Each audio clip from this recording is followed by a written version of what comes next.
brains, and children's brains have to attack. So it's there, right? It's there very, very early on. In the math. All right. So we can eke it out here, but I won't do that to you. There's only one person here who will enjoy it. So when we think about prenatal brain development, right, this is so important. This is the foundation for everything. If the right things don't happen here, you alter the trajectory forever for brain development. You can't go back and fix a lot of things that happen prenatally. So when we get to what the study found, if that works, is that they were able to see differences right around this age, right around the 21-week gestation age, and then they could also find differences in the group right around the 28 to this 31 or 32-month gestational age. So, well, what's happening in terms of brain development there? A lot, right? The third trimester, kind of working backwards. Louder? Yeah. The third trimester is really important because there's a lot of what we call myelination. You know what myelin is? Okay, so myelin is essentially it's fat cells, but it's a fatty tissue that insulates the brain cells. And just like you have rubber that insulates your electrician is electrical. Part of it's chemical, part of it's electrical. So myelin insulates the neurons and speeds up the transmission. So it facilitates efficient communication between cells. And you end up with these kind of networks or highways, if you want to think about it like that are myelinated. So there's pathways and highways, and it all ties into this myelin. So there's a huge, massive amount of myelination that occurs in that third trimester. And if you have errors or if you have insults that occur during that period, then you're going to have differences in terms of the efficiency of communication between different regions in the brain, basically. What happens over here? That kind of first area that they found in the study where there's some differences. A lot of the structures are kind of put in place. It's a really simple way to put it. So we've got some basic structures that are there. And then what happens is there's a lot of self-death that occurs, called apoptosis. But it's kind of this pruning effect, right? You prune your trees, you prune your shrubs, so that the parts that remain have more resources and they're stronger. It's the exact same concept in the brain, and it's called pruning. So there's a lot of that that begins right around the second trimester here. And so the idea is something's different, right? Something's not happening in a typical way. And this can tie into the types of differences that we see down the road in kids on the spectrum. That's also another 3 hours long, but we won't do that. So, what do we hear all the time? Wait and see. Wait and see. So we know we have differences in the brain prenatally, right? We know we have major differences that eyeball in a lot of kids by the time they're 2 to 4 years old. When are we diagnosing these kids? 4 and a half, 5. Yeah. Doesn't make any sense, does it? It doesn't make any sense at all. So there's no evidence behind wait and see, right? If I had $1, I had a quarter for every time I had a parent say they were told, just wait 6 months. We'll see how he's doing in 6 months. He's a boy, his sister's talking for him. No. Okay. There's no evidence behind it. And you don't do that in any other aspect of healthcare, right?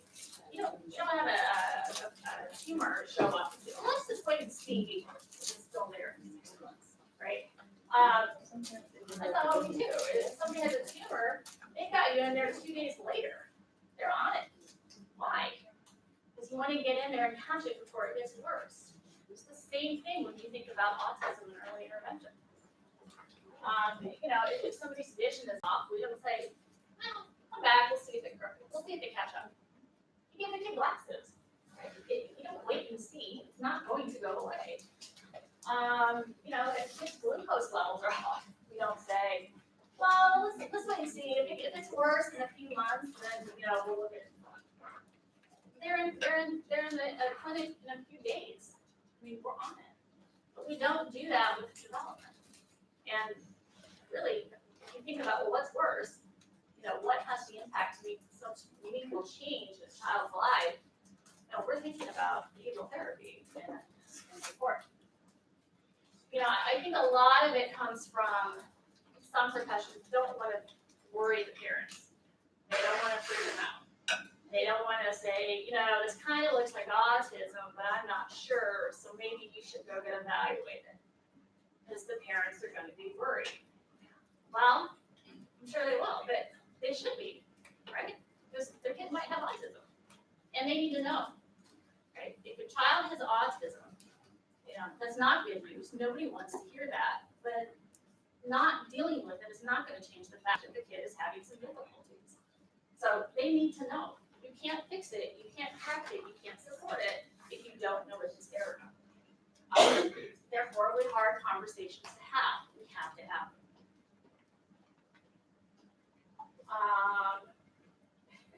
And then in terms of kind of thinking about, what do we have to lose, right? We're going to wait and see. We're going to come back in 6 months, 9 months, 12 months. And if we still have concerns, then we'll go get an eval. Okay. What might that cost you? A whole year, right, of intervention. A whole year of brain development at a time when the brain is developing and changing almost faster than any other period in its life. A whole year. What's the benefit? Just flip it. A whole year of intervention to change that trajectory, to improve it. And I think one of the biggest costs that I see, and that we see in the clinic, is when parents come in and, maybe the kiddo's 4, maybe they're 3, but they've had this gut feeling all along. There's something different. Like, this isn't right. There's something going on here. I don't know what it is, but they're different from the other kids and X, Y, and Z. And they get kind of poo-pooed, or, they get kind of like, no, he's fine, and kind of these common reassurances we hear. And then ultimately, they get a diagnosis, and what do they say? I should have been in here. I should have done it, and I thought I should have listened to, these people. And then there's guilt. And, mom guilt is mom guilt. It cannot be avoided. But I think this kind of is a different level of mom guilt that we can avoid. If there is a concern, then we need to know why. How often do we have kids who come in and everything's hunky-dory? I love those days, but they're very few and far between. They're very, very rare that we have kids who come in and it's like, everything's fine, you're just a little over anxious. There's usually an issue there. Maybe it's just a language delay, it's not autism. Okay. Well, that's fine, but you know what? We need to treat the language delay. Right? We need to get the kid in language therapy.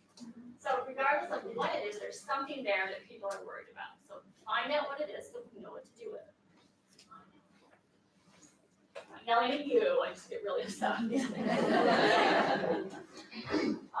highest risk factors for autism.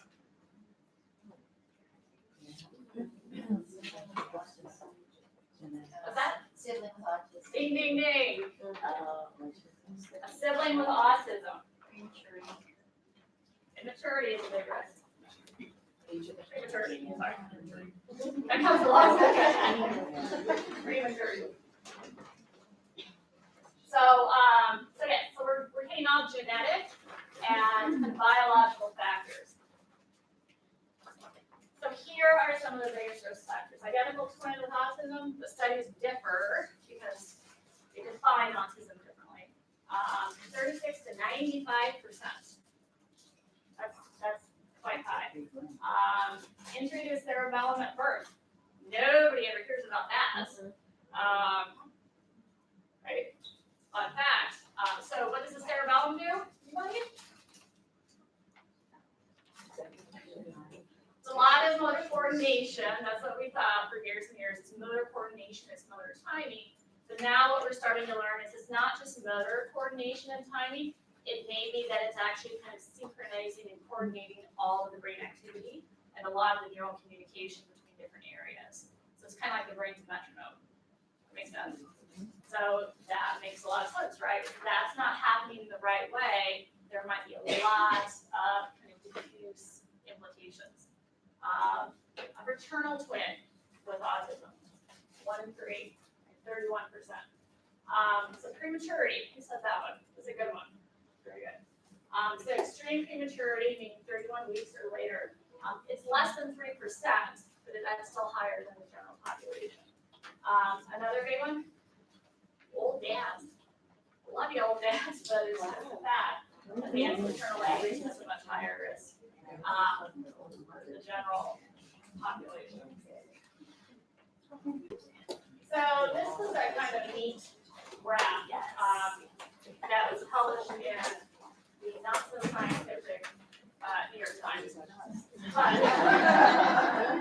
But I think this is really, I think this tells us a lot about kind of pop culture and autism and science autism, which there's another 3-hour talk. So what they did is they kind of went through and looked at the frequency of these factors. I don't know if you can see this well, in newspapers, right? And then we looked at what do journal articles say? What does the science tell us about the risk factors? And it starts from the highest risk up there is identical twin has autism. So you see the difference. And then it says, well, how many articles, like most people, normal people read, right? Most normal people don't read journal articles all the time. The average person doesn't. And, but this is what most people do read or come across or hear people talking about, or, is on the nightly news for this latest study shows. So there's a huge difference here.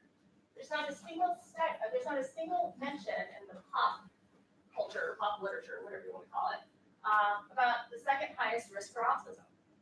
So it makes sense. It's a neuroanatomical thing. Most people kind of glaze over when you get into that. It's boring, but it's a fact, right? It's because this is what's happening. Here's vaccines. Here's what the pop literature says. Here's what science says. Right? Really big difference. And this is a common thing that we see in general, and it's a conversation I usually try to have with parents when we have a first-time diagnosis feedback. So you have to be very careful of what you read and very careful where your information is coming from.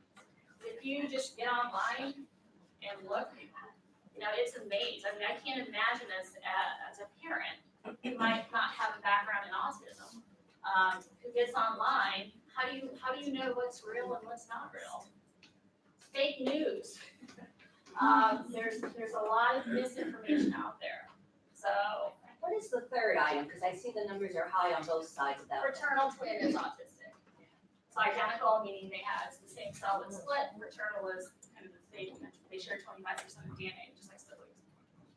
It's kind of interesting to me how there's nothing being talked about in terms of nutrition or like deficiencies in certain nutrients. Yes. What do you, just coming from someone that is in psychology, what do you think the development of the research is for that? Like, is it starting to grow? Because I think that we're about to take a lift off, but it's not quite there yet. I agree. The science that we have. I agree.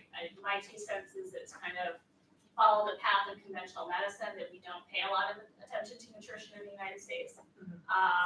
We don't necessarily put that into our treatment plan and our recommendations.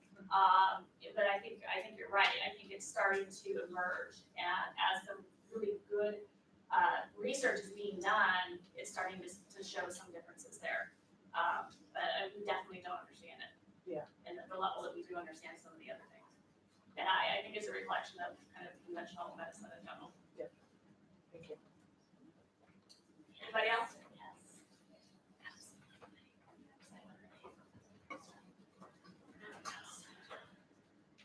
All right, so family risk. One child is on the spectrum, chance that the next kiddo, or vice versa, or doesn't matter. 1 in 5. So if you have a younger family and they have a young toddler who has a diagnosis, this is probably a conversation you have to have with them. Right? You need to know. I mean, if you were thinking about having another child or having a child, and the risk was 1 in 5 that they were going to have a life lifelong neurodevelopmental disability. Is that gonna weigh in your decision? So again, these are really tough conversations, but, parents need to know, they need to have this information. You have 2 kids on the spectrum, what are the chances that the third is going to be on the spectrum? 1 in 3. It's getting really high. And we do see families who have multiple kiddos on the spectrum. And sometimes we're having these conversations and the parents are expecting another one. So it's hard. It's a hard conversation, but it's something that we need to share with families. They have a right to this information, in my opinion. Familial aggregation, it's a big term. What does it mean? My favorite saying in the world: apples don't fall far from trees. All right. So we know, and those of you who work regularly with kids on the spectrum, is that a lot of parents will have, not all, but some parents will have features of autism or may have autism themselves and may not have a diagnosis. Some parents will self-diagnose after you kind of go through the criteria and say, here's what we see, especially with kids who are a little bit older. If we get into our 9, 10, 11-year-olds who are coming in, it's a first-time diagnosis, and maybe they're brilliant and doing great academically, but the social piece is just not happening. And we can kind of say, well, here's why. How often do we have parents say, I was just like that as a kid? I'm like, yeah, so and it could be that it's spectrum. It's such a spectrum. There's no better word for it. So there may be pieces there, maybe a little bit more prominent. But that's certainly part of where everything's coming from. How many people have heard the term broad autism phenotype? Okay, good. Today's a learning day. So if you look at the literature, if you search on broad autism phenotype, you'll see that this is kind of this theoretical entity. But what we know is that if you look at the family tree of an individual with autism, if you go down to aunts and uncles and cousins and kind of up to grandparents, much higher prevalence than the general population of things like ADHD, social anxiety, OCD, different types of learning disabilities, whether it's dyslexia, whether it's dyslexia. It's a much higher prevalence of different types of things. And we also know that if you look at first-degree relatives of individuals who have autism, those individuals are much more likely to have subclinical traits, right? So maybe they're socially competent and they don't have deficits with theory of mind, but they kind of prefer to stay at home, right? They're more of a homebody. They're functioning fine. They don't have any diagnosis, but we lean that way. That's kind of how I think of it. And again, it's kind of more evidence that this is a highly genetic, at least in the terms of initial etiology, that is being passed down in some ways within the family tree in at least a lot of the instances. But never say never, because it's autism and you can't have it. All right. Any questions? So maybe we'll go through the diagnostic criteria and we'll take a little break. Sound good? Okay. All right. So the DSM-5, right? We had DSM-3 or DSM-4. We had a revision, and then in 2013 we have DSM-5. This is the diagnostic manual that gives us very specific guidelines for the diagnostic criteria for all types of disabilities, neurodevelopmental disorders, psychological conditions, and so forth. But just in terms of a general overview, there was a big transition from DSM-4 to DSM-5. We went from 3 categories to 2 categories, and we kind of got rid of all the different terms that we used, such as Asperger's and PDD-NOS, and we just went into autism spectrum disorder. So level 1, level 2, level 3. And we have 2 categories, which is very confusing because they move some things around. And there's a whole other talk too about why did they do that. I don't know. But where it stands right now is there's 2 categories that we look at. One is social communication. And just as broad strokes, we're talking about decreased social emotional reciprocity, right? What is reciprocity? You're reciprocal. It's back and forth. throw all these bids out there, we got nothing. That there's no back and forth in terms of the interactions. We look at nonverbal communication, eye contact, gestures, facial expressions, body language. And then we look at how well do we understand relationships, how well do we initiate and maintain relationships. So those are the three big criteria under social communication. The second major category is restricted repetitive patterns of behavior, interests, or activities. It rolls off the tongue. RRBs is a lot easier. So here we're looking at repetitive behavior. So we're looking at repetitive motor movements. We're also looking at repetitive language. And the repetitive language used to be in its own category. Now it got bumped over here to this category. We're looking at kind of stereotypes or kind of canned or unusual patterns. We're looking at rigidity, right? Things need to be the same. Don't change it. This is how it used to go. This is the routine. You can't change it. We're looking at really intense interests, right? Those on the spectrum, adults tend to have preferred interests, and they're all in, right? They dive into this area, and that's where they like to live, and they tend to know a lot of information, generally factual, about that area. And what was added, which in my humble opinion was a big plus, was the sensory base, right? So that wasn't even part of the DSM-4 criteria. So now, it's one of the main criteria is that either kids are very hyposensitive, meaning they're undersensitive to sensory input. So they have a high pain tolerance. They are constantly touching everything or licking things or sniffing things. Or they're hypersensitive, so they don't like a lot of sensory things. They don't like the loud sounds. They don't like textures. They don't like certain types of textures in their food and so forth.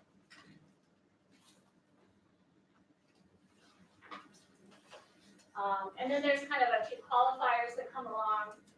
So symptoms must be present in the early development period. But the nice addition for this, as they said, is that we might not really catch it though until the social demands increase. And this was a big problem with DSM-4 because we have 9-year-olds who came in who kind of did okay about 2nd grade or 3rd grade or so. Then they started having a lot of social difficulties. And they're usually, IQs through the roof. They're super smart. They could get by until they couldn't, right? They could get by until the environmental expectations were so high, they couldn't kind of pull it off anymore. And that was tough because the kid was clearly on the spectrum, but when you look at the diagnostic criteria, we often have to kind of just say, well, the criteria is wrong. So that used to be a pain. We don't have to worry about that anymore. And it also says it can be masked by learned strategies in later life. That's a pretty big statement. It's saying that some people with autism can fake it, and they may do okay, but that doesn't mean they don't have this phenotype, right? This kind of presentation. The symptoms have to cause clinically significant impairment in social, occupational, or other important areas. So sometimes we have kiddos, older kiddos who come in and they have a ASD presentation. They're kind of doing okay, right? They're getting A's. They're happy. And they don't have a lot of friends, but they don't care. They don't really want a lot of friends. And, and they can do what they need to do, and then they're in their interest. And they're creature of habits. They're not having huge meltdowns if it doesn't go their way. So you kind of get into this theoretical, like, is this clinically significant impairment? Another talk. And, it can be that, individuals have intellectual disability, right? So if you have a kid whose IQ's in the 40s, right? So they're very low. They're going to have repetitive behaviors. They're probably going to have some sensory sensitivity. They're going to struggle with friendships. Is it autism? And that's the question we have sometimes. And it usually takes a pretty big deep dive and a pretty good comprehensive evaluation to determine those things.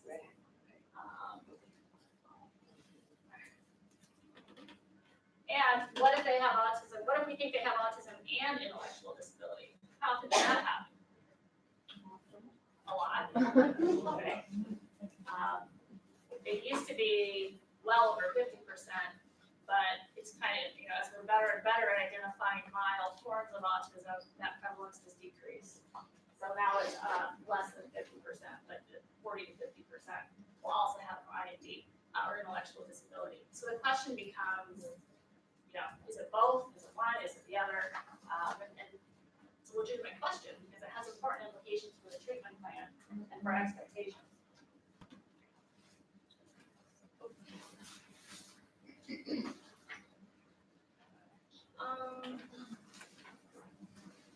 guys got another 15 minutes in you, or do you want to break down? You like to know. Well, we're gonna keep going. Alright, so what we're gonna do is go through each of these criteria one by one, right? And what I did here in the first part, this is verbatim the DSM-5 criteria. And I'm really gonna focus on a lot of really specific terms here. So we think about social communication. The first criteria is deficits, social emotional reciprocity, ranging, for example, from abnormal social approach to failure of normal back and forth conversations, to reduced sharing of interests, emotions, or affect, to failure to initiate or respond to social interactions. All right, so what does that look like in 0 to 5? Okay. This is where people get stuck sometimes. Like, well, 5-year-olds don't have conversations. Yes, they do. They do. They're 5-year-old conversations. Right. 2-year-olds have a conversation.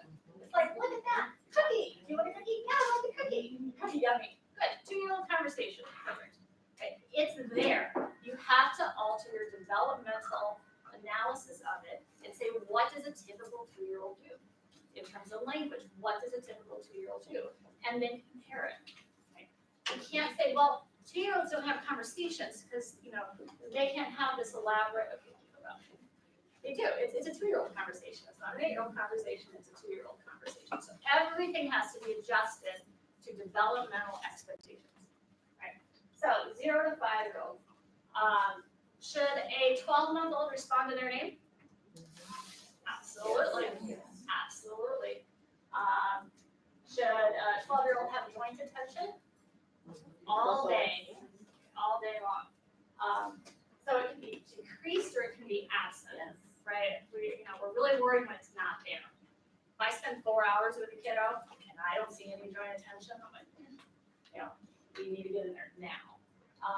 But if you spend 4 hours with a kiddo and you see joint attention 10 times, are you worried? Yes. Because you should see it 10 times in like 3 minutes, right? You've got a lot of cool toys and interesting stuff, right? And it doesn't have to be with you. It can be with mom, it can be with dad, it can be with your caregiver. So infants and toddlers do this constantly. Lack of babbling, right? What I say about your patient in the waiting room the other day, 3-year-old, I said they're awfully quiet. 3-year-olds shouldn't be quiet. We want them to be quiet sometimes. You're on a plane, you're like, wow, he sure is babbling. But toddlers should be constantly using language. And whether they're playing and going, blah, blah, blah, blah, blah, the doggy and the eats, and making these little comments as they play, or whether it's directed vocalizations to a caregiver, you should hear them. You should be able to know where they are in the house because you can hear them, or where they are in the clinic because you can hear them. So if they're not babbling, that's a concern. And that's when we start thinking, well, what if we have a 4-year-old who has a lot of babbling? Then we're like, well, maybe it's a language disorder as opposed to full-blown autism. Because we look at, is it typical language but late? Or is it an absence of language with the presence of atypical language? We'll get to some of that. Do 1-year-olds try to imitate what you say? Yes. Yeah. Look at the doggy. Right, back and forth. So they should be imitating what you say. And that's an important interview question that we always say. Do they try to imitate? Can you get them to try to imitate? It doesn't matter if they get it correct or not. When we think about autism, do they try? Right? If they try and they're not getting it right, then we're going to start looking at something else maybe. Or it's going to go in a different column, so to speak. Showing and giving. Right? These are things we don't think about, But if you are familiar with the ADOS, which we're going to talk about, showing and giving are really important things in terms of social reciprocity and kids, right?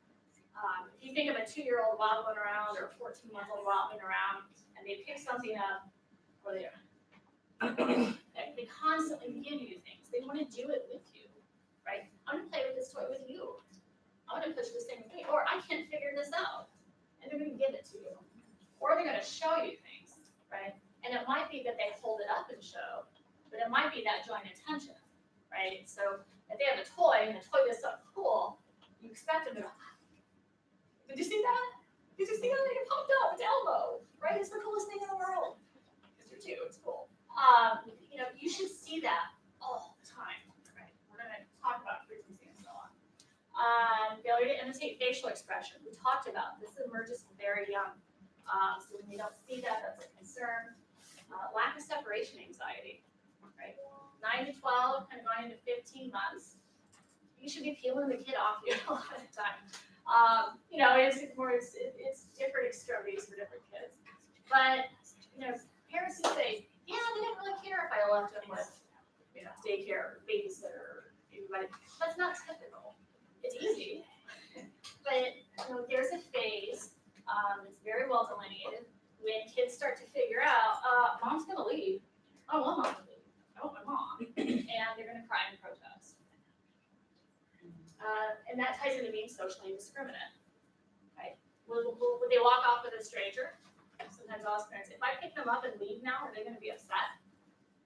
No. Well, they should be, right? A typically developing child is gonna be upset if a stranger picks them up and walks away. Or you have the toddlers who approach anybody and everybody. So, he's so social, he goes up to everybody in the store and gives them a hug. Yeah, that's not typical. Kind of sweet, but not really, because that's not an appreciation of, that's somebody that I don't know, and this is my mom, and I know my mom, and this is who I belong with, right? It's kind of this appreciation of people as different entities. Who knows what hand as a tool is? They're language people. So a hand as a tool is if I use somebody's body part to try to meet the end. So the kiddo can't get a button to push for a toy, they might pick up your hand and put it on there and then try to make your hand do it. If they want to get a bottle open, they might take your hand and put it on top of the bottle and then move your hand to open the bottle. Right? That's a very atypical behavior. What would be a typical behavior in that instance for a 2-year-old? Open. Right? A vocalization with a facial expression and a gesture. Right? That's typical. So that's a huge red flag. And the other thing that we can see in the littlest of littles, they're perfectly content to do their own thing. Right? They're so good. You can play in his room all afternoon. I don't care.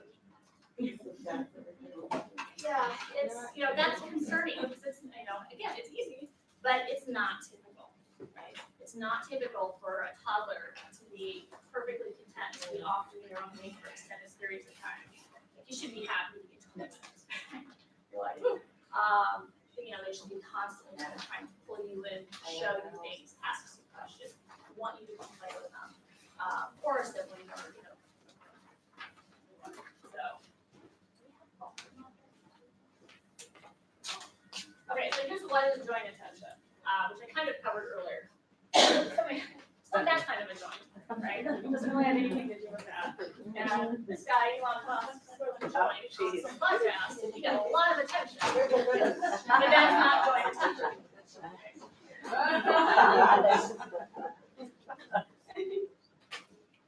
So joint attention is really, as we kind of mentioned earlier, that ability that we are doing this together. So you in the ADOS, for example, which we'll talk about, it's very well defined. This is eye contact to the person, to the object, and back to the person.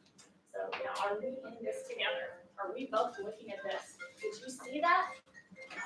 It's a core aspect of learning. It's a core aspect of language development. It's a core aspect of social development. And we should have it around 9 months. We should be starting to see it. And then once it's there, and it's very frequent. It comes out right after pointing. Kind of makes sense, right? First, I'm going to figure out, I'm going to point to indicate something over there, right? And we're talking about infants. We're talking about 8, 9-month-old babies. If I point like this, oh, wait, are you looking? Right? And it's very next logical step in terms of social communication. Okay, so here's my sidebar, which I kept alluding to. A lot of times I think people miss this idea of quality and quantity. And I keep saying, you should see it all the time, right? Because quantity is really important. When we look at the diagnostic criteria, it doesn't say these things are not there, or they're there. It's not black and white, right? Ironically, we're not making this rigid distinction between present or absent. Right? When we use the word spectrum, I like to think of a volume dial. Right? You can have a 0 and you can't hear anything. You can have a 10 and you can hear everything. But every single aspect of autism, all these different criteria that we're talking about are there to varying degrees in any given individual. And that's kind of why you see the puzzle piece logo a lot. Because there's so many pieces to the puzzle. And it looks different in different kids. So we really, especially with our young kids, we want to think about quality and quantity. So again, these are some of the examples that we talked about. So for some of the slightly older kids, a lot of people kids with autism don't have empathy, right? They don't understand feelings. They don't understand other people's perspectives. They don't have empathy. Parents go, they're very empathic, right? Every time this commercial comes on with like the dog that died, they cry. Is that typical?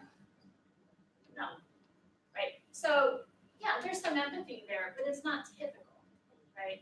And you'll see kind of that over emotional reaction for a lot of kids who have, for a lot of bright kids who have what we used to call Asperger's. And they don't quite understand the whole emotional aspect of things. They lack the coping skills to kind of deal with that feeling. So you get this atypical response. So it's not that there's no response, but it's atypical, right? The quality is off. She's sensitive to others. She's the first one to try to help someone when they get hurt. Right? There's a common thinking here too. It sounds great, right? Is it typical for a 5 or 6-year-old to run in and be the first one on the scene every time a kid falls on the playground? Not really, because that's the teacher's job. But this, if somebody cries, they're hurt. That's pretty black and white. That makes sense. If somebody's hurt, you need to help them. That's pretty black and white too. So you really kind of get into this evaluating the quality. And when we have younger kids also, we'll think about the quality of their language. We'll think about the quantity of these different social communication skills. So we may have a kiddo who had, we might see joint attention, a dozen times during the morning. So that's good. It's there. They have that skill, but they're not using it very often. They're using it sometimes. And a lot of times they have joint attention when they want something, right? They'll have it for a request. They'll have it for a man. But they don't have it for social referencing. So they're using this skill, the social communication skill, to meet a need, but they're not using it for purely social interaction. And if you can see that at 3, what's that going to look like at 10? It's going to be really apparent at 10. So these are important considerations. It's tough sometimes to kind of convince parents or to illustrate that they do have this ability. It's not quite where we want it to be. But again, the good news is, but when they have that skill, they have that core, so when we put them in the right type of therapy, guess what? We don't have to work on teaching them that skill. We're going to work on reinforcing it. So guess what's going to happen in frequency? Right? It's going to explode. Hopefully, usually. Okay, so here are some examples of the types of things that we look for. So here's a typical 6-month-old. And you're going to see social responsiveness.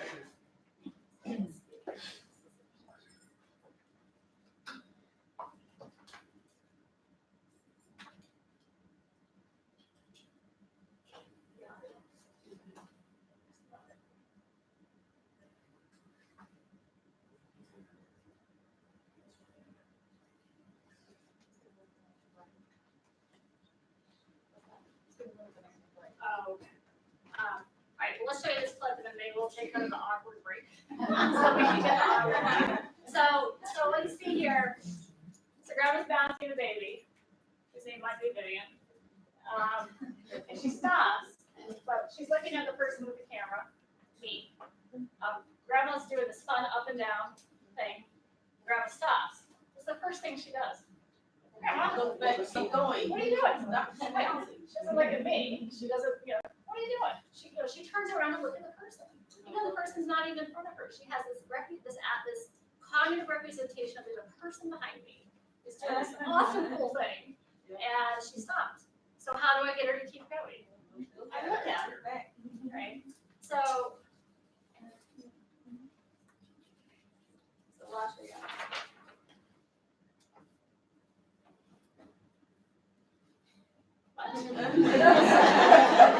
So what else did you see in terms of typical social communication?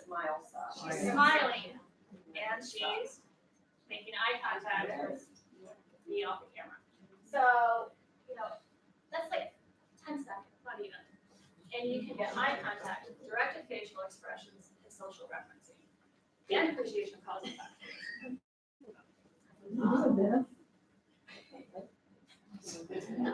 Well, maybe why don't we take a quick break? So we'll try to get the audio because we definitely want the audio for some of these future clips. Sound good? Yeah.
Did you want to end the live stream?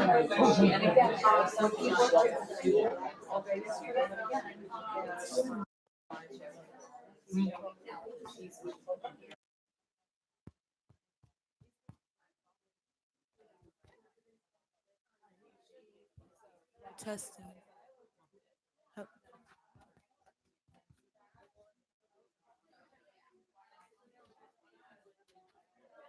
Speaking, testing, testing. I can hear myself.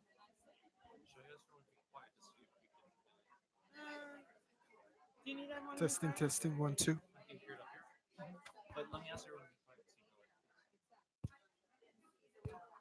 Testing, 1, 2. Test, 1, 2. Testing, 1, 2. That's gonna come out wrong. Can everyone just, 1 second, can everyone just stay quiet for 1 second? We're just testing one audio. Testing, 1, 2. Test, 1, 2. Testing, 1, 2. Test.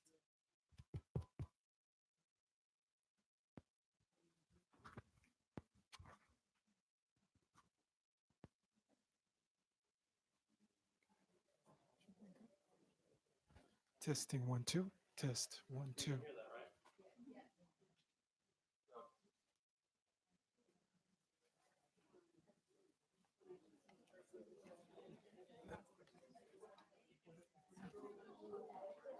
Testing, 1, 2, 3. Yeah, that's better. Testing, 1, 2.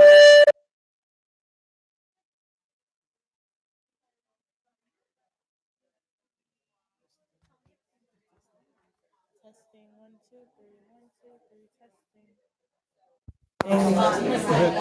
Testing, 1, 2, 3. Testing, 1, 2. Testing, 1, 2, 3. Testing.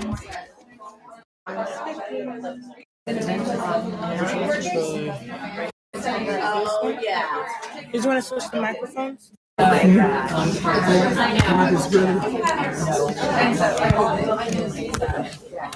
Push, push. Yeah, I'm pushing.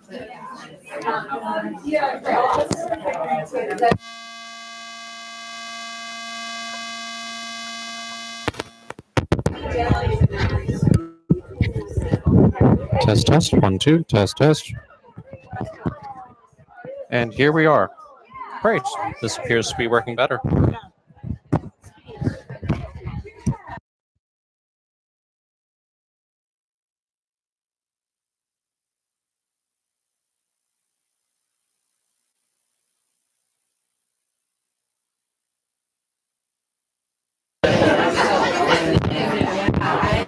Testing, 1, 2. Turn it off.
To your mouth. There we go. That way you're good. Let's test. You want me to test? Yeah. Go ahead and. Hi, how are you?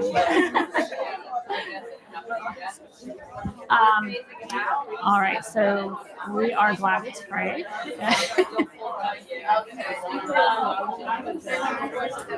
I think we're just about ready to get started. We have a few You're just more. ready to get started? We got a few more. Okay, is that good? This level? Okay. That's all right. All right. Can you hear me now? I can hear me. I think we are just about ready to get started. with our new and improved audio. Almost everybody's back, right? Are we good on the feed? Okay. Give a buzz. I think.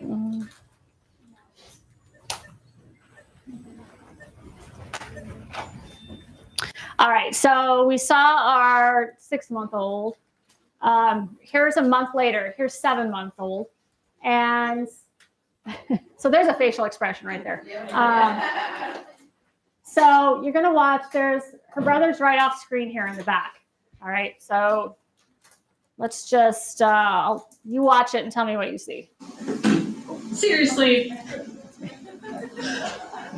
Excuse me. Okay, so she's 7 months old. She's got her facial expression because she figured out how to pop out of her $70 fail seat. Like, I'm taking this back. But her brother's off screen and says, "Excuse me." She doesn't know what "excuse me" means. She's 7 months old. But she instantly turns, "Whoa, what are we doing?" Right? That's social referencing. That's a 7-month-old, just like that. Right? Oh. Seriously. Excuse me. And let's see. This is 12 months old. I don't remember what this one is. Okay, so these are clips from the CDC. So cdc.gov has a lot of beautiful clips showing kids on the spectrum, as well as some typical kids. Kyle.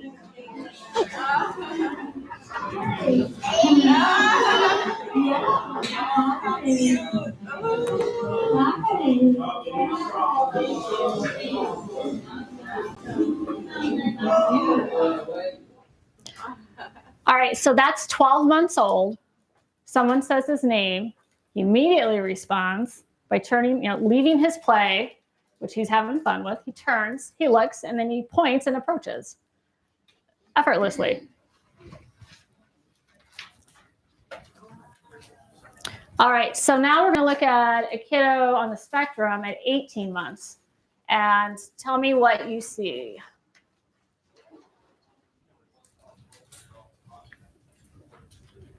"19 months." Sorry. You want to try to see if you can get him to respond to it? No. Evan.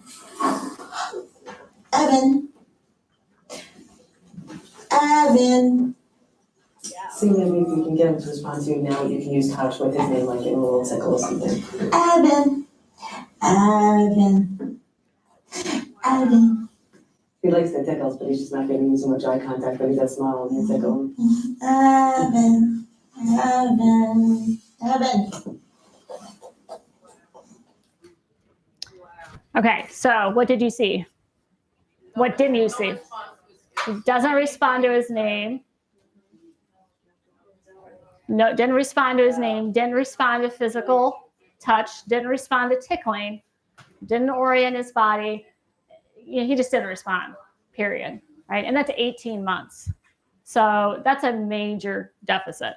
That's a clear deficit. And if I saw that clip alone with nothing else, I'd say, I don't care what we call it. He needs intervention, right? If that had been, if somebody suspected a hearing disorder, Yes, that kind of would have been eliminated by when the tickles happen. exactly. And that's why you have a hierarchy that you go through to see what does it take to get them to respond to another person. Respond to name, respond to eye gaze, respond to the implication of a touch, like I'm going to get you, or here comes mommy. Right. But then when you get into the physical piece, that's when you know it's not just hearing. Or it's not hearing, period.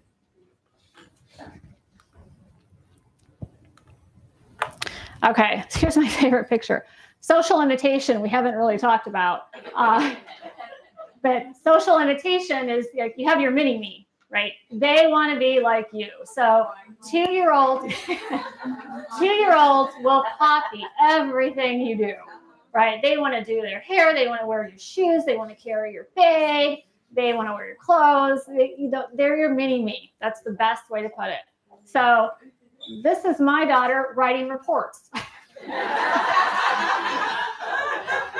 I looked over. I'm like, what are you doing? She's like, writing a report.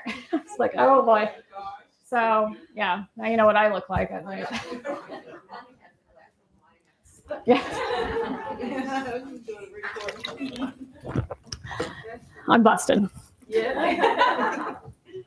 All right, so let's move on to the second criteria that we look at when we think about social communication. And this is a really, really big one, especially when we think about 0 to 5. And it has to do with nonverbal communication. So again, verbatim, this is the DSM-5 criteria. Deficits in nonverbal communicative behaviors used for social interaction, ranging, for example, from poorly integrated verbal and nonverbal communication to abnormalities in eye contact and body language, or deficits in understanding and use of gestures, to a total lack of facial expression and nonverbal communication. Hey, that's really wordy, isn't it? Speaking of verbal communication, that's a lot. What does this mean? Well, for 0 to 5, what does it, failure to, well, that's not supposed to be there. Respond to name shouldn't be there. Lack of a distal point, right? We talked about pointing coming out about 6 to 9 months or so. If I keep saying distal point as opposed to proximal point, right? You touch it. Look at that.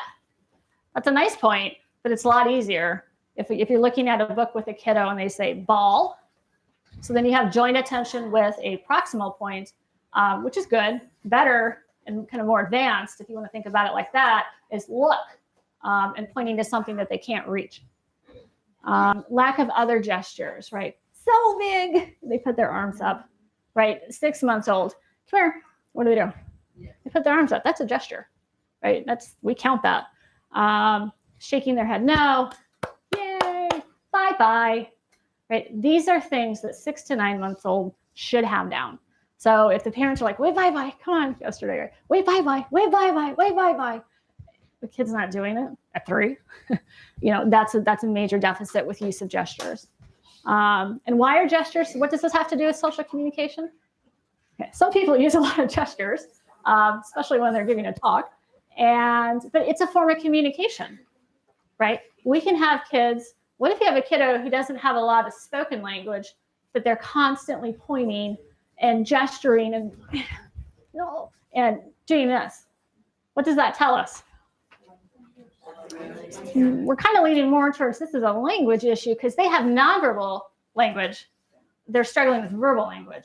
And sometimes that's a different animal. Not always, but sometimes. Decreased facial expressions. Okay, again, we talked about imitating facial expressions. We talked about watching facial expressions, especially with our younger kids. When we have 12, 18 months who come into the clinic and they're just flat, that's not typical. Right? They should be, what are we doing? Where are we going to go? What are you doing? What do you have? And, they see a toy like, in the surprise, and they should be incredibly animated. Some more than others, right? There's typical variation, but you should see that all over. And when kiddos come in and they're really flat, and sometimes I'll write down the first time I see a smile, it's 11 o'clock, smile. 2 hours I'm with this kiddo, I didn't get a smile. That's concerning. That's a red flag. Non-directed facial expressions. All right, that's kind of a fancy term. So sometimes kiddos will have facial expressions, but they don't direct them to others, right? And this is another thing that we'll look at, language delay versus social deficit. So if a kiddo is trying to get the jack-in-the-box to wind up and they can't get it to work, right? They get that frustrated look. You might see that, but show somebody, right? A typical kiddo will be like frustrated. Are you going to help me with this or what? They're going to look at you. Or the kiddo is having a meltdown because I won't let them out of the room, right? So you park in front of the door and they're crying and they want to get out, but they don't look at you, right? A kiddo who wants to get out of the room and is having a temper tantrum or is showing distress, they're going to show it to you. Like, why are you doing this to me? Look at you. But the kiddo who will sit there and cry for 15 minutes and have a temper tantrum but never looks at you and never directs that look like you put your word in there, that's concerning, right? That's not typical. Tone and prosody. So tone is to me, one of the more obvious things that we can hear. A lot of kids on the spectrum, especially younger kids, will show atypical tone of voice.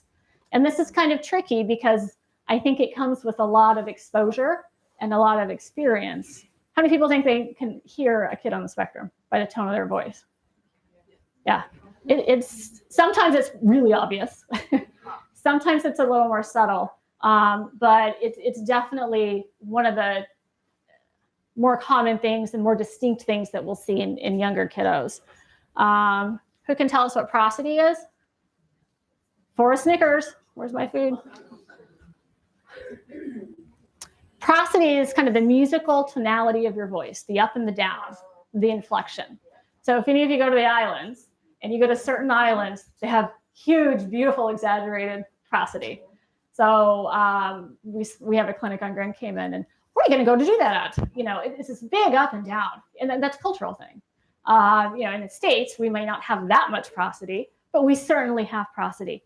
So when you have someone who talks like this and has no up and down in their voice, I can't even do it. Sorry, it's a bad example. That's what you look at. Or it's what we call stereotyped prosody. I want the ball. I want the dog. I want the apple. I want the toy. And it's the same thing every time. That's not typical either. So we pay a lot of attention to the tone. And a lot of kids on the spectrum are hypernasal. I can't do it either. I've got a few examples, but or their prosody is off, right? It might be atypical, it might be exaggerated, it might be decreased, but it's just not in that typical range. And of course, eye contact, everybody's favorite. So you can have decreased eye contact. You can have avoidant eye contact. You can have the kiddo where you're like, hey, buddy, hey. And, you know, they're not actively not going to make eye contact. Or when kids get a little older, or you have this type of eye contact where you're like, oh, stop. It makes me feel so uncomfortable, right? It's prolonged eye contact. That's not typical either, you know. And if you think about all of these things, do we teach our kids any of this stuff? Ever? Typically developing kids, do we teach them? How long do you hold eye contact? Your prosody is a little high. Can you like narrow it down a little bit? None of this stuff is explicitly taught. It's implicitly learned through environmental experiences. And that's probably what is one of the core deficits in autism, is that kids don't absorb this social communication from their environment. And it's really hard to teach some of this stuff too, isn't it? So if you're evaluating kids on the spectrum, what's the most frustrating thing in the whole wide world? What's that? Yes. Parents come in. What's that? There's probably a long list here. There's probably a really long list, but so, well, you know, they said he has good eye contact, so he's not on the spectrum. Right. How many times have I heard this? And it makes me want to pull my hair out. Let's go back here. This is the criteria. What's this word? Ranging. Okay. It doesn't say 0 eye contact. It says ranging, for example, and then lists 4 or 5 different categories. Within each category, there's all kinds of specific behaviors. Eye contact. Exactly. Eye contact I think, was pushed really hard as a red flag, because it is a red flag, because it's easy for most people to recognize. If it's not there, they can see it. But I think what's happened is people have kind of taken it to the next step erroneously and said, but if it is there, then it can't be autism. No. Some kids on the spectrum have great eye contact. It can happen. But they don't have any facial expressions, and their body language is like this. All right, so there's other things. Or they're the ones that talk like this with the exaggerated up and down. You know, there's all kinds of different things that fall underneath this category of nonverbal communication, and eye contact is just one. So that's my rant and rave about eye contact. It's one tiny piece of the puzzle. All right, so we can't say, well, it's not autism because they have good eye contact. but I see it, and you see it in medical records over and over and over and over. And I mean, if you think about how many kids probably get identified later when they had all kinds of other symptoms that were there, but they had good eye contact, it's concerning. All right, so here is our model, our 10-month-old. We're going to look at eye contact. We're going to look at directed facial expressions. We're going to look at social routines. And what do we mean by social routines? Hide and seek, peekaboo, you know, where's Johnny, and kind of routine things that we do, right? I'm here, Dad's over there.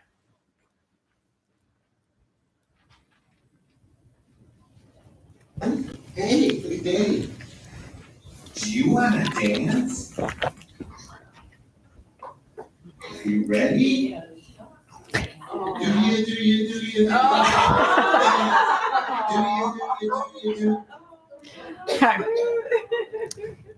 So, hey, not even a name. It's a response to, hey, do you want to dance? That was their game they played. So she's like, oh, so she's looking at me, but then she looks to him, recognizes the routine, and then engages in the routine, right? With a great big smile on her face. Is that how she travels? She always wanted to go.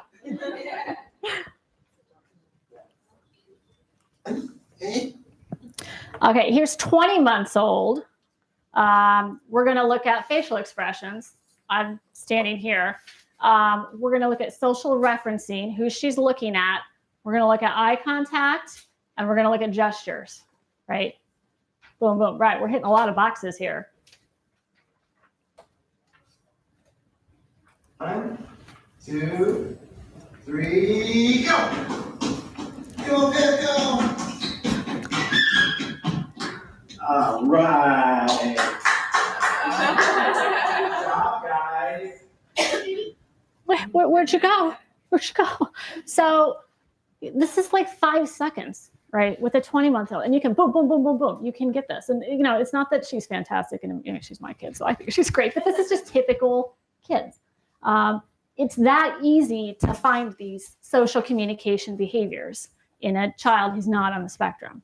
And that's part of why, you know, if you know this world, we can absolutely catch kids who are 12 months, who are 24 months old, who aren't showing these types of behaviors. And again, the frequency, you get them at high frequency.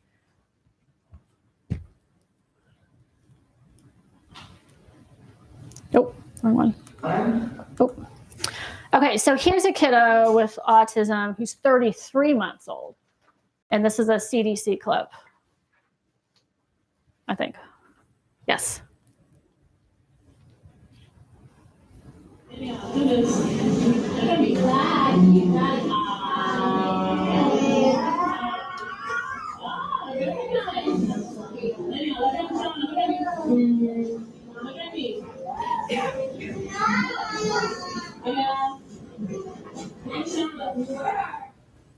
What do you see? Or didn't you see?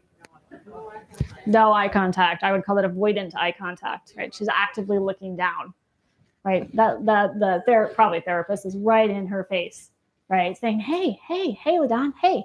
And, you know, she's looking away. And you get kind of a gesture, kind of. Did that look typical to you? No, but it was a frustrated gesture. Like, Yeah. It was a frustrated gesture and a facial expression. What do you think of the quality of that gesture? Does it look typical? No.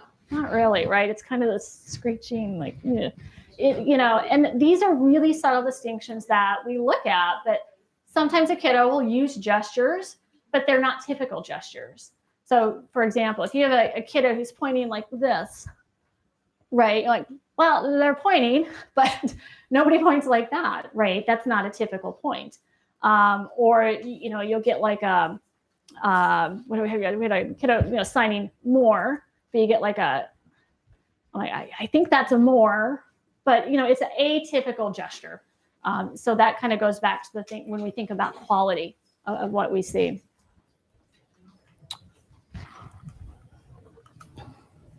Okay. Any questions about nonverbal communication? Okay.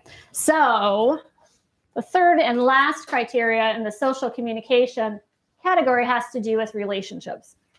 So again, verbatim DSM, deficits in developing, maintaining, and understanding relationships. That's kind of a big one. Ranging, for example, from difficulties adjusting behavior to suit various social contexts, to difficulties in sharing imaginative play or in making friends, to absence of interest in peers. Right, so this has a lot to do with friendships and kind of understanding of social relationships. Well, do 2-year-olds have friendships? Do they interact with peers? Yes. So again, well, what does a friendship look like in a 2-year-old? Right? We're going to sit next to each other and parallel play. We might show some emerging joint play. Right? That's a 2-year-old friendship. You have to adjust your developmental expectation.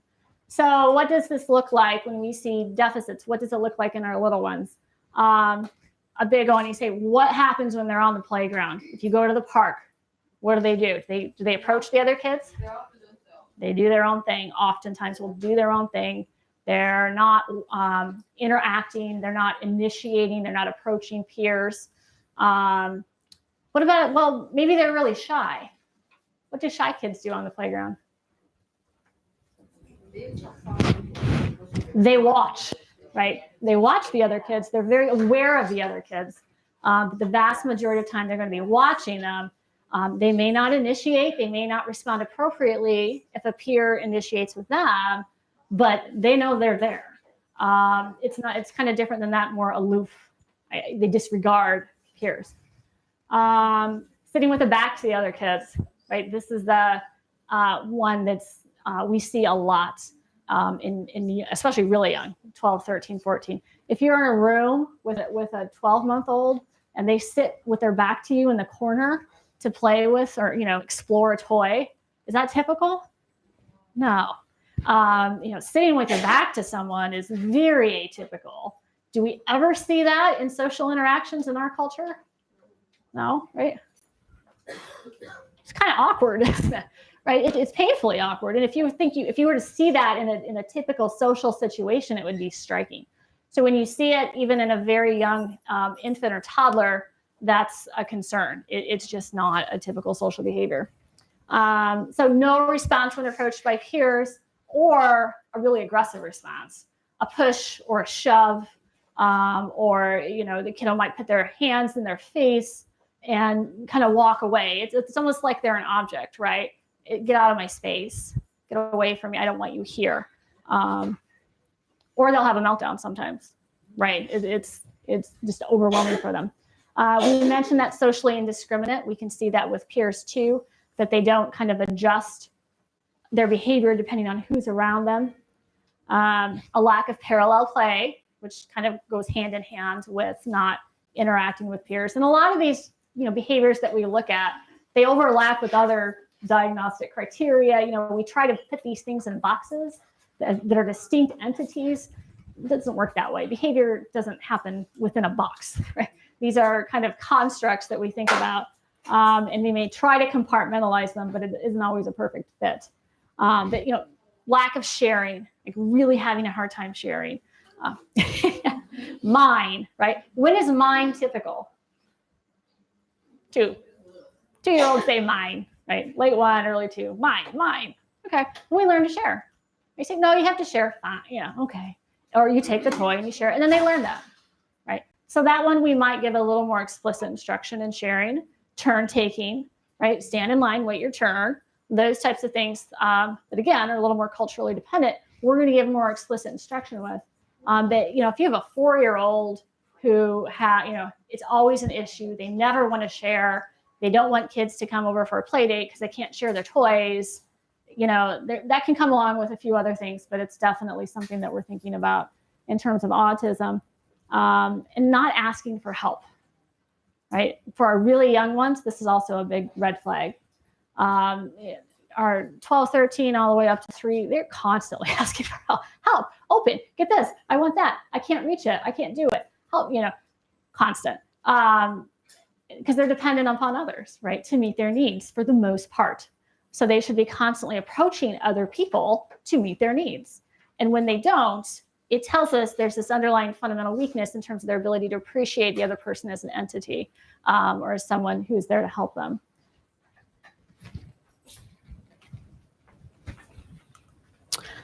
Okay, so I hope this makes sense. So we have a 5-year-old and a 4-year-old, and I had to kill some time, so I gave them part of the ADOS. And when we talk about the ADOS for the kids who are verbally fluent, we look at this, and sometimes this is the deal breaker when we're thinking about diagnoses for kids who are really bright, who are doing relatively well. We start asking questions. What does it mean if someone's your friend?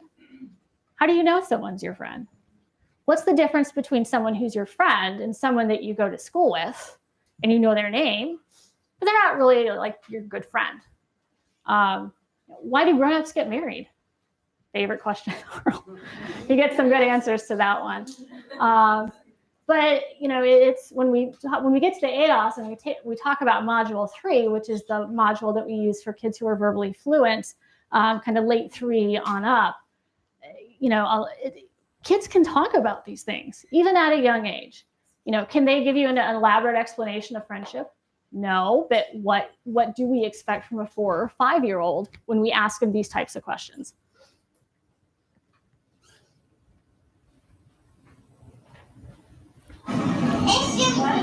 And what does it mean if someone's your friend? You play with them. Yeah? Anything else? You share with them, and you hug them. And you like those? You kiss them. You high five. And then you share your toys and say goodbye. You share your toys with them. So that's not a hard question for them to answer, right? And this is, there's a lot of other stuff going on in this environment, and they can rattle off some pretty basic answers without any effort. So a lot of times when we're going through these types of questions,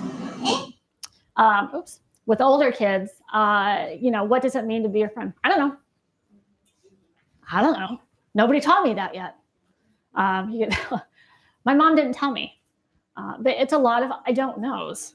And they're kind of irritated with the question because they don't know the answer. And they're uncomfortable if they don't know the answer. So it's one of these things that it's important to understand what typical development looks like, so that when you have another kiddo who does pretty well one-on-one, a lot of our 4 and 5-year-olds who are bright, that do have social difficulties with peers and at school, they do pretty okay when they come in our clinic and it's one-on-one and they've got the spotlight and we're doing all these semi-fun things together. But when you get down to the nitty-gritty like this, these are the types of questions that kind of can expose these real subtle weaknesses that, again, at a young age are subtle. But when the kiddo who says, I don't know, is 12, it's not that subtle anymore. But guess what? We just missed 12 years of intervention, 10. All right. So any questions about the social communication piece? That kind of makes sense? Okay. All right. So moving on. Fun stuff. So restricted repetitive behaviors and interests. So we look at repetition and we look at stereotypes. So again, the DSM criteria verbatim is stereotyped repetitive motor movements, use of objects or speech.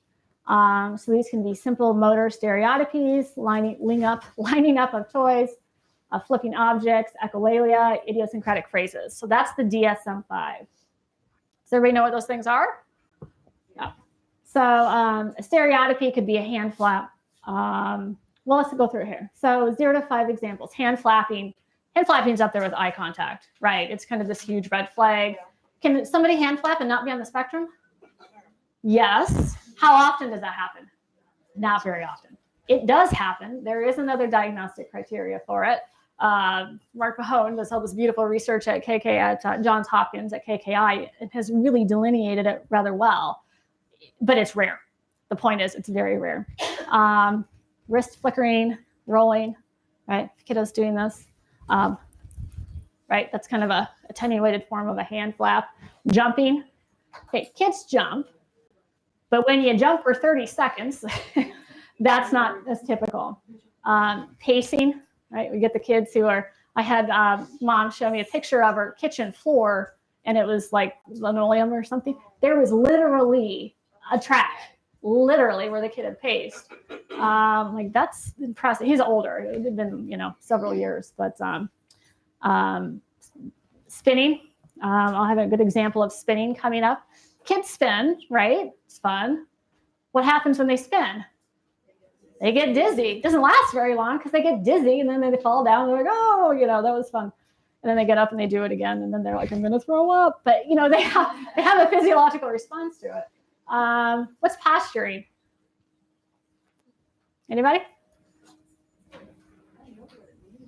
It's probably the most subtle symptom there is.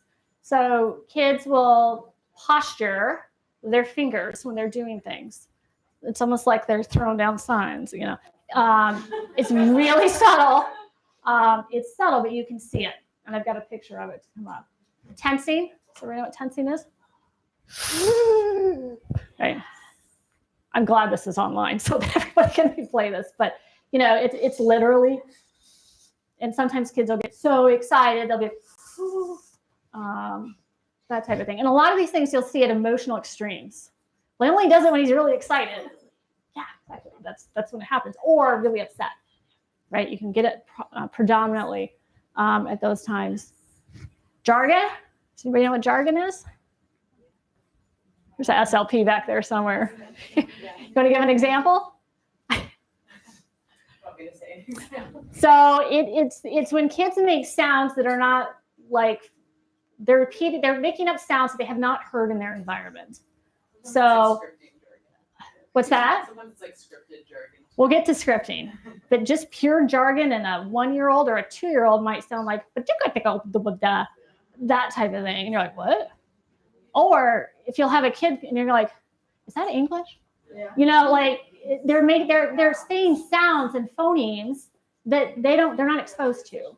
And yesterday's kid, we had a great kid yesterday, had a lot of jargon, and a lot, you'd ask him a question, or you'd kind of say, hey, do you want this? And you're like, yeah, that's jargon. A lot of parents don't recognize jargon for jargon. So you have to, if you hear it, just fine, don't interfere. But repetitive language is repetitive language. It's that simple. So they may use the same phrases over and over again.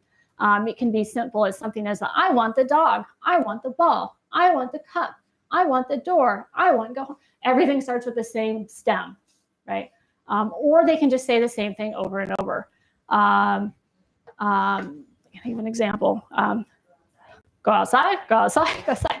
Or, I have a big window in the 3rd story in my office, so the kids will look at the cars, and some of the kids get really excited about the cars that they see in the parking lot. So it's a red car, it's a red car, it's a red car, red car, red car. It's just over and over, kind of that repetitive thing. Head banging falls under this category. So head banging is a big red flag. Typical kids rarely head bang. You see it a lot in the blanking on the word, the high chair, kind of rocking back and forth and slamming, but you'll see kids who slam their head on the floor, kids who slam their head on the wall. It's not typical, right? So if you have a kid who's head banging, a lot of kids will do it before they go to sleep at night. So parents will say they kind of slam their head into their pillow over and over. Yes. Do these behaviors, do they relate to like sensory? Are these examples? Very, very likely. They're kind of categorized. And so this is a common thing. When you score the ADOS, for example, well, we could park it here or we could park it here, but it's kind of both, right? So some of those are probably sensory seeking. And you'll see that head banging a lot in kids who are hypo-sensitive, and you feel like they almost need that pressure to feel, really feel it. But then you get that repetitive quality as well. So it's a really good question. So here's a 4-year-old spinning.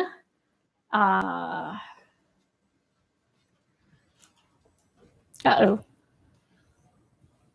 He's not spinning. Okay, I'm not going to demonstrate this one for you.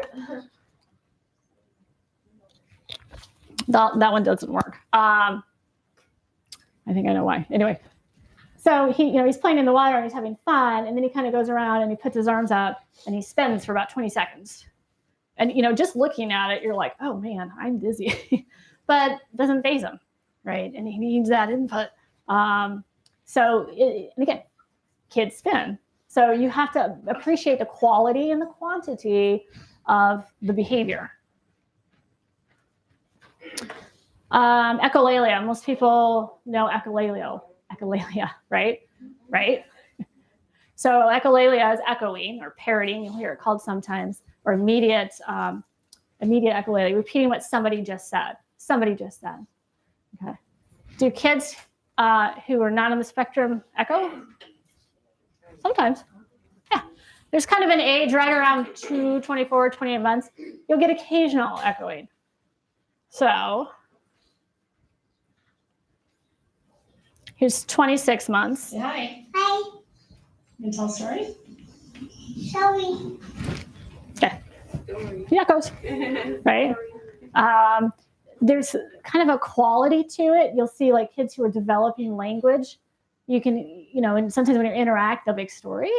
And, they're looking at you and they're repeating it. And you can see they're figuring out the word, right? They're learning the language, which is different than, and remember, that's 26 months.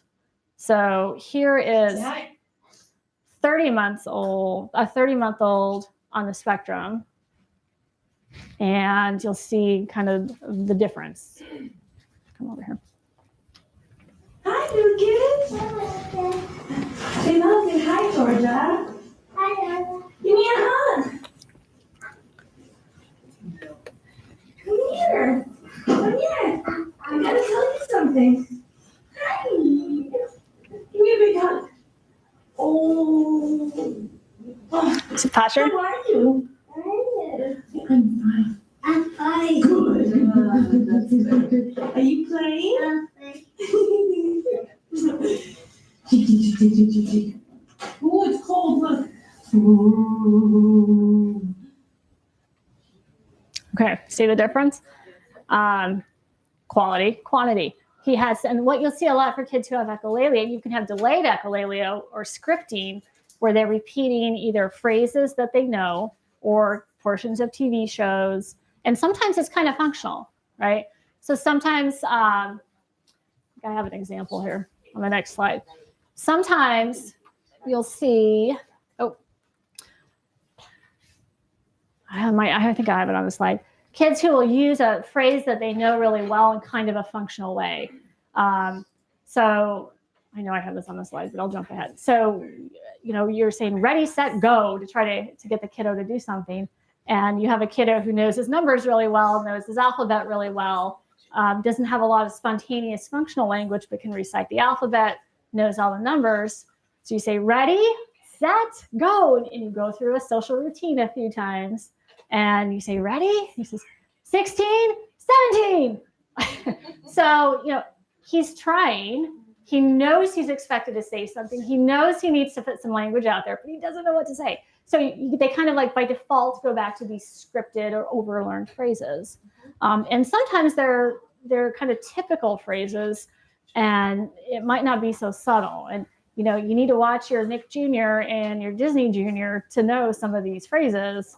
I had an older kiddo who came in and everything was Mario Kart.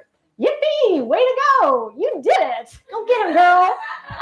But it was probably 25% of his language was Mario Kart. It was great. Yes. That's all right. But from the video, when she was like, "How are you?" and he responded, "How are you?" and then she said, "I'm fine," and then he said, "I'm fine," and she gave him a hug. And he was great. Was that like reinforcing the response to the question? Or it depends on where they are in their treatment plan. So it may be that she just wants a response, and then they're going to go discriminate between a scripted response and spontaneous response. He probably doesn't, I would guess from that clip, he probably doesn't have a lot of spontaneous functional language. So he may be a kiddo 6 months ago who was not responding at all. And now, okay, we're getting a response. Great. So we're building reciprocity. we're going to reinforce that. Then next, we're going to start to discriminate between appropriate responses.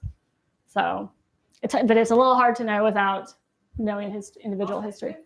He did appear to enjoy the hunt. Yeah, absolutely. He wasn't opposed to it. Yep. Kids on the spectrum are oftentimes very loving, cuddly, physically affectionate. That's another one of those pieces of it. I would say in my experience, minority of younger kids don't want physical contact. And then sometimes they get the socially indiscriminate kids. They love hugs and kisses, and they'll hug and kiss anybody, right? So it's all kind of that quality and quantity. But lots of kids are lovey, huggy, tons of kisses. I get kissed all the time at work. It's great.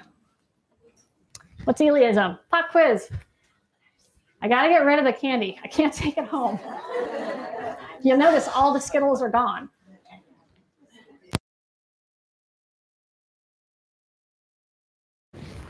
Dr. Kelderman wants a glass of wine.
So, yeah. Okay. So I do team evaluations with an SLP. So she refers to jargoning, and she uses it as what I would call babbling. Like I didn't know. So she don't, because I just want to know. Yeah. I just want to know. Yeah. The terminology. Yes. So that it's different in that like because I'll look at her sometimes and go, did you get any of that? And Yeah. like, yeah, I heard. Yeah. She will. She'll hear words I didn't hear. And she'll say like, well, he knew this word, but then there was jargoning and another word. And he didn't know it, but he was just filling in the words he didn't know. Yes. Is that jargoning or is that jargon as a filler? always that? Jargon as a filler. Yes. And and then there's just poor artic. So you get the mush mouth, right? The where you can just tell they don't have the tone, so they're not forming. That's different, but you can get all three in one sentence. So it can be really tricky. But you can have, for example, you can say, the dog kabuda deju his house. And so you have words, and then this. Babbling is like, usually a consonant vowel, but ba ba ba ka ka ka sounds that we hear. La la la, pa pa pa. There are sounds that you hear, like that sound. The letters that make that sound. So if you couldn't, I always think of it as if you couldn't spell it, it's probably jargon, right? And our tick is like, I think I know what they said. It was hard to, it was the artic. Okay, so restricted repetitive behaviors. Arguably, the most problematic feature of autism in our little ones is rigidity. And a lot of times this is what gets them in at an early age. So rigidity is, here's the technical definition: insistence on sameness, inflexible adherence to routines or ritualized patterns of verbal or nonverbal behavior. This can look like extreme distress at small changes, difficulties with transitions, rigid thinking patterns, greeting rituals, need to take the same route or eat the same food every day. So what does this look like in our little ones? Meltdowns. A lot of times parents and teachers aren't quite sure what's triggering the meltdowns, and that's very fair. But when you start breaking it down, it's usually because something wasn't the right way. There's a violation of expectancy, or something different or new or novel. A lot of these kids, it's a train wreck when they try to travel because everything's new, the schedule's off, right? It's hard to travel with young kids anyway, but you hear disastrous stories of people who come home from their $10,000 vacation because they can't tolerate it, and everybody's miserable. And are meltdowns for kids on the spectrum different than a 2-year-old temper tantrum? Yeah. Yes, they are. So the next remember where we were, third criteria has to do with my favorite, intense interests. Highly restricted, fixated interests that are abnormal in intensity or, not and, or focused. So you can have a strong attachment or a preoccupation with unusual objects, excessively circumscribed or perseverative interests. All right, so what does this look like in 0 to 5? Right, sometimes this is harder to pick up in these little ones. Sometimes it's not. So, a lot of kids we see colors, shapes, letters, blocks. You have a kiddo who's not verbally fluent that walks in, hexagon, and they're right. Parallelogram. You can't, and the artic for everything else is really poor, but then they have this beautiful parallelogram, and that's not typical. Numbers, this oftentimes will develop into hyperlexia, which is, really adapted decoding. It does not imply reading comprehension. Just I can sound words out really well. Animals is probably one of the more frequent things we see. Classic dinosaurs, right? Kids who can identify all of the different dinosaurs. Vehicles, also top 5, I would say. Flags, you get flags sometimes. I've had kids who come in and you can show them the flag and they'll tell you the country the flag belongs to. Not verbally fluent, but there's Argentina. So, and you get this big contrast. I mean, it's this huge contrast. And it's tough sometimes because it's like a cool trick and everybody's impressed, right? It's this great party trick and the kid gets reinforced for it. And it does imply some really advanced skills. Like this is a huge splinter skill. And it doesn't mean there isn't a strength there that we can work on, but is it typical? No. And then you can have some that can be not so subtle and really odd. Because again, do toddlers like animals? Yeah. Do little boys often, to be stereotyped, like trucks and cars? Yeah. So again, quality and quantity. Do 2-year-olds know the difference between a BMW 5 Series and a 325? Some do. Fire hydrants, right? I had a kiddo who knew all the fire hydrant manufacturers. So my favorite kid, he was 7, so I'm kind of out of my age range here, but chicken breeds. I mean, this is the best ever. He was fascinated with chickens. He knew all the different chicken breeds, and I've got a slide that will go on. So, but the thing to remember in terms of this diagnostic criteria, not everything has to be an obsession, right? If the kid, I had a kiddo, older kiddo, pad mount transformers. I'm like, what is that? They're the blocks, the grids that the city electrical grid system is on. And, it wasn't all consuming, but he knew a lot about it. In a little guy, and you're like, yeah, that's not, nobody's hanging out in the playground talking about pad mount transformers manufactured by so-and-so. So it's not just the intensity, it's also kind of these arcane, bizarre things. Sprinkler systems. I've had a few kids in this sprinkler system. Irrigation systems was another. So couldn't find any good clips that really illustrated this, so I just have some examples from kids that I've seen. So this is a 35-month-old who came in. He had no spontaneous functional language, none. He had some echolalia, but his Vineland, based on the scale, he was about a 10 to 9-month level in terms of his functional language. He could recite the alphabet. He said E-I-E-I-O 100 times over the course of a few hours. High frequency. He knew all his numbers. Every time he saw a number, he labeled it. It was almost compulsory. And the hexagon, he was one who would label the shapes. I had to take the clock out of the test room because he was so perseverative on staring at it and labeling the numbers. And then he had this massive meltdown when we took the clock out. And he was the 16. I knew I had this in here somewhere. He was the 16, 17 go. Okay, here's my chicken guy. This is a great kid. So here's a kid whose verbal IQ is at the 86th percentile. Right, he's a smart kid in terms of learning potential in books. Johnny, not his real name, has an intense interest in animals, present for over 5 years. His parents say it's an obsession. And when he was younger, it was dinosaurs, and then it kind of emerged into chickens and goats and cows, and now it's farm animals.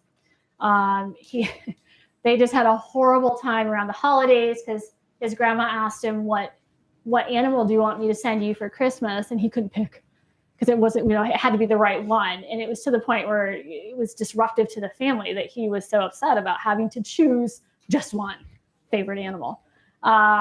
He knew all kinds of obscure facts about animals. He did cite the best lane chicken breed. He would discuss specific breeds of donkeys. I didn't know there were different breeds of donkey. I got schooled. He wanted to be a farmer when he grew up. And we had extensive, I wouldn't call it a conversation, but I learned all about this book called The Standard of Perfection. And it's a book that has breeding standards for poultry breeders. And there's a YouTube show called, or no, I don't think it's YouTube. I think it's Netflix, actually. Chicken People. So if you ever want something interesting and somewhat amusing, Chicken People. And it's this documentary about people who, many of whom appear to have an intense interest in chickens. And he loved to horse ride and he attended the farm. So, and this kid was great, but he was really struggling because he wanted friends, but he wasn't having success making friends. And, he had this big altercation with a kid at school because the kid said chickens are dumb. Whoa. How dare you? So he's doing great now. He's been in with a good therapy group for a while. He's doing fantastic. Okay, so moving on from chickens. Lastly, the sensory piece, right? This is often one of the easier things to catch, so to speak, in our little ones. Hyper or hyporeactivity to sensory input, or unusual interest in sensory aspects of the environment. So apparent indifference to pain or temperature, adverse response to specific sounds or textures, excessive smelling or touching of objects, visual fascination with lights or movement. A lot of ors in here, right? These aren't ands. You don't have to have all of these, even within this diagnostic criteria. So some examples, more common things that we see, blenders. I had a mom who would take the blender to the garage because it would trigger such a meltdown for the little guy. Hair dryers, air compressor triggers, like these big, loud, abrupt sounds that come on are oftentimes tough. Or the kids that really hurt themselves and they don't cry and they don't fuss. They have a high pain tolerance. Yeah. But yeah, I kind of envision they don't feel it the same way. Those pain receptors are just not, the dial isn't turned up on it. So you hear stories of kids who broke their arm, or they have a compound fracture and they don't realize it until the day and a half later because the kid's black and blue and the parents are, oh my God, what happened? And they go into the emergency room. And you know, that's not an uncommon story. Smelling things, licking things. You know, my window always has tongue tracks up and down.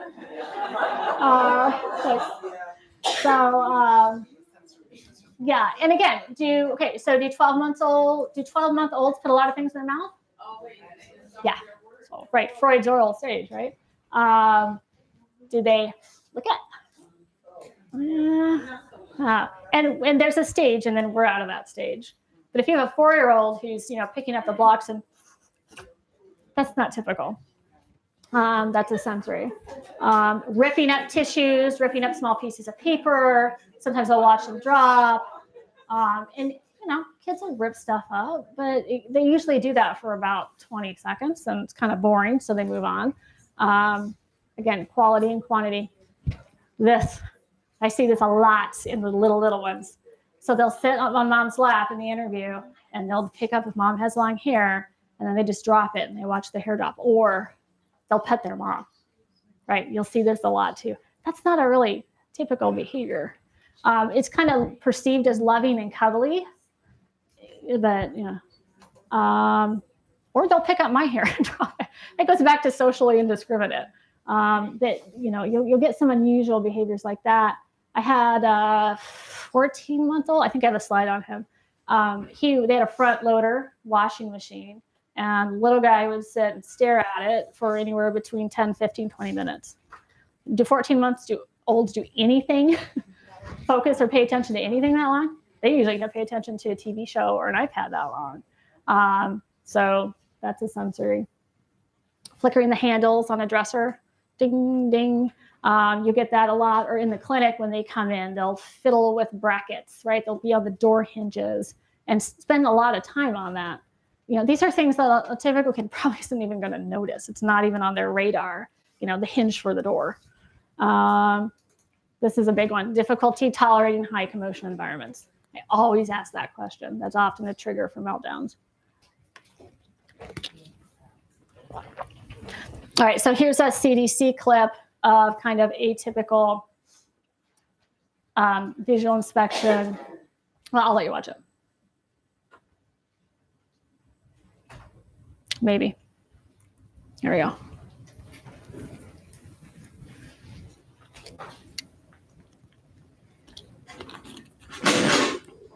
That one doesn't have anything in top. Let's go. It's for you, Evan. It's for you. Hello. Hello? Oh, you want to talk to Evan? Here you go. Yeah.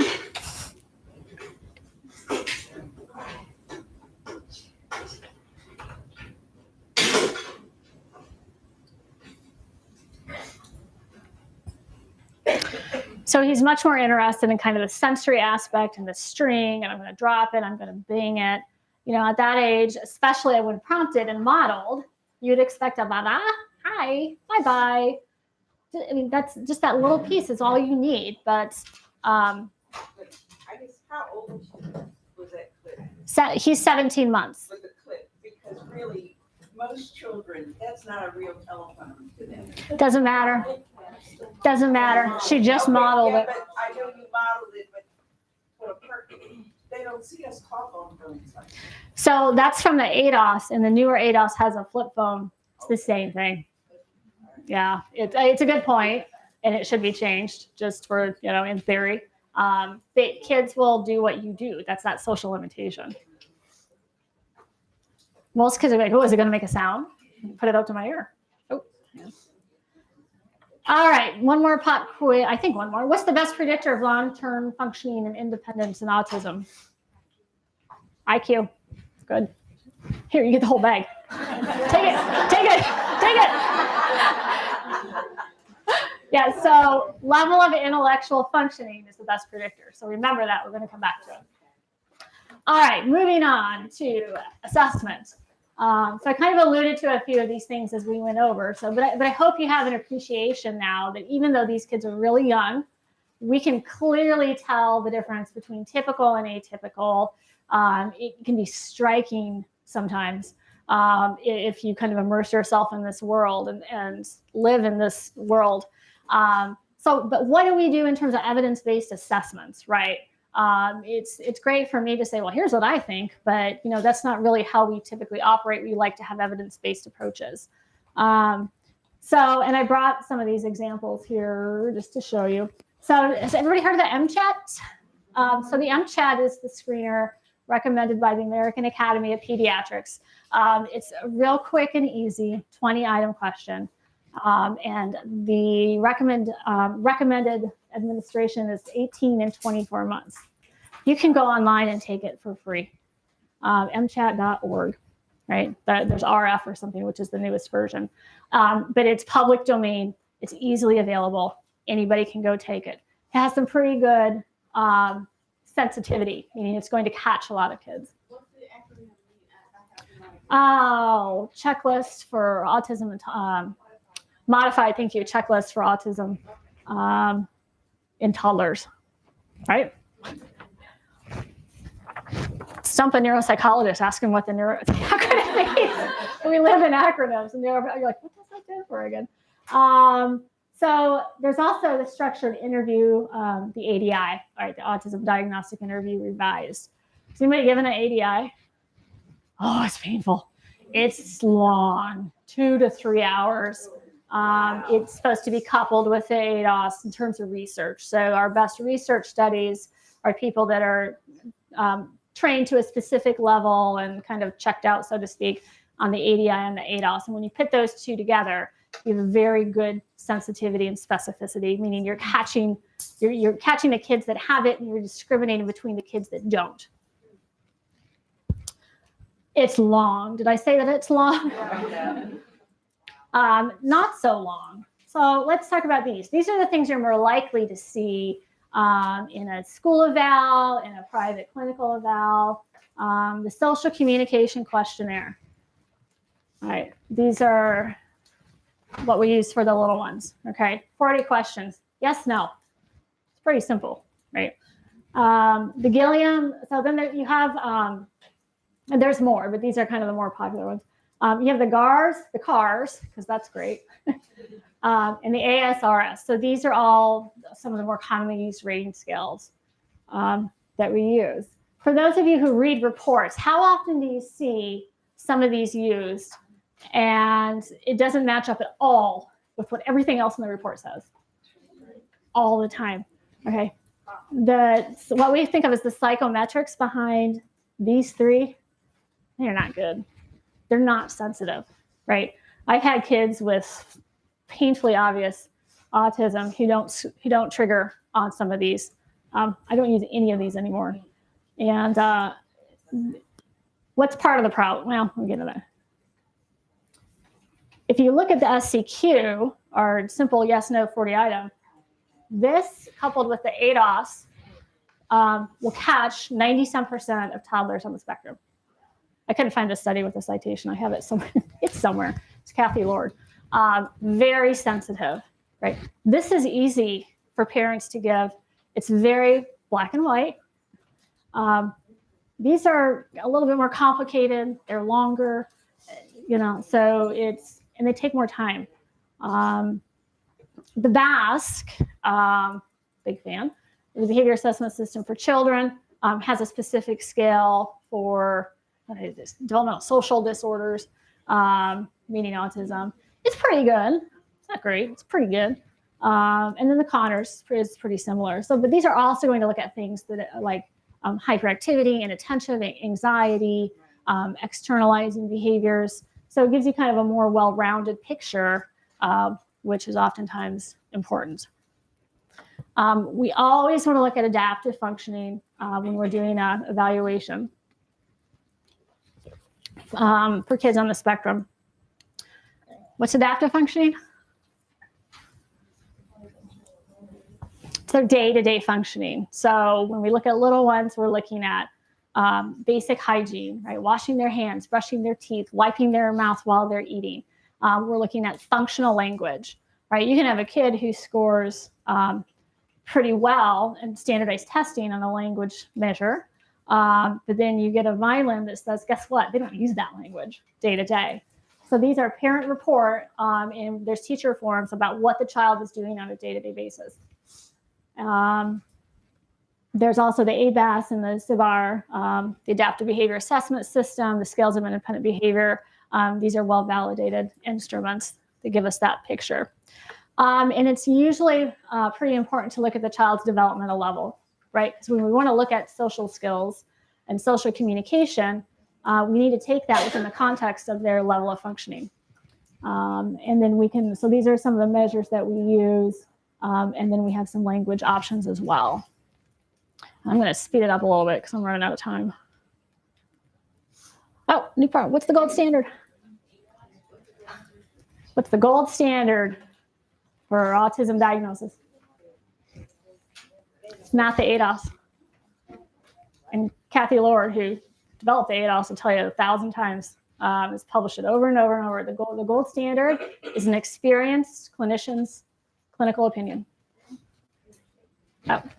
And a lot of people use the ADOS and say, here, it's the ADOS. Yeah, but who's giving the ADOS, right? Which is probably true for any instrument.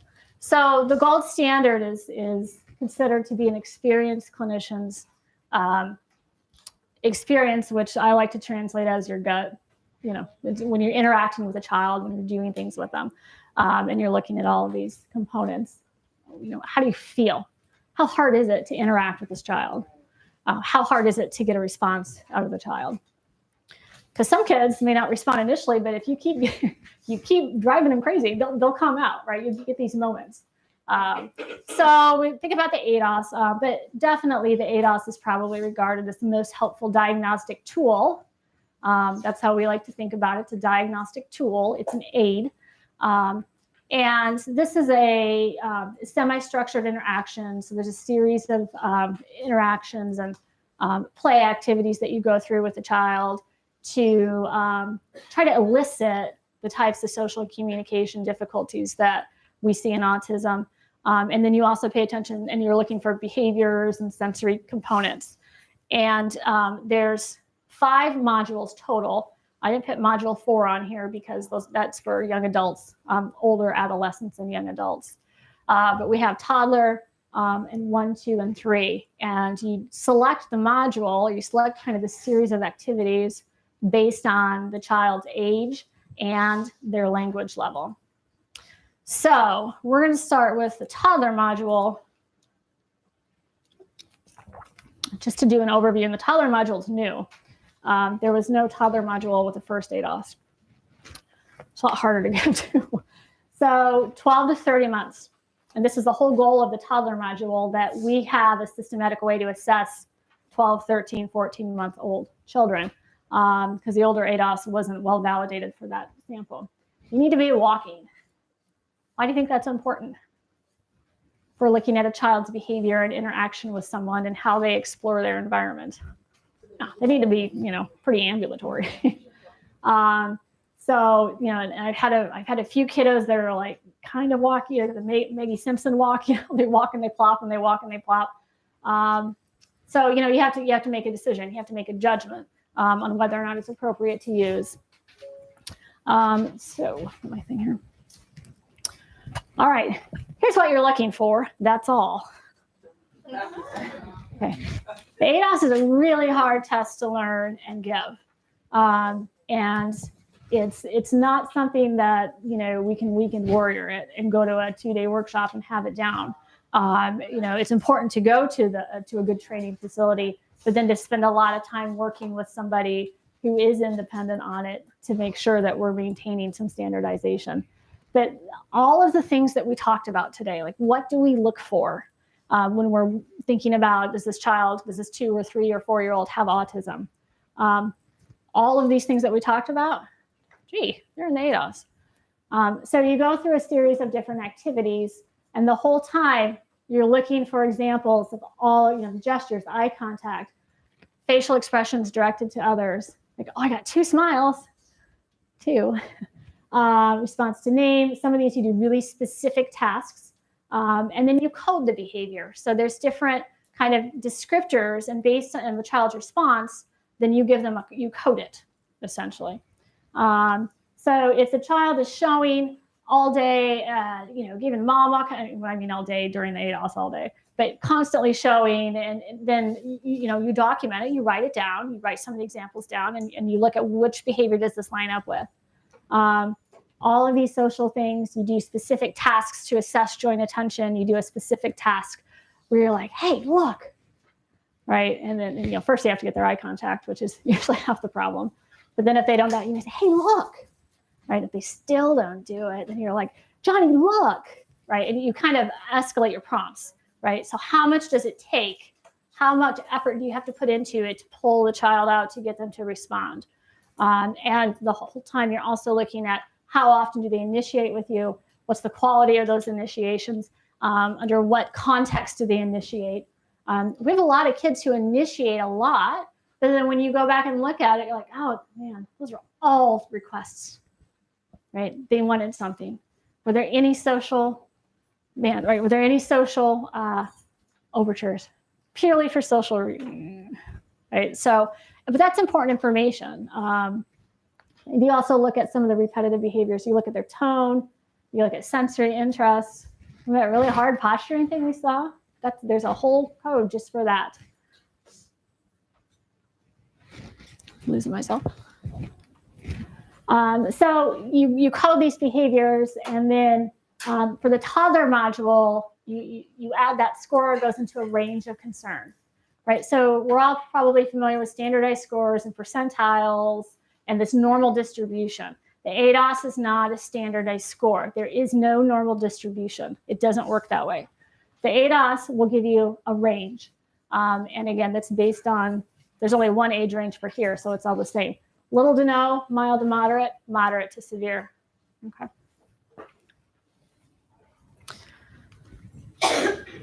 So for our older kids who are 31 months, who might have a few words or no words, they have a module 1. So you do some of the same activities, you do some different activities, but again, you're still looking for a lot of these very specific behaviors, and you're coding the behavior. So you'll see many of them are the same, but we don't have giving in here anymore.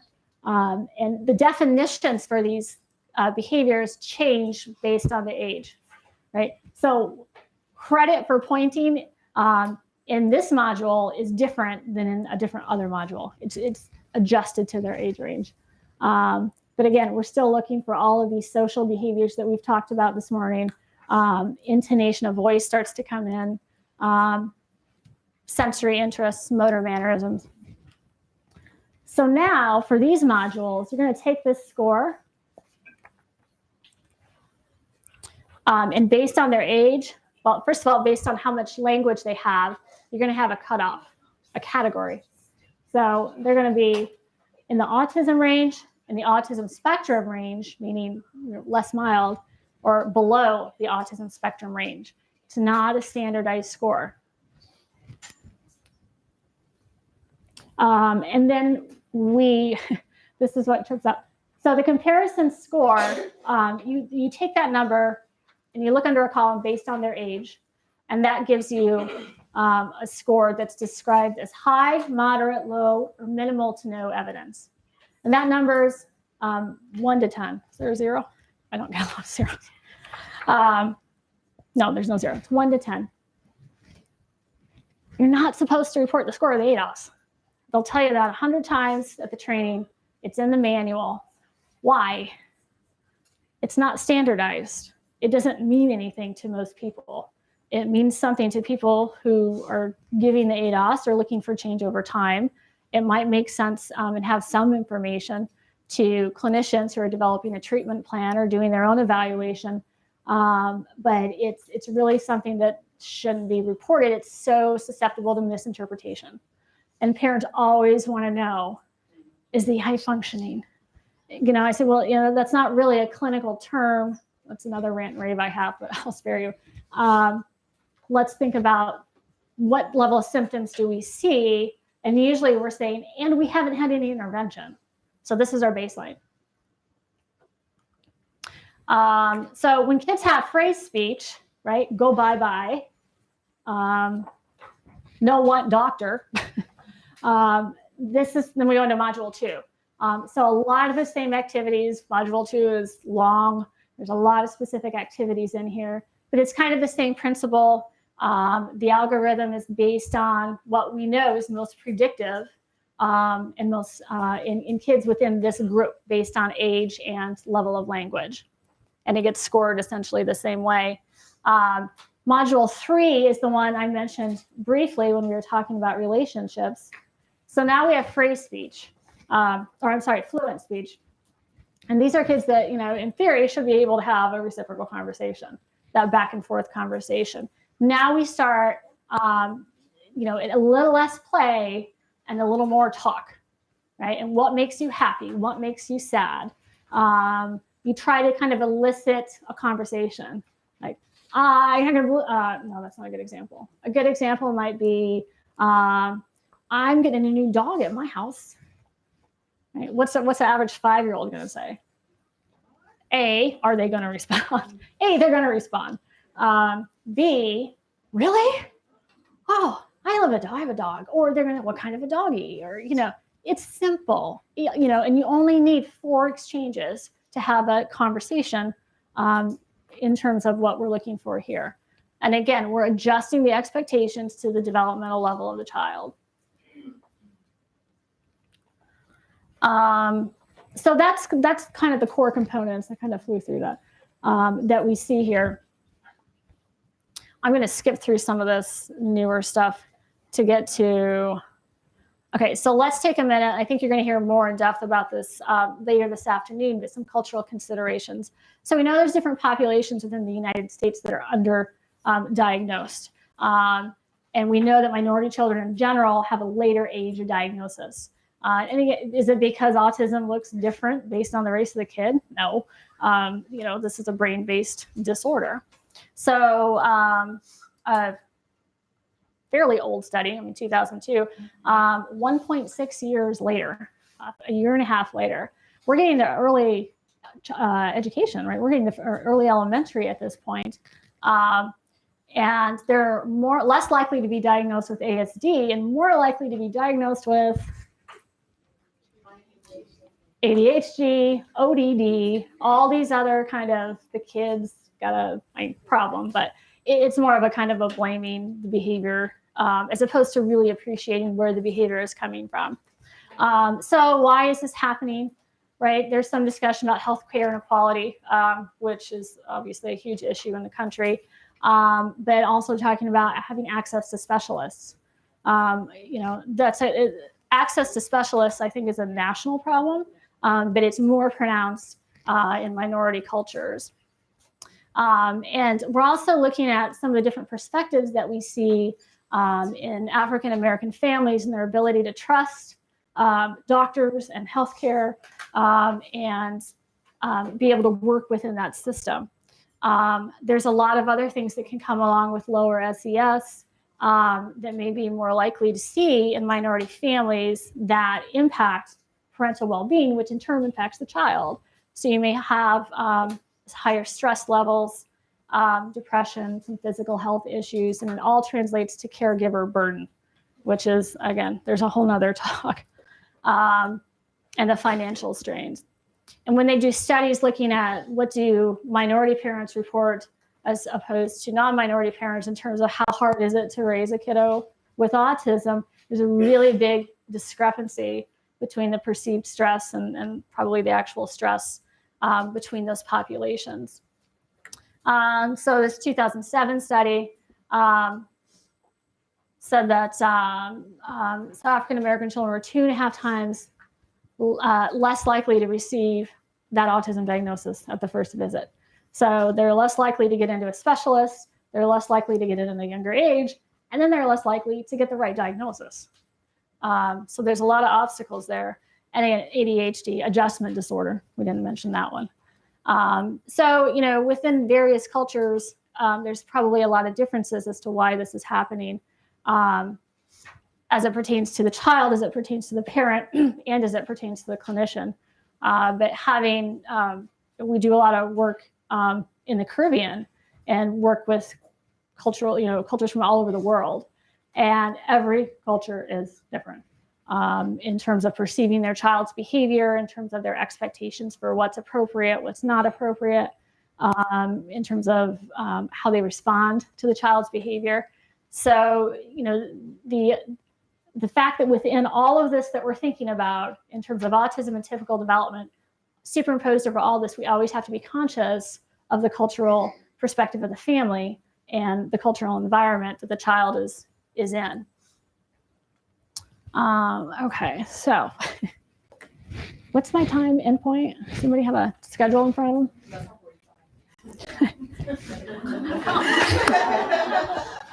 Time management. Way to go, dorsolateral prefrontal. Okay, so let's see how fast I can talk.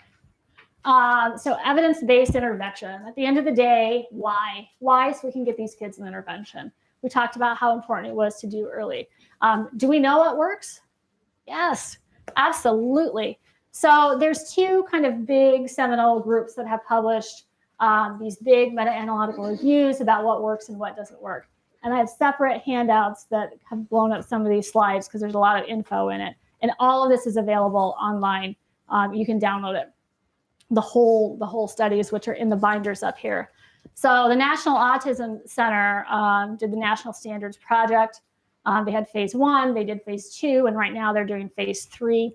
That what they found is there's 14 established interventions, 18 they consider to be emerging, and 13 that are unestablished. I'm not gonna have time to talk about B.F. Skinner. So applied behavior analysis, which I think most of you are probably familiar with, is a very scientific approach to understanding behavior. Applied meaning, in the real world, right? We can do rat studies all day long. That's not applied. Applied is people out in the real world, not in a lab, not in a clinic. Behavior is broadly defined within ABA. And you have your whole world of verbal behavior, which behavior is not just behavior. And analysis is where they really look at antecedents, behavior, and consequence. So what precedes the behavior? Why is the behavior there? What is the motivating factors? Any BCBAs, ABA, RBTs? Anybody? Woohoo! My peeps. All right, so there's some quotes there. But back to the National Standards Project. So these are the interventions that were found to be established. And if you look through all of these, outside of cognitive behavioral, which isn't really applicable to our age group that we're talking about right now, all of these have what in common? They're pretty much based on ABA principles, or they're a subcomponent of ABA, right? Behavioral therapy is effective in improving social communication behaviors and decreasing problematic behaviors for children and adults with autism. So there are some things that are, maybe they're a little newer and they haven't been around long enough for us to fully research them. Who was asking about diet and nutrition? They got exercise in here. This is the older one. How often do we recommend exercise in our treatment plans? Brain needs oxygen. We should probably do that. But these are, emerging. And again, you have a handout with all these. Unestablished, right? What? 4 times unestablished? It's kind of based on ABA, right? It's kind of a real world type. But again, some of these are just newer at the time that this study was done. So, it takes them 2 years to run the meta-analysis, and they're pulling studies from a certain time period. If they were to do it now, okay. Shock therapy, no. But some of these other studies might move up the ladder. So the other big meta-analysis and publication to know is the NPDC study. So they, again, did this big meta-analysis to look at what's established, what's probably okay, and what is, we just don't know. And this is a nice slide that kind of shows you what did they measure? Exactly what are we looking at? When we say it helps, what does that mean, right? So what are the variables we're looking at? Social skills, communication, challenging problematic behaviors. Joint attention gets a whole category to itself because it's that important. Okay, so and here's the evidence-based practices again. If you go through extinctions, FVAs, modeling, naturalistic intervention, these all fall under the category of ABA, right? So they're specific ABA or intensive behavioral interventions. We keep going down, pivotal response training, prompting, reinforcement, social narratives, video modeling. This you see more and more for some of the older kids. Because technology, yeah, well, that's a whole nother thing. Okay, this is a really important slide. It's really busy and hard to see too. But so these are the different variables that we're looking at outcomes. So social, communication, behavior, joint, attention, play. And the columns are age. So this is 0 to 5. So this is the one we're really talking about today. And how many different strategies do we have that are evidence-based interventions to support social functioning in 0 to 5? A lot, right? They all fall under what category? ABA. Communication. Look at all of the red in this column. We have a lot of options, right? There's a lot of different strategies that can be helpful. Behavior, fewer, but still quite a lot. Joint attention, there's quite a few there. Play. This one you may not be able to see. Cognitive. Right? There's some, there's not a lot. What was that number one predictor of outcome? IQ, right? This is important. We need to get the kids in early. And remember that study, the Bradford study from 2014? 24 months and younger showed improvements in developmental skills. The idea is that if we get in there really early, we may even be able to turn the needle on cognitive abilities. What is the last column? This one, mental health. You know, what does that have to do with anything? I think that that's probably a factor of the design of the studies and what they're really looking at in terms of outcomes. I think there's probably, I think the studies in here are probably a little bit distinct. I think it's a design issue is what I would suspect. Remember those optimal outcome kids that we talked about way at the beginning, right? So here's your graph. This is the percent of kids having ABA therapy by age 2. All right. This is the high functioning autism group. This is the optimal outcome group. 70-some% of the kids in the optimal outcome group have ABA by 4. This is, you know, you don't get pretty graphs like this in research very often. This is a huge difference. So if you walk away with nothing else today, the point is we need to get these kids in therapy, and we need to get them in therapy as soon as possible. And, you know, ideally 18 months. So should we wait and see? No. Okay. Other evidence-based interventions, medication is helpful for certain symptoms. When we get into complementary alternative medicine, melatonin is helpful for sleep regulation. Okay, and then lastly, as I'm flying, there's a few resources here that are helpful. There's Autism Toolbox. This is a great website for parents, asatonline.org. It has a really user-friendly way to look at different interventions, and it says the research shows it works, the research shows it might work, the research shows it doesn't work, or the research shows this is bad, this could be harmful to your child. Or it says, we don't have enough research to know yet. So it's very straightforward. The parents can look up any type of intervention or anything that they come across online, and it's a good source. All right, no, we don't have time. Questions? Anything else? Sorry, I ran over. Maybe one of the difficulties in the early diagnosis, the school districts are, they say financially not able to provide everyone with that free and appropriate education. So Yep. if they don't diagnose it, then they don't have to provide the service. Yes. Well, you know, and they have to get into the system even to start. Right. Right. I mean, it is so. right. It's not as though they're welcoming you. it can be it's a challenge on multiple levels. I think it's a challenge. Who's the first line providers that see kids on a regular basis? Pediatricians, right? So, that's really a first line approach, that we need to do a better job of educating pediatricians about when to refer, and what, even if you see one thing, but is eye contact? No, just refer, right? Get them into somebody, get them in to see a specialist.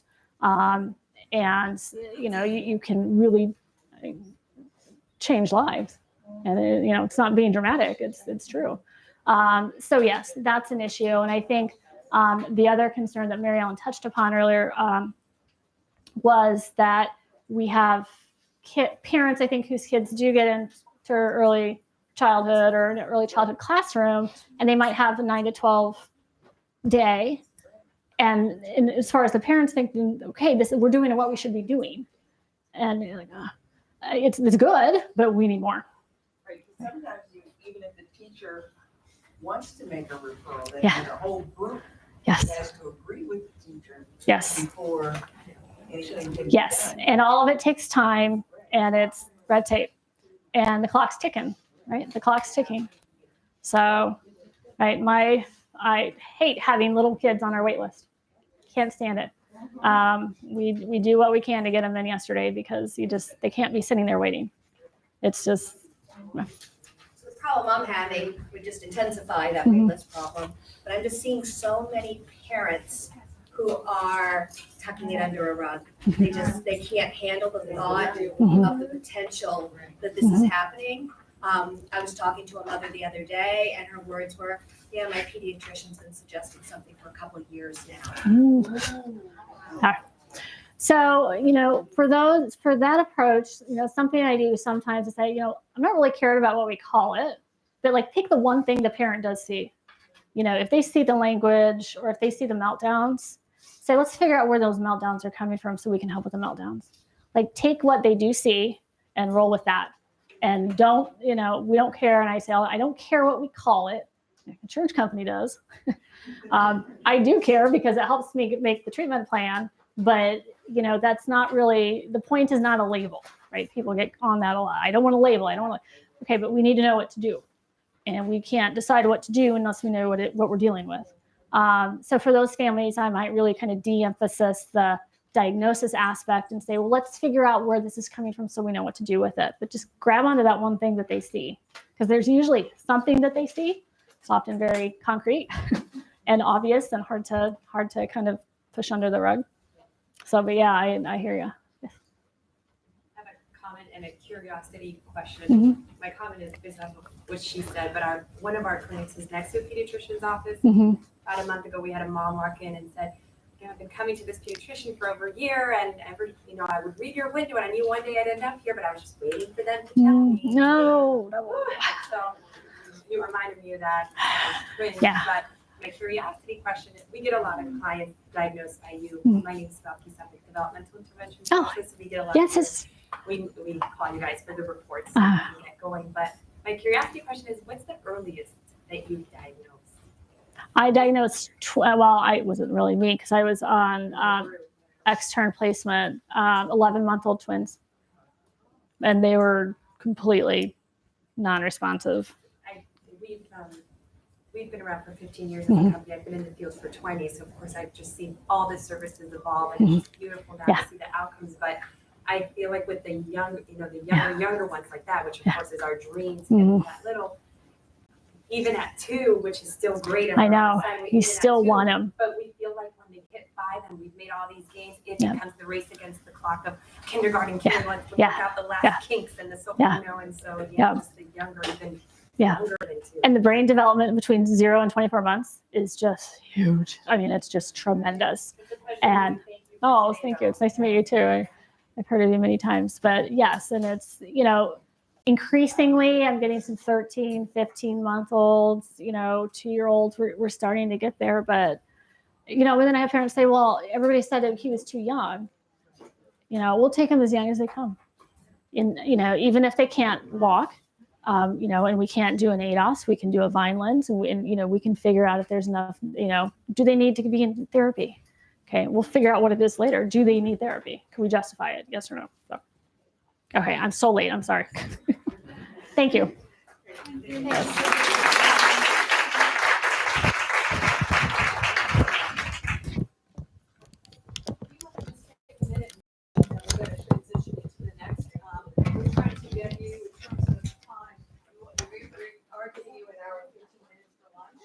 So we're hoping that we can start you as close as possible to 12:30. If not, we'll push it on the other end.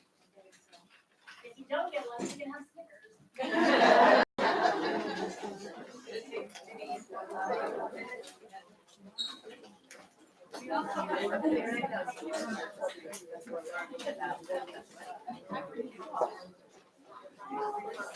Are you able to get online? Well, are you able to get online?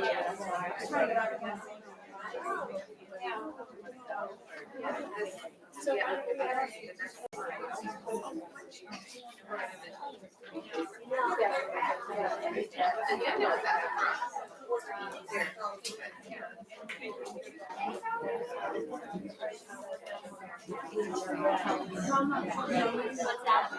Oh, I did show it pretty.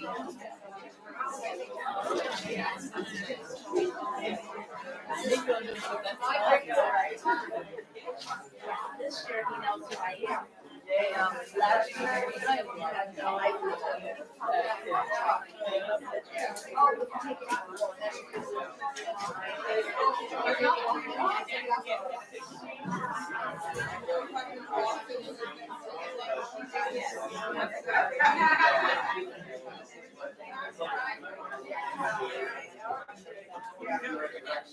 Not this, but.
It's a stigma.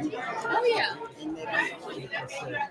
I go to church. I go to church in the community, and I just observe.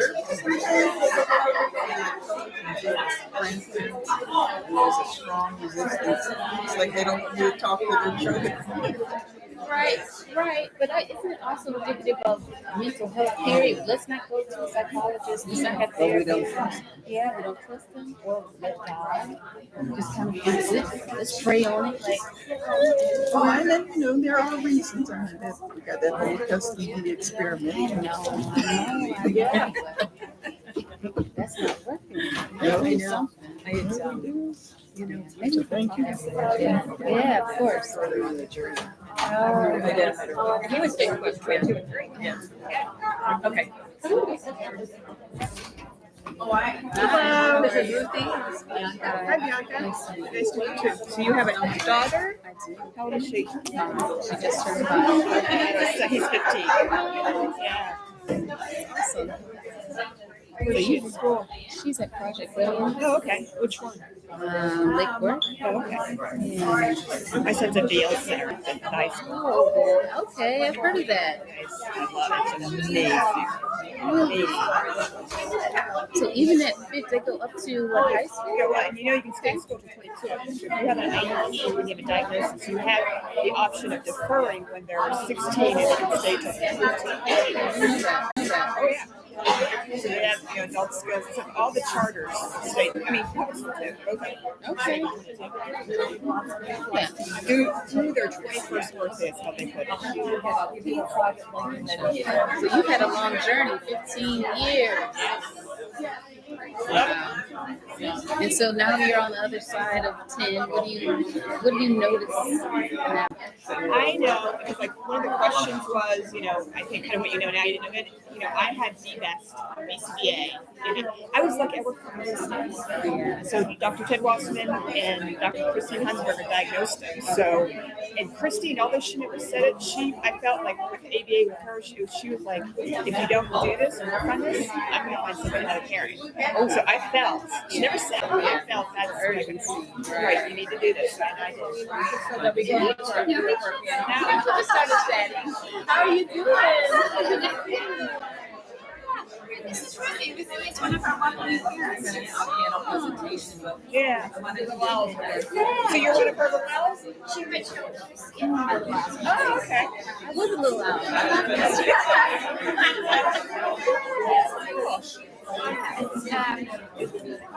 David was one of my welcoming parents too. Okay. What I was going to say is, which like a handheld microphone, if there's going to be a panel.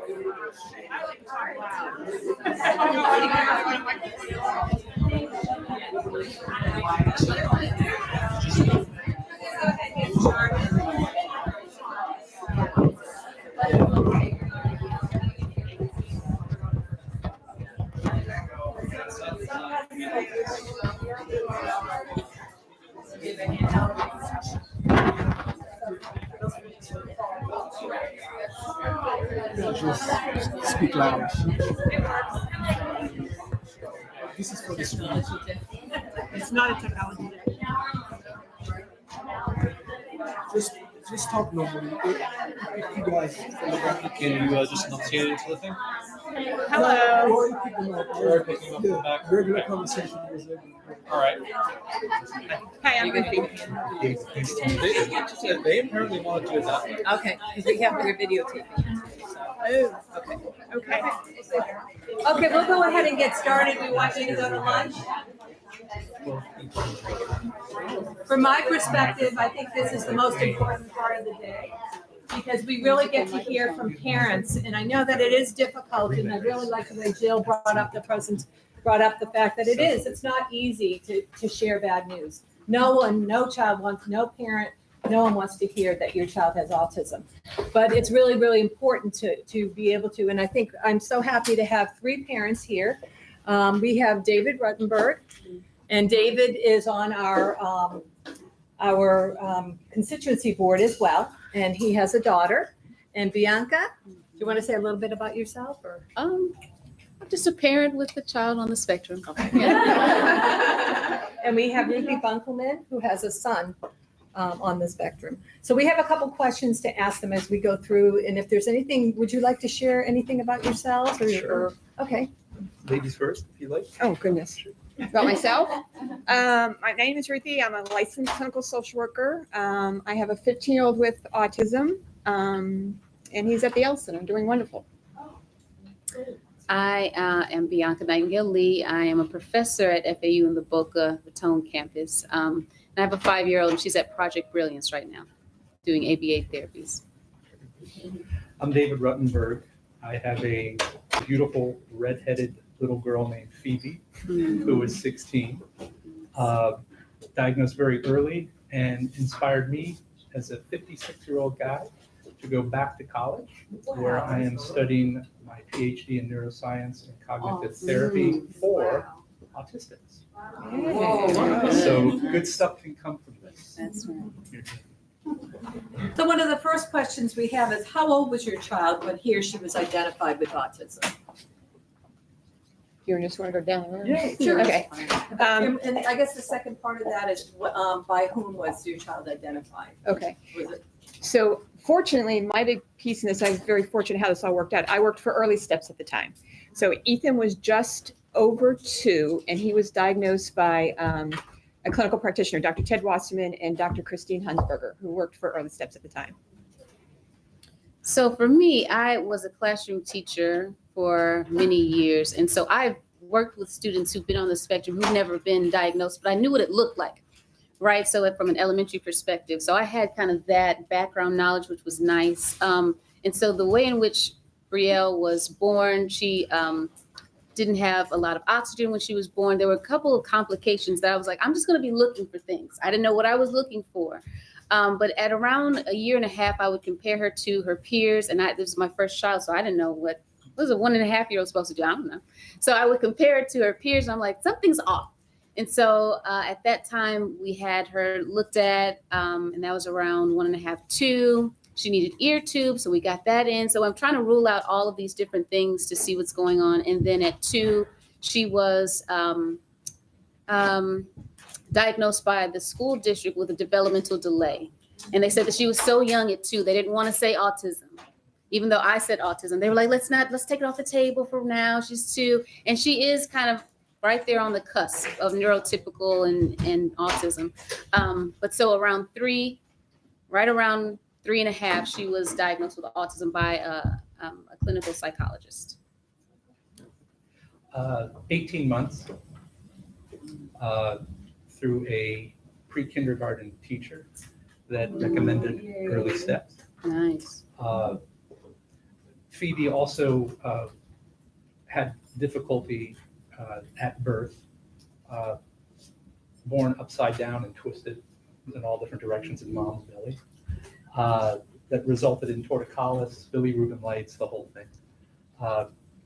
And I'll get to what the tell was that caused us to ask the preschool teachers what they thought, but we'll get to that in question 2.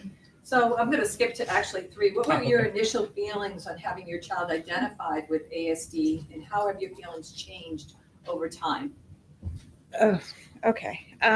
Initial feelings was I had an older son who also was diagnosed with autism, so I kind of saw the red flags, but Ethan seemed to have more skills.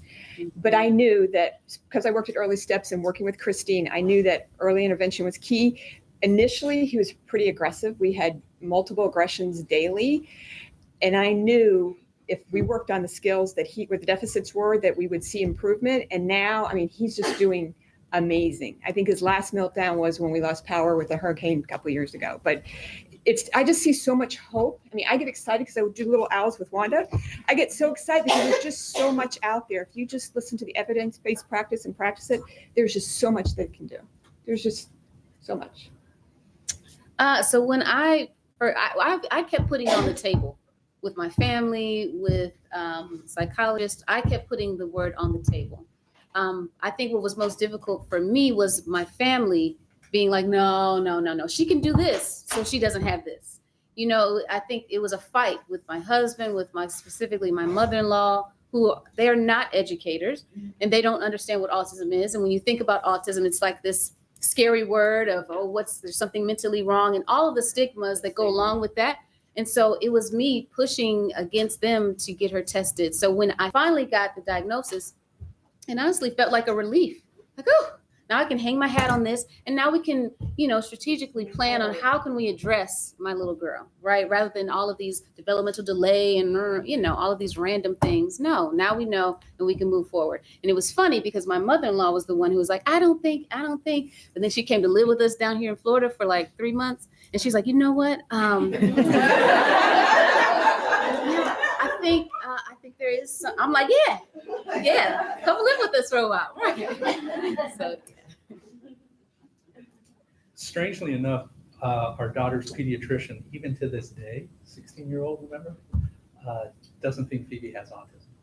Wow. Which is a bit of a bother because in order to answer the question, we despise labels, and I really appreciate your answer before. Tantamount to Phoebe's outbursts and lack of eye contact were immense gifts that she had. By the time she was 5, she had 4 languages mastered, and languages that nobody in my family speaks. Mandarin, Dutch. Where does this come from? I don't know. So we've always looked at it as an opportunity, as a superpower, if you will. And yes, there are times when we cry ourselves to sleep at night. But on balance, we've always been a very strategic couple, my wife and myself.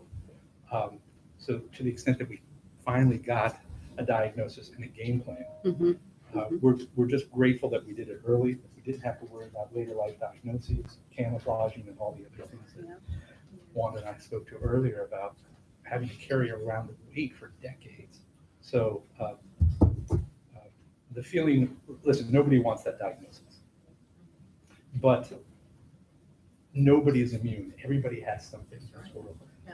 And to the extent that at least you can hang your hat, to borrow a quote. Yeah, absolutely.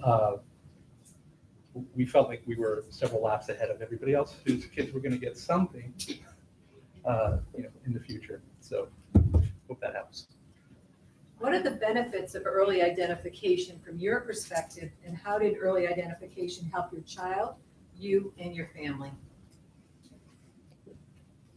Benefits of early, we're working on it, looking at the deficits with the skills that he needed to work on. We were very fortunate. We had Dr. Christine Hunsberger, who is our first BCBA. And although she never said it, but I always felt like if I didn't follow through, she was going to move on to another family. So we worked hard on what we needed to work on, and we saw the benefits from it. I mean, right now, like his biggest deficit right now is the social piece. And we're working on him ordering at McDonald's, going up and asking for one. It took him 20 minutes last night to get him to order something. So it's definitely helped. It's made my husband more aware. It's made his sister more aware. And we don't react the same way if you think he was just having a tantrum. We know it's a social issue. It's okay, buddy, let's just breathe. We can work through this. We can walk through it. And we understand it more. And I think it makes us more aware of the community as well. You see other people in the community who are struggling, and you just kind of look at it differently. It's not, oh, what's that parent not doing? It's more like, we get it. We've been there. We've done that. Just. Yeah, I would say the same. I think it gave us tools. I mean, before the diagnosis, you're just kind of grabbing at straws. Like, what did my mom do when I did this? Gave me a whooping. Just being honest. Yeah. That was my go-to strategy. Look, she does that. I give her a whipping, something like that. But once you understand what this is neurologically and what's going on, you're like, okay, so you can step back and really take the time to understand what tools that you have to work with. And I think that's what was very beneficial for me. And then coming and preparing for this talk, I kind of wrote down all the different things that Brielle has been through and that we've walked through. And it's just like, wow, we did a lot of stuff. But that early diagnosis kind of puts you on a path to, one step at a time. And when I look at all the different steps that we took to get her where she is now, I mean, she's playing with others, she's using her words, she's looking me in the eye. So, I mean, night and day from her at 2 when she was no expression at all, just kind of like there. So if we didn't have all of this intervention, I don't know where she would be. So very important.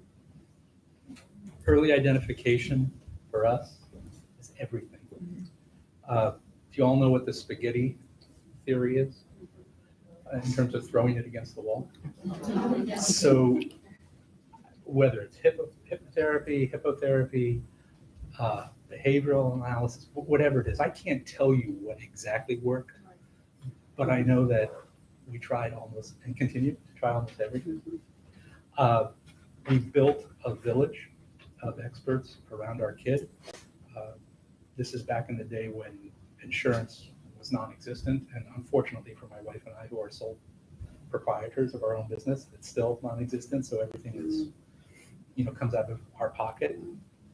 But how it affected Phoebe is that she's now going to her 3rd summer of being able to not only go to camp by herself, but she's participated in college courses, living in a dorm, navigating metro rail systems by herself.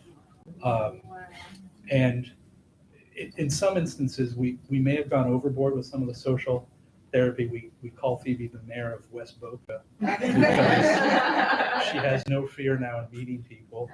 She is unfortunately boy crazy. And I don't believe in owning firearms, so I don't know what I'm doing. So that's how it's affected dear old dad. But I wouldn't, change it for the world.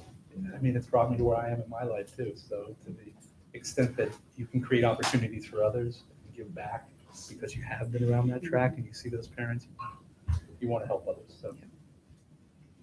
The last question, do you have any recommendations to early childhood providers and professionals on how they can make the process more supportive for children, parents, and families?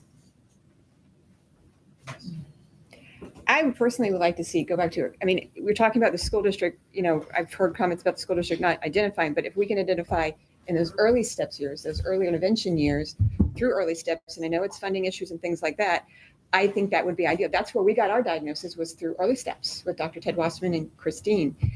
The other big piece of this, and I was talking to Belkis about that, it's the whole funding piece.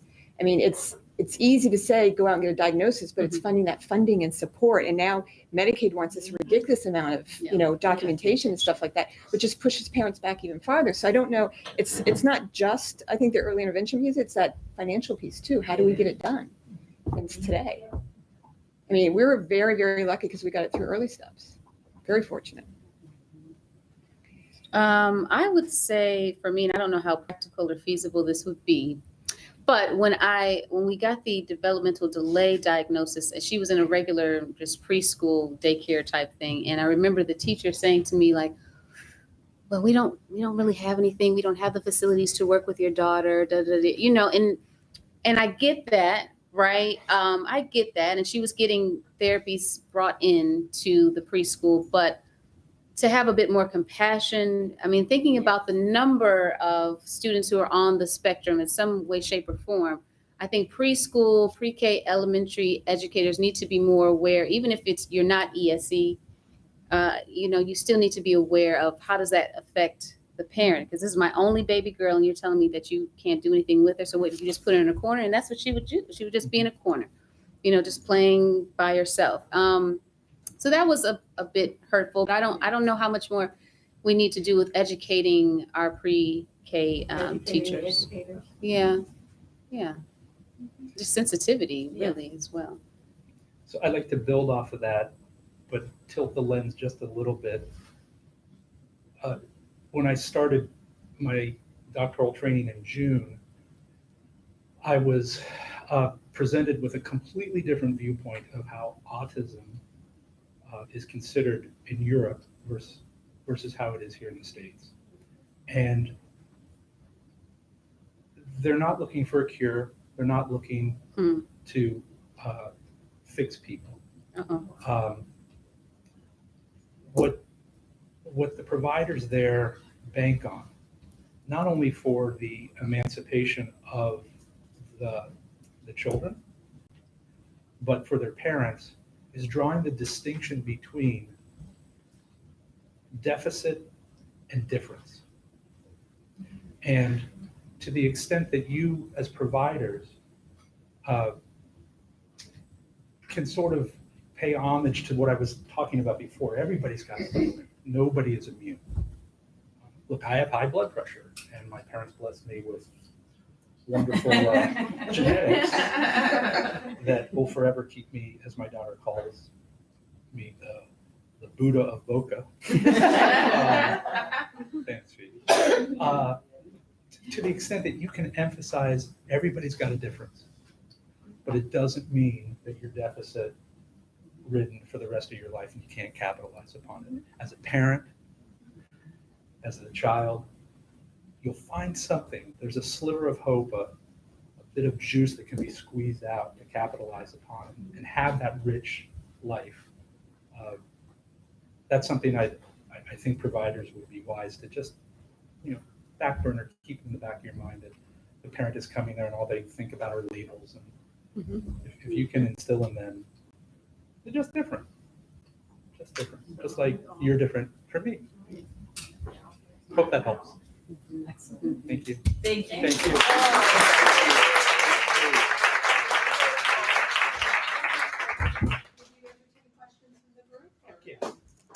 Would anyone like to ask a couple of questions? I have a question. Your daughter, you said she was diagnosed.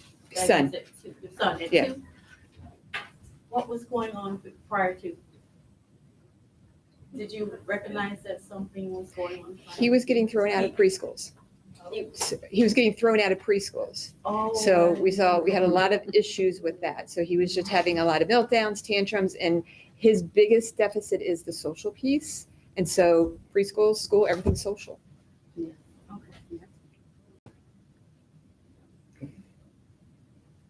I just want to say thank you for bringing up the fact that we're all sitting here and listening to the trainings, but we're not thinking about general ed preschool teachers and elementary school teachers, and they need to be trained. Oh, yeah. But that's like a light bulb, and I've been in this for 20 years, and this is like nothing new to me, and I've done school, parent training and everything.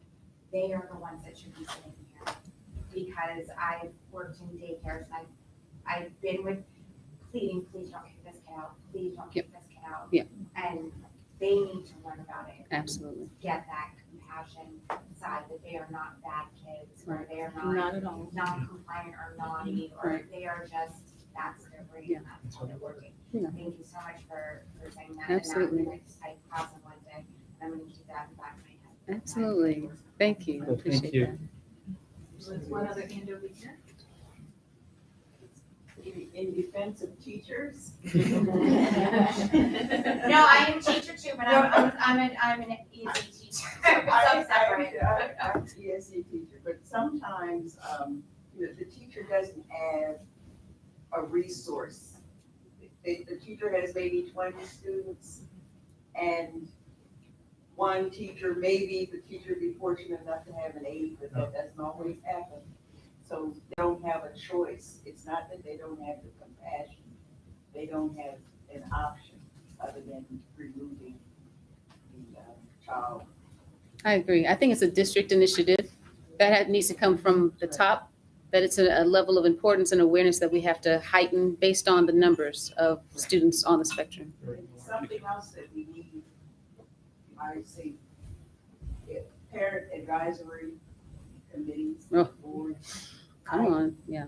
I come from Maryland and we had that, and I was shocked when I came here and it didn't exist. Wow. So you need other parents. Yeah. Parents have a different voice than educators. Absolutely. We can say something and, it's like, oh. No, that's true, But yeah. when it comes from the parent, it's different. It's heard. It's a great point. Yes. Yes, I just want to say, how long did it take you to get into early steps? Because my nephew, he's just turning 2, and she's been trying for a while, but she. Oh, no, they have 45 days. If you call and make that referral, they have 45 days to get them in. Absolutely call and you ask first the manager, was it director or whatever, but once you call and make the referral, they have 45 days to get them in. Are you talking about the initial evaluation or services? Oh, I would call back. I assist in autism pre-K. So I knew something was wrong with him, but I just got to the point where my nephew, yes, but I got to the point where my nephew now, is probably softened up to want to go that route. That's good. Also director, after school director. I find that a lot of regular teachers, they don't understand it. So at the Christian preschool, we have a headbanger and this kid, and they know I worked with it 35 years. So they're like, oh, Miss Lisa, come and look at him. And yes, but then there's a link between how they talk to the parent about it. Mm. Because this parent is in total denial. Like he just does it when he gets mad. And you can call CARD too. I Yeah. mean, we can go in and do observations and provide training to teachers in private schools, public schools. Also, we can talk afterwards, and then I'm with early steps. Nice. I just, actually, it's like a comment. I think that, that piece for parents is definitely very important. And Mary Black and I both work with the school district, and we actually represent parent services.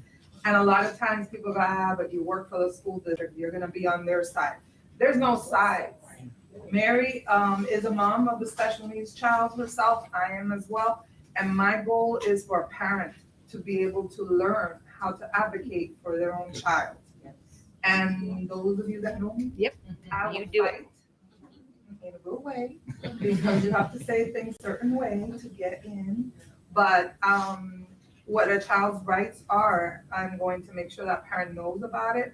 And especially for underrepresented, the minorities. I'm a Hispanic. And those parents are afraid for immigration issues. They don't know. A lot of them are Medicaid, so these great evaluations, they don't get covered. So that issue is real. But I want the audience to know that through parent services, and I refer to them all the time. Help me out here. We will do what we need to do. Thank you. Thank you both. Well, thank you so much. Thank you. All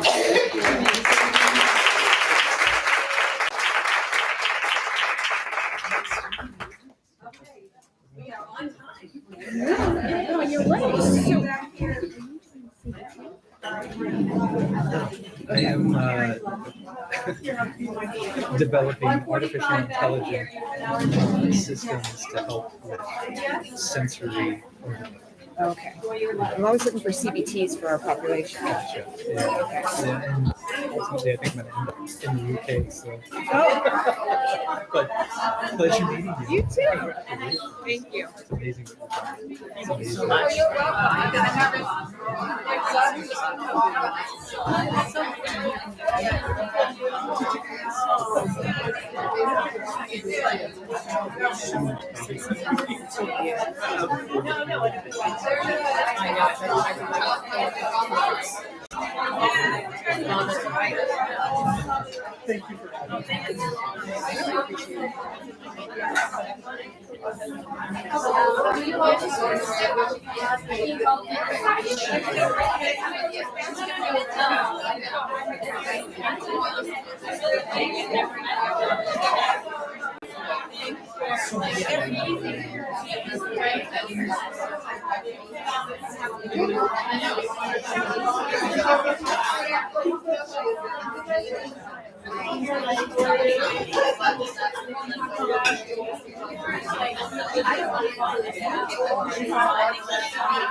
Thank you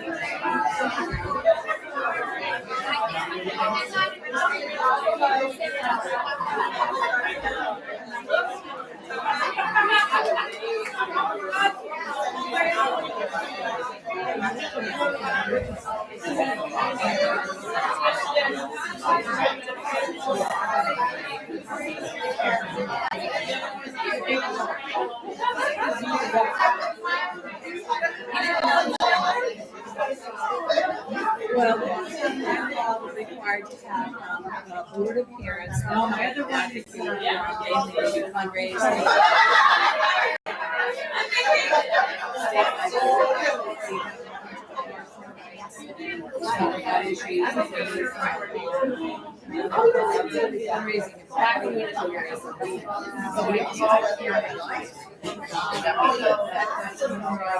Right now, we're advising to our parents to try to understand. So that parent advisory meets 4 times a year. Our next meeting is in February. We typically meet on a Friday. Yeah. We meet Fridays from 10 to 12 years school. The next one is February 7th. But what we're working on right now is a survey. So we're working on a survey. So I'm going up, we're done 4 years. So would you be interested in that? Yeah. Okay. Or you can even, I don't know what's next. We usually need to tell the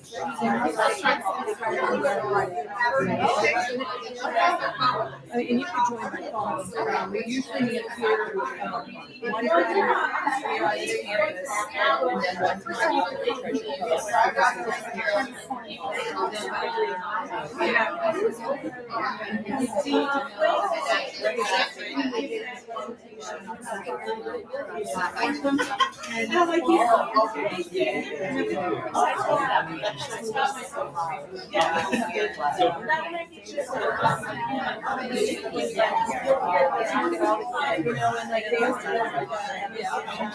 Are you good?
You did great.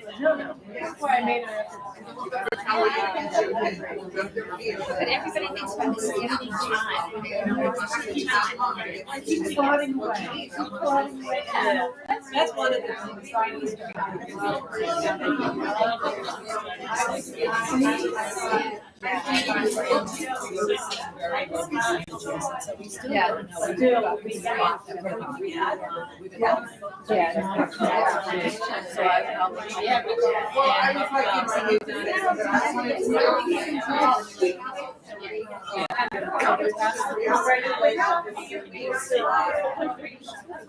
Next one's coming up, we did. And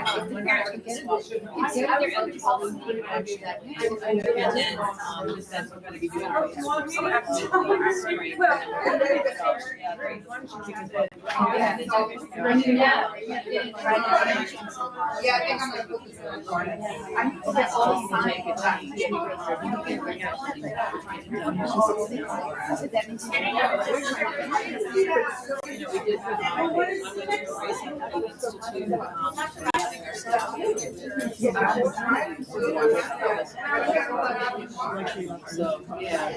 Are you in my garage? Is that what you're saying? Oh, I'm so excited. I'm so eat, I'm starving. And then, yes, but I don't know. All right, just keep it coming. Just keep it Well, coming. that's what I'm doing. Presentation too. So Hi, how's it going? It's going. I've got I'm doing constant spring, so I've got to do constant spring. Yeah, yeah. You're on your way. Yeah, and then I had a little glitch. I can't spring this fall. So then I'll start in the summer. So, yeah. So thank you so much. Will you be back this afternoon or? I have to check in to see Okay. if I can come back. Okay. My husband's watching right now. Okay. Well, what we can do, what we're gonna do is, Turn. series. Let's do it. Sure.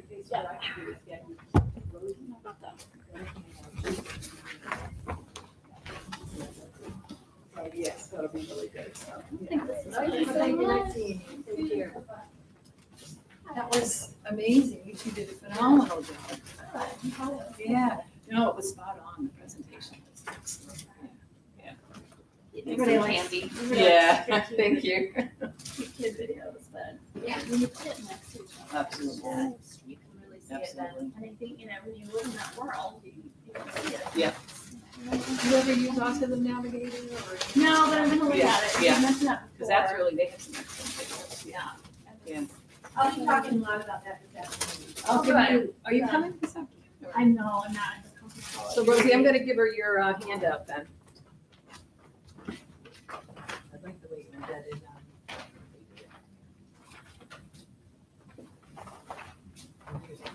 It's in your purse, Jill. I can email it to you.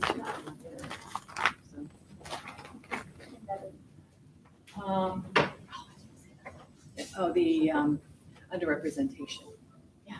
Yeah, we're trying to do that in each of our, because we've got a grant. got a grant that we just received on representation. And this is, I don't know if this is anything you'd be interested in. What we do is we started seeing, we wrote a grant a couple years ago for what we call Little Owls with FAU. And it's really a 3-day training program for parents. And if we can get you some of the flyers and everything. Absolutely. Yeah, I'll send Give you. that to Robin too when she's doing it. Yeah. She can Yeah, tell because, parents right away. and we've done, actually, Dr. Lou is allowing us to do a training in his office. Okay. So, yeah. Good. Did you meet Wanda Baldwin? No, I No, heard. okay. I'm gonna introduce you via email. I'll introduce the two of you, and that way she was here, and she probably went to lunch. So what I'll do is, if you want to have a group of parents, we could even do it in your office. I don't know if you have any space, to do that. So we also translated to Spanish, and we're in the last year. It'll be ending December 2020, and we're training. She's training all of the. At the card state conference, she's training all the other card centers to implement. So it gets into social communication, it gets into advocacy, it gets into the whole process. And then David, what we've done is had a welcoming parent. So we have a parent that has a child further along on the journey that comes in and says, this is how I felt when my child was first identified. This is how I feel now, And so we have David and Ruthie have both. Bianca's daughter is younger, so she's just transitioning into childline. So, yeah. I love that aspect. Yeah. It's so personal. Yeah. We can talk about it and it's very clinical and this Yeah. is what it should look like. Actually hearings. Our I've team, dealt with it. when we were planning the conference, our team really talked about the importance of having, how do we break through this barrier, and I think bringing in that, the importance from the family perspective. Yeah. And that might be something too. So, we had Dr. Lowe speaking tonight, but, so we had started to do an at-risk clinic. We would come into my space and teach you the neuro about, and then I would do a migrants and ADOS. And we just said yes or no. Yep. To get the kids in. Yep. And so it was 12 to 36 months is really who we were targeting. Right. So we did it for about 6 sessions to kind of figure out logistics. What we Right. figured out is we need another neuropsych. Because for him to come all the way over, Right. he needs to be able to see 3 or 4. Right. Whereas our part takes a lot longer. Right. So I think in the spring, early summer, we're going to be able to do that now, where we can do that early intervention clinic. Excellent. And then when we're ready to get it going, we wanted to do some talks with the Okay. Palm Beach Pediatric Society. Okay. We're trying to get in front of the Palm Beach Pediatric Society too, to let, Like what our we're team doing is developing trainings right now, for pediatricians. So, yeah. I know Christine spoke to Hunter, went to a few Okay. groups. Okay. 'Cause they It's had hard to some get into funding. there, yeah. Yeah, and I think that's, helping having Dr. Little get you Okay. Okay, so maybe reach out to him, be, okay, perfect. Yeah. We can't get a hold of him, talk to his wife first. Yeah. She's got. Yeah, okay. Okay. Yeah. She's the office manager. So Yeah, she- yeah. She's a great contact. Yeah. And I'll give her a heads up, but yeah, Yeah. because it's, to me, it's all there. I mean, we have these kids come in. Yeah. He's a pediatrician. I don't care about what I said. Yeah. Yeah. And do they see it and not know it, or do they see it and think it, and don't say it? Right. Do they feel unsure about saying it, or, one of the things we talked about is having something, a video in their office, that it could be like red flags.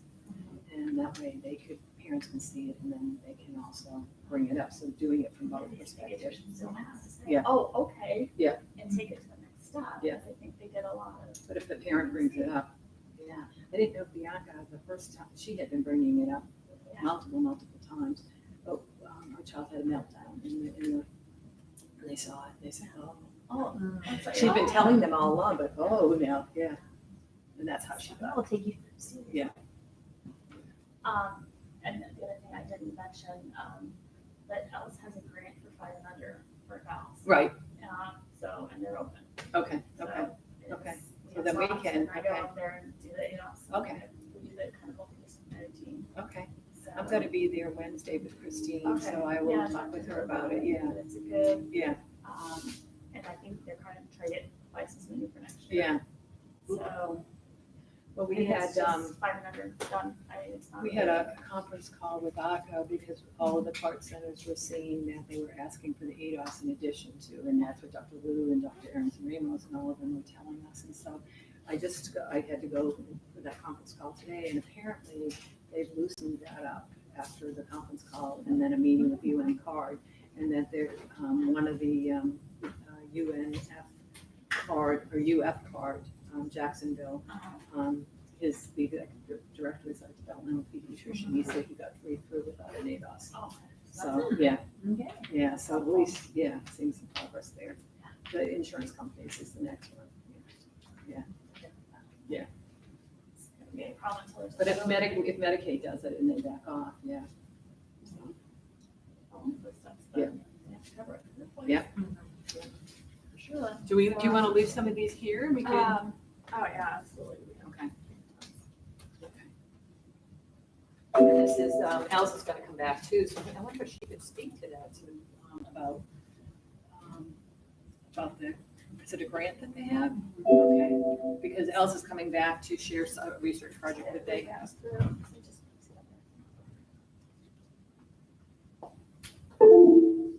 Is this new? This year's, this Okay. year we've done it, they got funding for 12 hours. Okay. Do you know how many evals are they looking, well, they, all of their kids They're are trying to there, get right? funding for 24. Okay. But it's 5 and under. So it's the little ones that we're not pursuing. Yeah. Okay. Okay. And it's 0 to 5? Okay. What's upsetting is when the schools, they have an ASD diagnosis and then they label DD. And that's.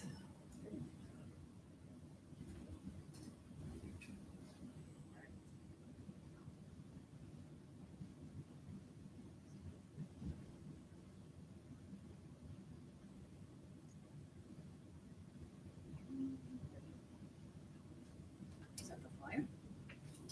This is actually a letter that she wrote that. Can you forward it to me? Probably. Okay. This is for, If not, I'll ask. this is for the fellowship. Oh, okay. The fellow's gonna do research up there. Oh, okay. Um, Is that Nate Chanok? yeah, it's the Seaver Institute. Okay. They're doing the genetics. Okay. They're doing some research with FAU grant too. funded. And then FAU has got a whole autism research team that's been on this campus for a while. And the Brain Institute, yeah, they came from, the whole team from Vanderbilt came down here, so. Yeah, so there's more and It more. is through the Seaver. Okay. So they should. And yeah, this is a pyramid glasses.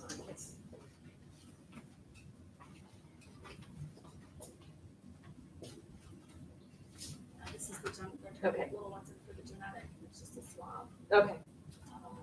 Almost like smart. They're having Okay, yeah, we've been opening it up for any of our events, and so there's someone, they're coming in, I think she left this, and then she has a clipboard here.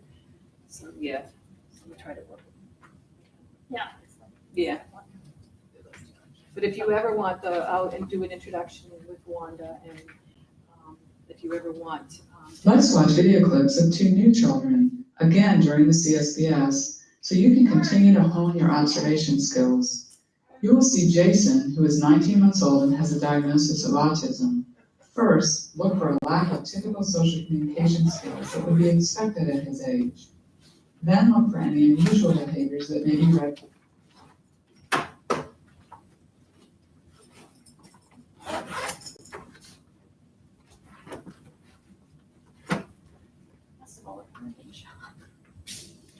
I emailed her about where he's busy, yeah, because he's done with his son, he's figured it out and.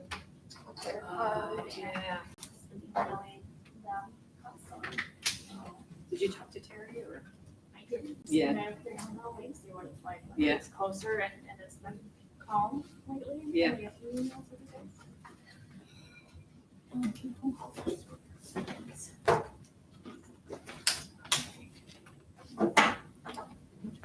So yeah, everything went well. All right. Well, thank you. Yes. Well, thank you. And Don, I think will be out, he's out of work, he's out today, he's been out sick. Okay. Last 2 days, so or something, so I'll make sure he gets, follow up with that. All right, Yeah. sounds great. Thank you All so right, much, I nice to meet you appreciate it. Nice to again. see you. Thank you. Nice meeting you. Thank you. Thank you so much. This is wonderful. Good. It's right on. It's right on. Yeah. So we're here. All the kids. Yep. Okay. Thank you. Bye. Have a great afternoon. You too. Have a good weekend. Is this your water? Oh, wait, is this for thumb drive? No, that's fine. Oh, is that yours? Oh, and I forgot to give the gifts to the, Okay, not ours. That one is not, yeah. I forgot to give the gifts to the, we had the candles for them.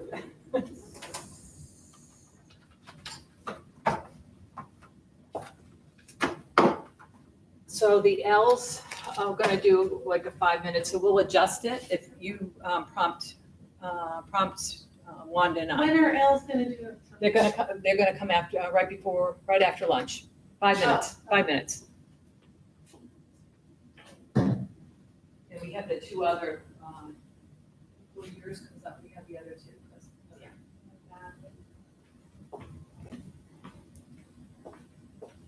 How did it go yesterday? It went, Martin. it went very well. Good, We good. had a 2-hour meeting, came up with some ideas. Was Vicky here too? No. Okay. So I gotta tell you, she dashed in a couple times. She looks positively frantic. Vicky? Yeah. Yeah.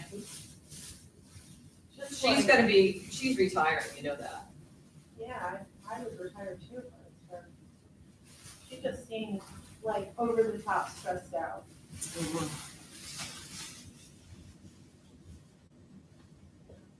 You know, I just. She does, you know,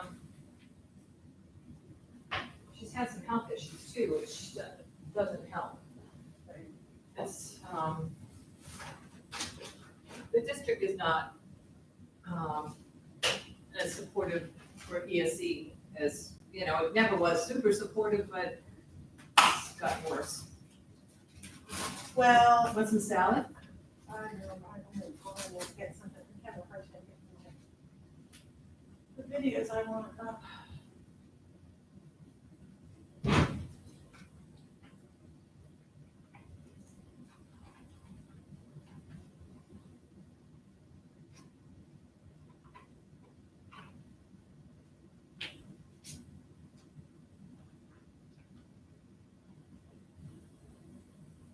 I have, on the state car conference call, we had a couple last month. Let's watch video clips of two new children, again during the CSPS. Last month, we had Aka in. Yeah. And apparently, they listened to what we said and they stopped requesting the ADOS as part of the diagnosis. Oh. Isn't that amazing? Wow.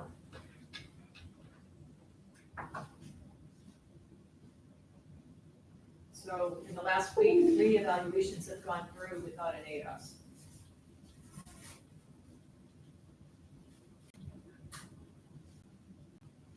That's fantastic. Yeah. Once in a while, someone listens. The First Words Project uses a 3-step screening and evaluation process. The first step is a broadband screen using the infant-toddler checklist given to parents through healthcare or childcare providers. The checklist uses parent report to screen broadly for social communication skills in children from 9 to 24 months of age. It has 24 questions about social communication. The SORF, which stands for the Systematic Observation of Red Flags of ASD, is an observational rating to screen for early signs of ASD in toddlers during a clinical or home observation. The First Words Project uses a 3-step screening and evaluation process. The first step is a broadband screen using the infant-toddler checklist given to parents through healthcare or childcare providers. The checklist uses parent report to screen broadly for social communication skills in children from 9 to 24 months of age. It has 24 questions about social communication milestones, and at the bottom, asks if the parent has any concerns about the child's development. When this stops, I'll be ready. The second step is to evaluate social communication using the CSPS Yeah, behavior we've sample. had, This is a naturalistic very productive observation meeting. using I don't structured think I have my activities notes with to me. encourage spontaneous communication But, and play and is video recorded. I In addition you to the know, standard problem seems- scoring of social communication, problem seems to be red that flags of ESD ASD are checked using the source. You know, I mean, they The can't tell. systematic observation of red flags of ASD. I Parents are mean, also I got a given lot of early pushback. screening for You autism know, and they said, yes, communication I'm going to disorders, be that way, or but it's ESAT. not going to be that A way. new parent report You know. screener, which is like the infant toddler checklist, but has questions about both social communication and restricted repetitive behavior to screen for autism. The ESAT will be available on the First Words Project website when the field testing is completed. Thus, the second Oh, I step gave them includes an the, autism screen, yeah, I'm afraid both y'all might be interactive opening yourself up observation to and parent litigation reports when during the social communication evaluation. they agree. The third step I is mean, a they follow-up don't disagree diagnostic with it, they evaluation just are to like, confirm or rule out a diagnosis of I don't ASD. know what I'm doing, kind of This thing. consists of multiple sources of information, systematic home observation, clinic Well, evaluation here's what we using the decided. So I ADOS said and that, Mullen I think scales you of guys early are learning, addressing this. and parent report Is information it using possible developmental for history ESC and the to violent have adaptive 15 behavior minutes scales. of every principal's meeting? Many of the video clips illustrate the screening and evaluation process and the diagnostic features of the children identified by the First Words Project. Techniques, things to watch out for, resources just for principals and vice principals. So that they're getting this. I met every month, I would do a presentation with the principals, and Vicki was the coordinator, and she did it with the assistant principals for each of their meetings. They met monthly. Well, they're And then not we doing had that the- anymore. And we had these, well, they're not having, I heard they're not having staff meetings. Well, they do have monthly principal meetings of Oh, all yeah, but principals. yeah, That- that was it, but I was on the That's where you would agenda. go, right? Yeah. Yeah. So, But the other thing is that there were principal meetings, there were assistant principal meetings, and then staff were meeting at the school level. And then we had, our staff meetings every month, excuse me. yeah, well, I heard they. the principals, you know, they switch principals around routinely anyway. And my position was they slough these kids off as they're not their kids, basically. And the bigger issue is you've got teachers that haven't been trained and their evaluators are people that don't know what they're looking for. So how can we build up capacity with principals and make them own this a bit more? Then the other thing we agreed on that Lisa's gonna check into is the possibility of continuing with our professional learning community, only with self-contained ASD teachers, and that they will stipend them a half an hour. So if they leave, if they're able to get released a little bit early, then the last half hour of their day is training, and then the next half hour they would be compensated for financially. So they're gonna check in to that because they can't voluntarily go, I get that. But that was kind of a compromise that they're looking into of a way for us to do some targeted ASD training. I mean, you know, like, I think I told you on the phone, Julie Schnitzer has been working with ASD kids for 6 years, has never had any ASD training. Wow. Is that her fault? No. You know what I mean? I mean, it's easy to dump, Right, but I can't blame someone for not knowing what they should know. right. Now, And granted, they- she's they- not seeking out the information, so part of her is responsible for that. And they You should know- have the ASD enforcement. Oh, God, no. So that's a requirement by the state. She doesn't. She's out of field then. As She far has as to I have so know, many years to well, have it. she's a VE teacher, technically. So they manipulate it that way. Okay. Technically, she's VE. I'm just running to the ladies' room and then I'll be back. Okay, I'm gonna go run and grab something to eat. Okay. Wait, what time I have you back here, 1:45? I think it's 1:45. Yeah, we Okay. gave them an All hour right, I and got 15. I'm all queued up, I'm ready to go. Well, I'm glad that there was some productivity. And were there roles and responsibilities? I mean, what's Valerie's role in this? Oh, well, you know, Was she there? Valerie, yeah, she probably. She's back up here.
Yeah, so you want to do it Sunday? I just told them that you didn't feel up to it. I asked you if you wanted to have a cookout Sunday. Oh, okay. Okay. No, I don't need to do it, right? Okay. Okay, okay. Okay. I thought, no, I misunderstood your text. Okay. No, but Sunday, that's when we were doing it.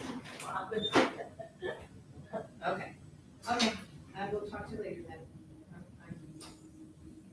Okay. Have you talked to Nellie? No. 'Cause I was gonna tell her some money, and she's not responding to me. She's flying to Boston tonight. Yeah, okay. Okay, talk to you later. Bye. Sorry, it was such a confusing day with the. No, all good. Sorry that it all happened. Those things happen. Do we, the next two presentations are up. Do we want to see those? I think they're just straightforward PowerPoints, but the last presentation, the bulk, I don't have an agenda. But this presentation is going to be the larger one. Okay, this is the large one that's up already? Yeah. She's got some video in there. I was wondering why she was putting it up. Maybe she doesn't know something. The gentleman in the elevator now is the candid star. These folks who are entering, the man with a white shirt, the lady with a trench coat, and subsequently one other member of our staff, will face the real. And you'll see how this man in the trench coat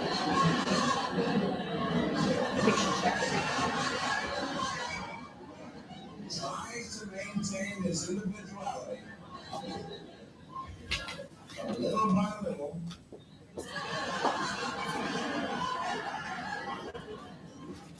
he looks at his watch, but he's really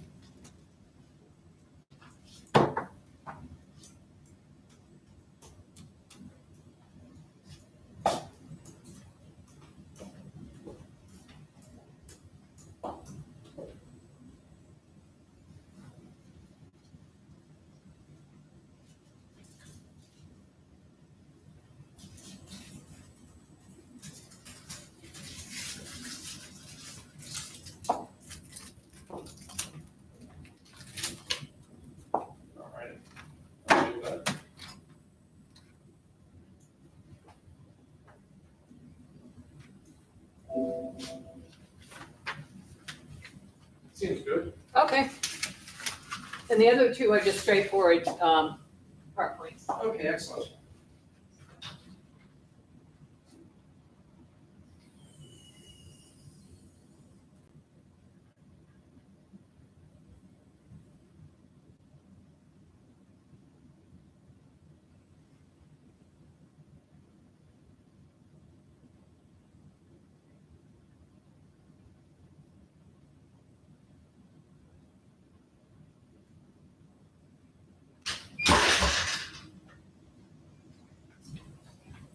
This is what the agenda is.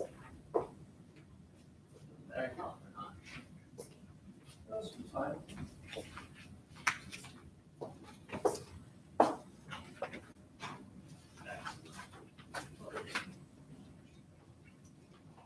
Hi, how are you? Pretty good, how are you? Good.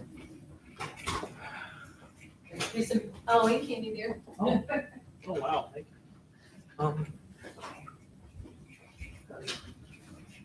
So it's been going okay. We just have two more presentations. Well, no, three more. This one followed by two smaller PowerPoints. And Sandy just said something like, no brain computer, there's the computer that. It's a work. Oh, okay. Okay. Just realizing about scheduling, shoot.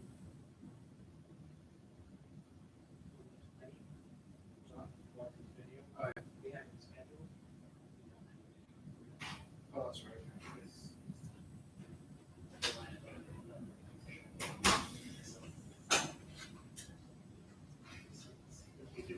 Oh dear. Which reminds me, we have video for. Yes, it's in the shared drive. I put it in there. Okay. The topic is Syria. Syria. Okay. You're welcome to go. Don't worry about it. I played it. Okay. I trust that. You can always call me if there's an issue. Okay. Pretty sure I played it. It's not there for some reason. Shouldn't be there. Well, just okay. Okay. So it looks like the week from the 16th onward. But that week, that's counting Saturday.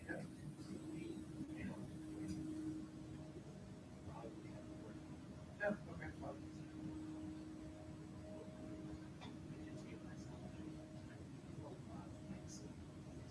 Yes, I saw a lot of stuff on the 16th, 20th, and all. What I was going to say is that also.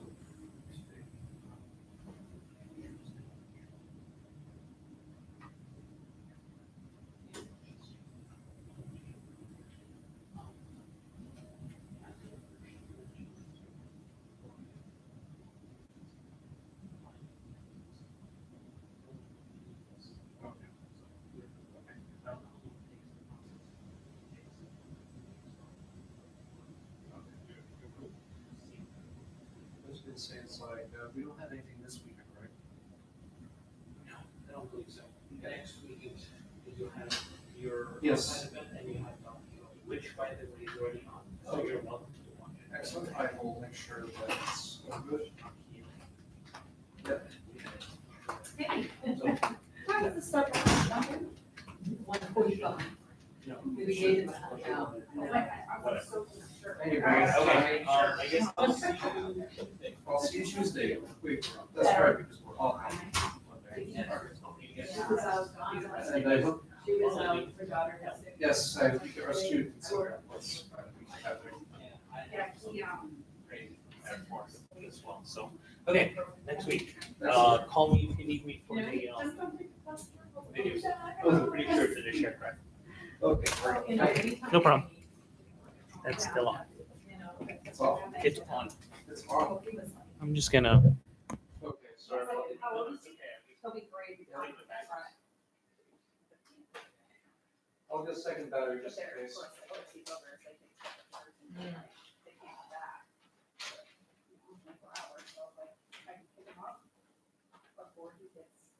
Right.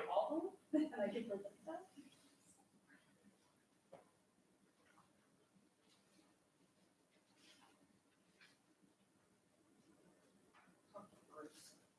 I was just thinking about him, you said, well, you have to be on radio. Yeah.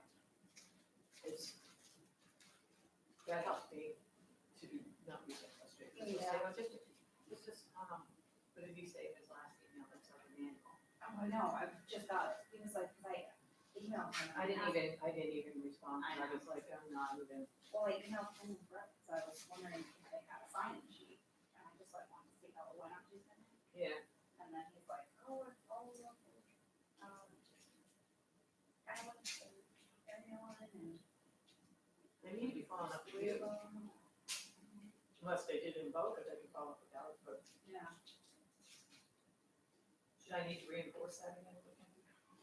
I talked to him on the phone, I said, yeah, I said, just let me know who was attended the group. That way I can put it in. Yeah. Thing. Yeah, you spend enough time on it. So. Did you get the surveys back? No, I asked him for that. I'll pick them up. Where is he? He works like I think Bruce is retired. Brad is retired, but, Bruce, I think he's doing some consulting, and he's teaching mediation for law school. and- Yes. But, he lives in Palm Beach Gardens.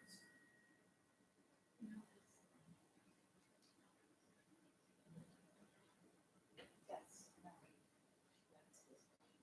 Oh, yeah. That was very interesting.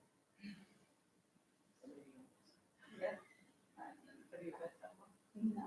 I heard. Went, See if they have any. yeah. He lives down south.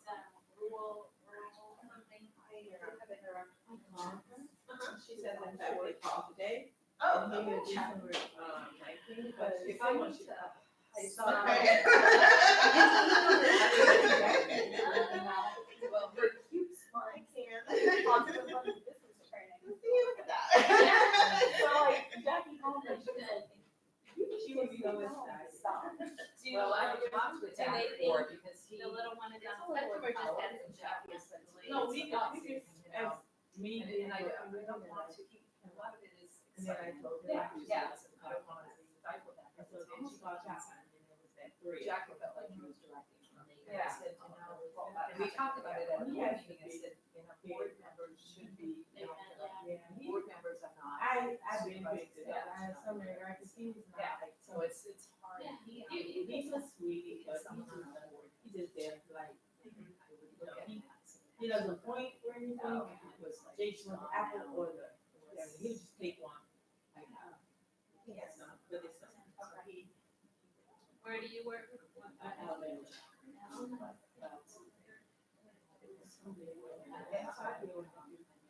That's how they do it.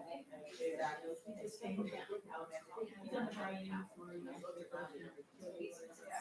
No one else. Yeah, no, we could, I was telling you, like, everything was working. He resigned. Oh, Yeah. Yeah, he can't remember that. Okay, I was just, when he was talking about why he was doing Jack, I was like, no, it's not so, sit down. And then he just said, okay, I'm all right, but I still don't. I don't know why he's believing in it, but he's still. I responded to that separately. Yeah. Oh, absolutely, yeah. I can't get out of flying or. Yeah. Are you doing with ABA people? It's not like my daughter worries this. I was told that I don't have your teacher yet, but this is bad. I must be in district and.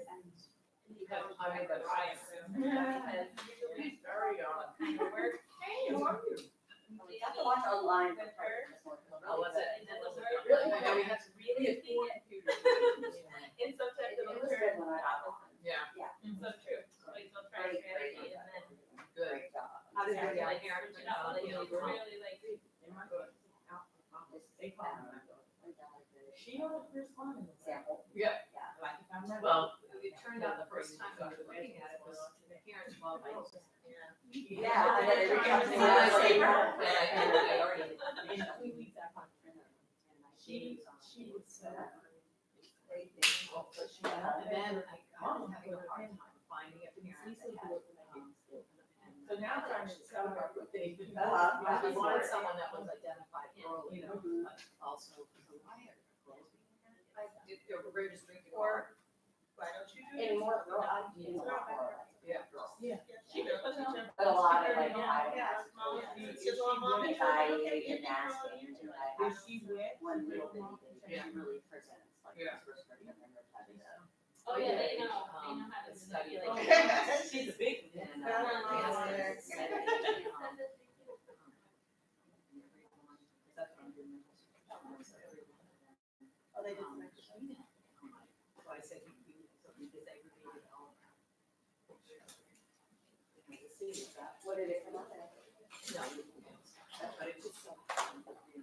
Yeah. And that's what got me here. And the middle class, I think, Yeah. Are you on this? It is, Girls present so different. Yeah. We just need a whole lot more research. We probably need to have a lot of a study on that. I remember that. Yeah. That would be big, maybe she could do it. I didn't change my books to reflect it, more diversity. Yeah.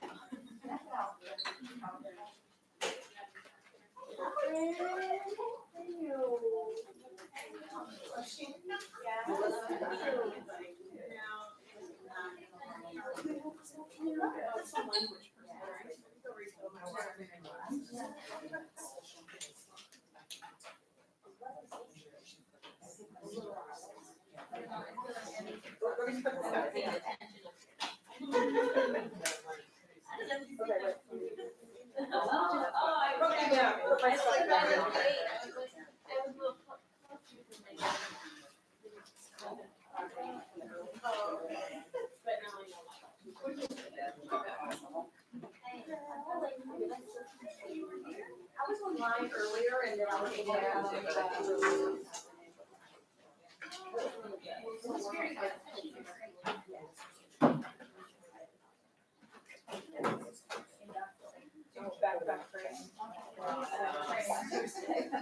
How was it? The marathon. What an experience. I don't know how. Oh, yeah, I was fine, but I made it through 3 hours and 50 minutes.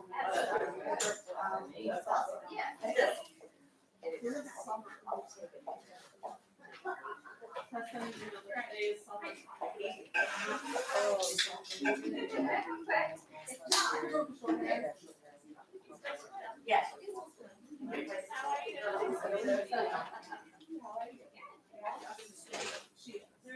Still learning. Yeah,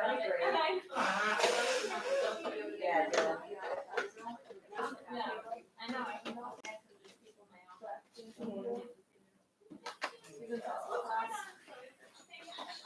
Then it cleared up, yeah. So he was in Yes. the apartment. He opened the door. I was home and he stopped. Because he was taking off work and he just kind of went. And then. It was let it happen. And so when we all came back in, I waited.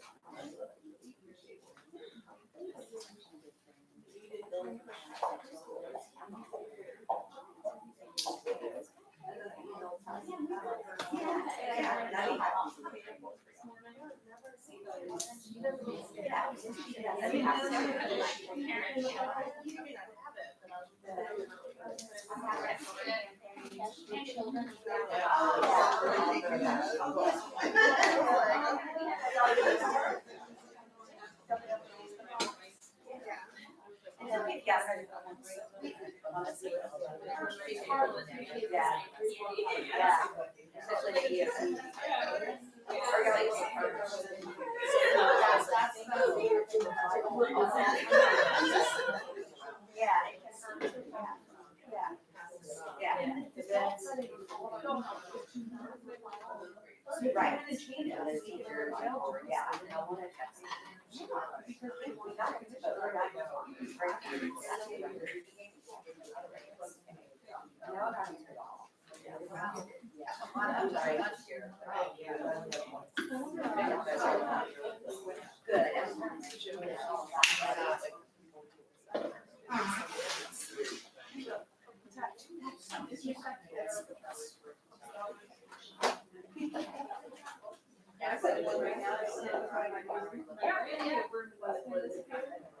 And I knew that the company had taken it and it was somewhere in the school. And so.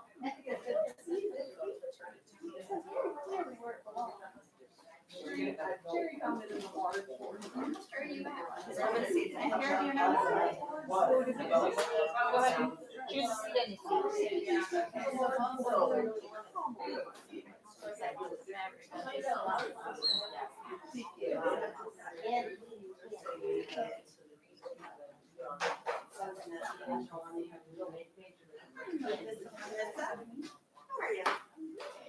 Race down over there.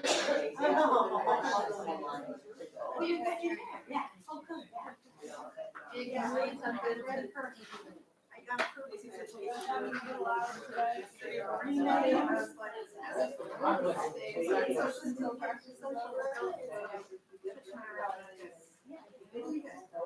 Oh, yeah, it'll be fun. Wow. I love the discussion, so.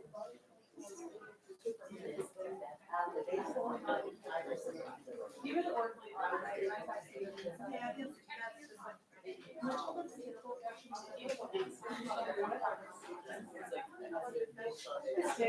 So, you know, they're singing, what are you doing? I'm doing great. I'm doing oh, that's. So last night, I sent this to bed. Oh my God. Yeah, that's eating. I have kids. I'm assuming it's all.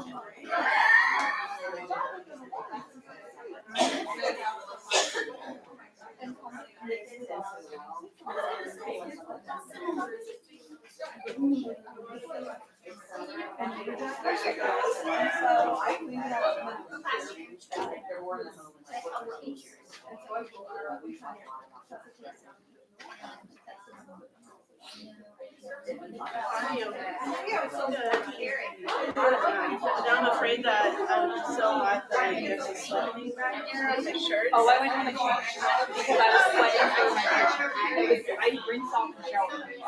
I was fully. I think you do this every training. I did. I'm either too cold or too hot. The last training I wore was yeah, it was freezing though. And then this one, I'm like, oh, there you go. Fallish.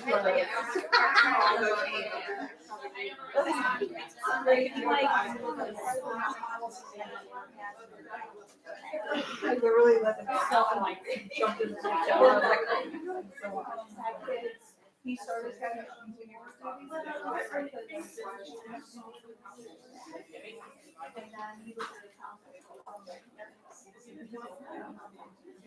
and so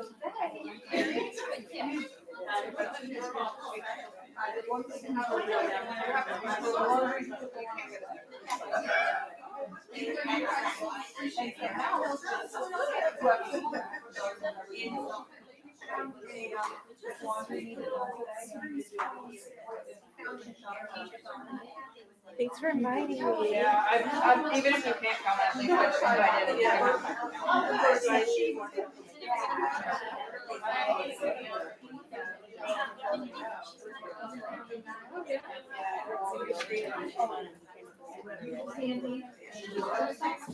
Really? Yeah. She's monitoring some people.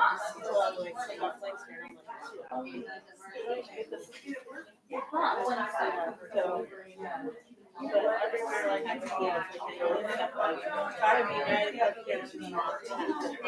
I also have Medicaid. Yeah. Yesterday.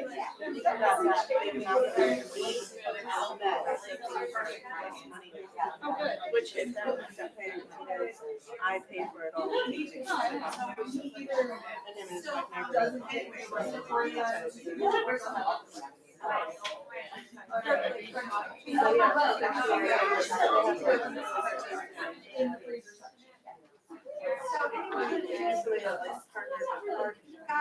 Yeah, and they, you know that they're valued.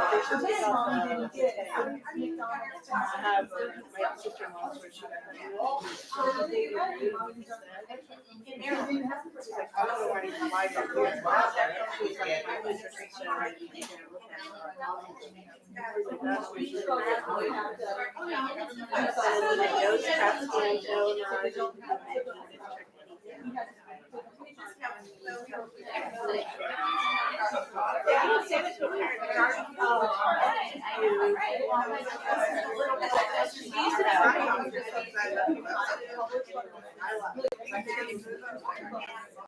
Russian.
I'm not doing it.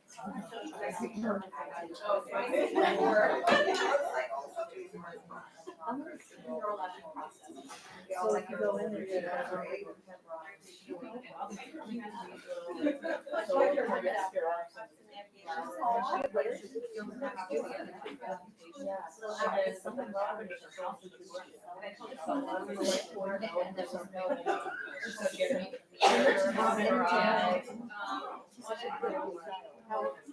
That's what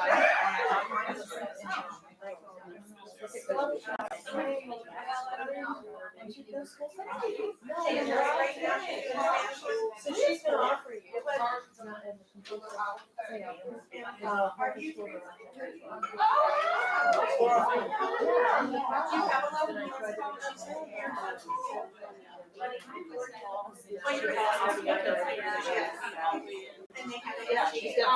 She lives in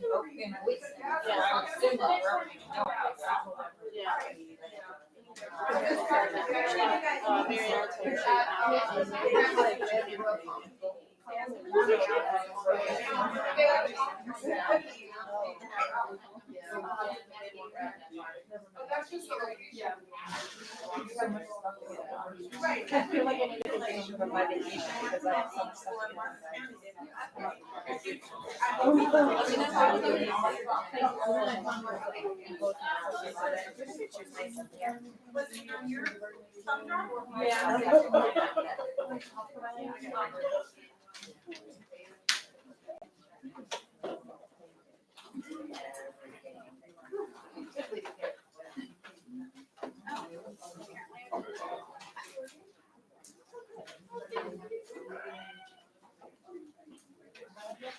Nothing in the world.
You'd be surprised at what you can tell you. I don't know what happens.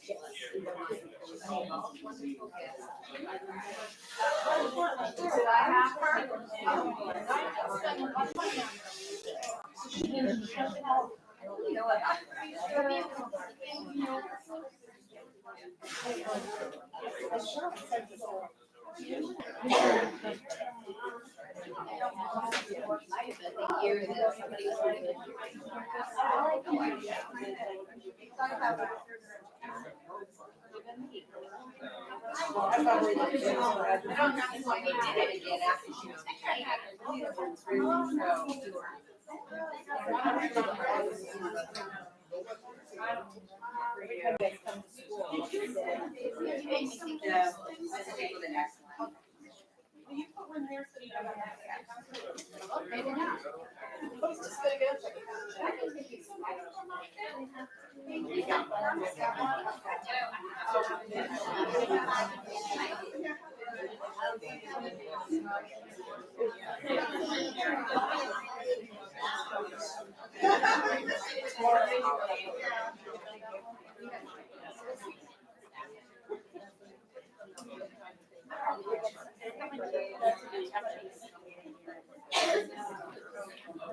My husband is in his pocket, so I get him like all over the place. It's in the dog food on.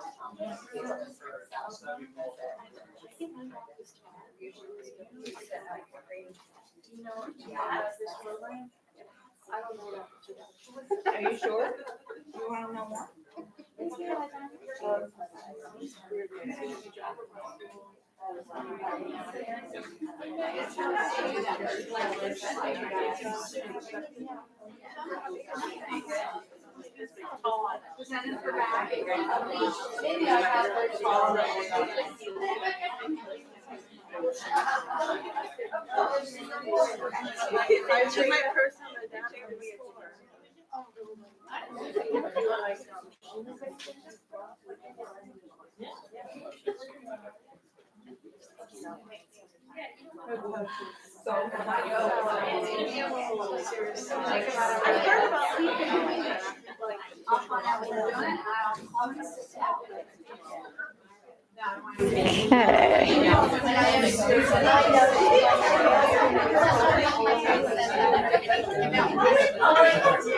You want to go ahead?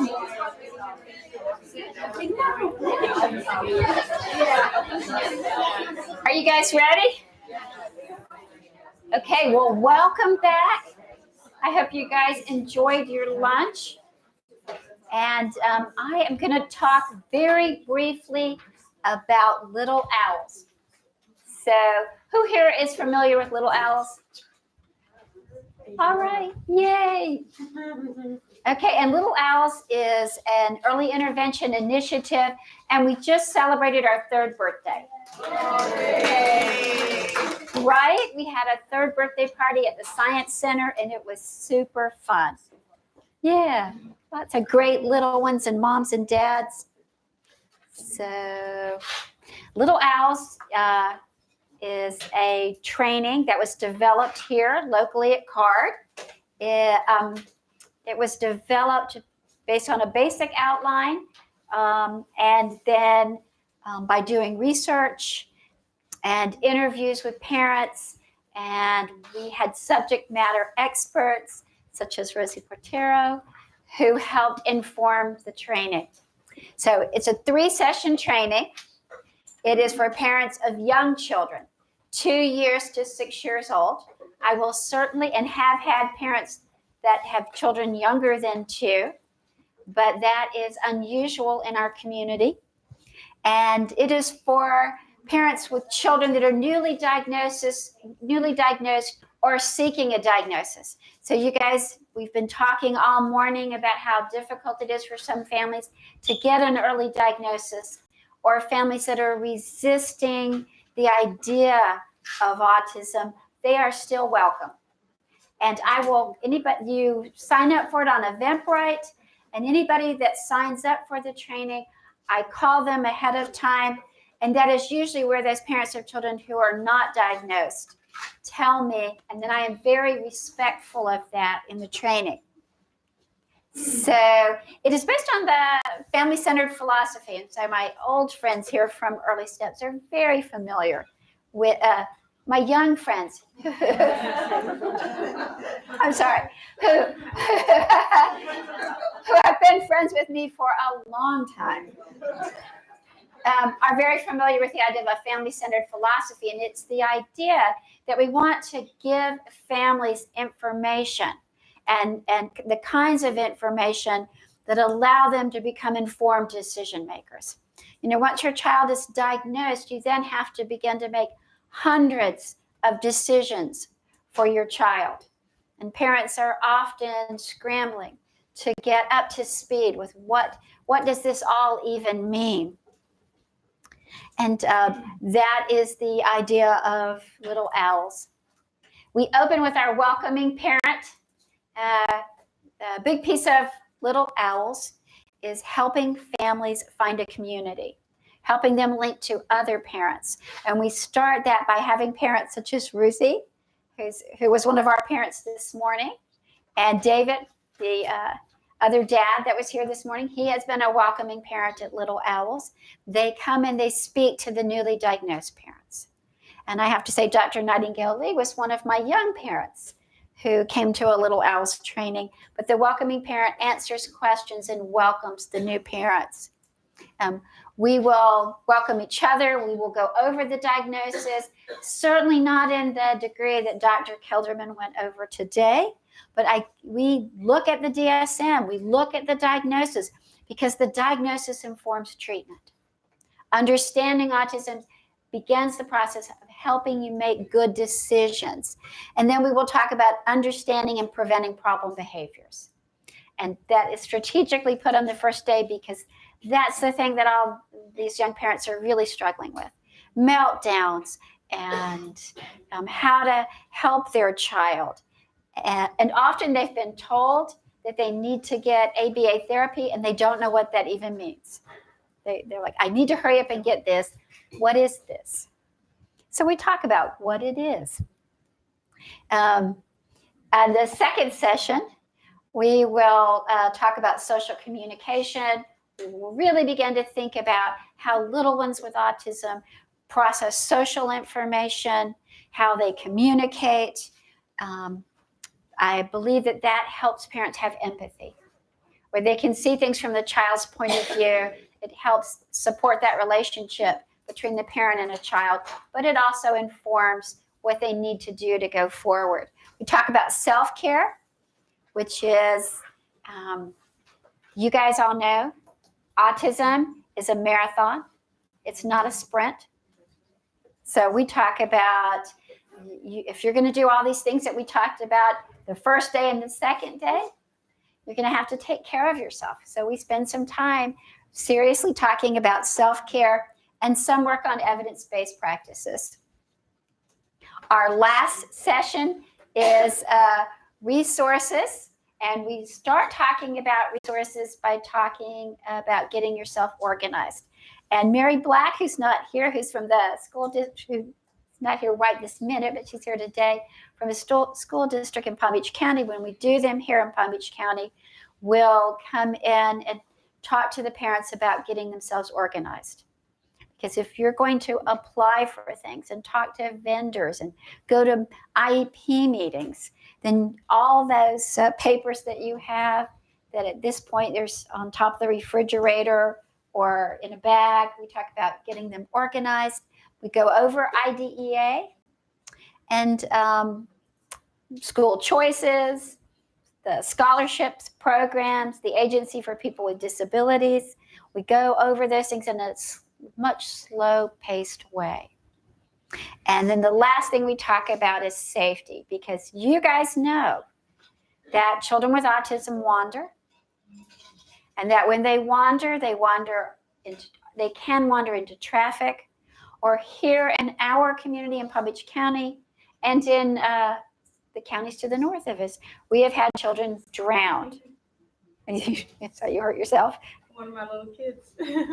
Yeah. Well, I'm glad that you're keeping them safe. I'm sorry you got hurt. Absolutely. I wouldn't do it any other way. Absolutely. I'd do it again if I had to. Yeah. The really hard work that teachers do get is unrecognized. So, and that is what we cover in Little Owls. I passed out a flyer, and I know you're going, oh, wait, that's Martin County. So, that's not me. My information is right here on the flyer. Email me if you are curious about this one. Literally. It has Wanda Baldwin. It has my phone number, and it has my email address. If you email me, I will send you all the flyers of the upcoming trainings. You can give my email and my phone number directly to a parent. My next training is in Martin County, first week of December, 2nd, 3rd, and 4th. In January, it will be in Port St. Lucie at the Children's Services Council. Yeah. And then I will be coming back to Palm Beach County. So I would really appreciate it if you guys would share the information about the training with families, with your coworkers. Also, I will be glad to come to your school and talk to teachers or talk to parents or give information about Little Owls. Oh, tomorrow, Saturday, Lucetta's reminding me, at Grandma's place, we're doing a Little Owls training in Spanish. So if anybody would like to come tomorrow, or if you have a family or a friend, it will start at 8:30. Although I know that that's not going to start at 8:30. So.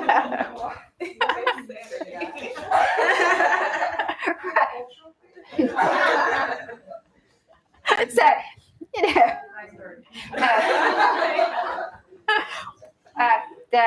my tradition with Little Owls is no matter what time you get there, I welcome you. Where's Grandma's house? Grandma's place is Royal Palm Beach.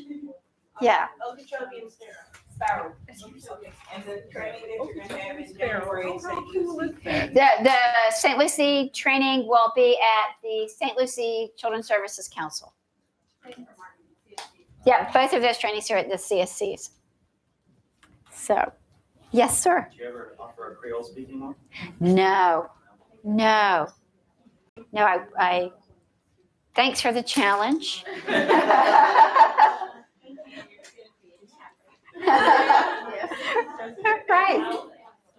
Right. And this is our new branding for the Little Owls. Super cute, isn't it? Yes. I know. So, okay. Well, thank you guys. Thank you.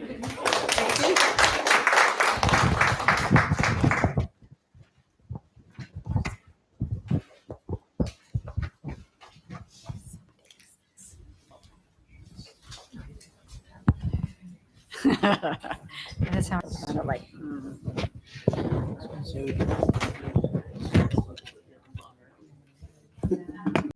Yep.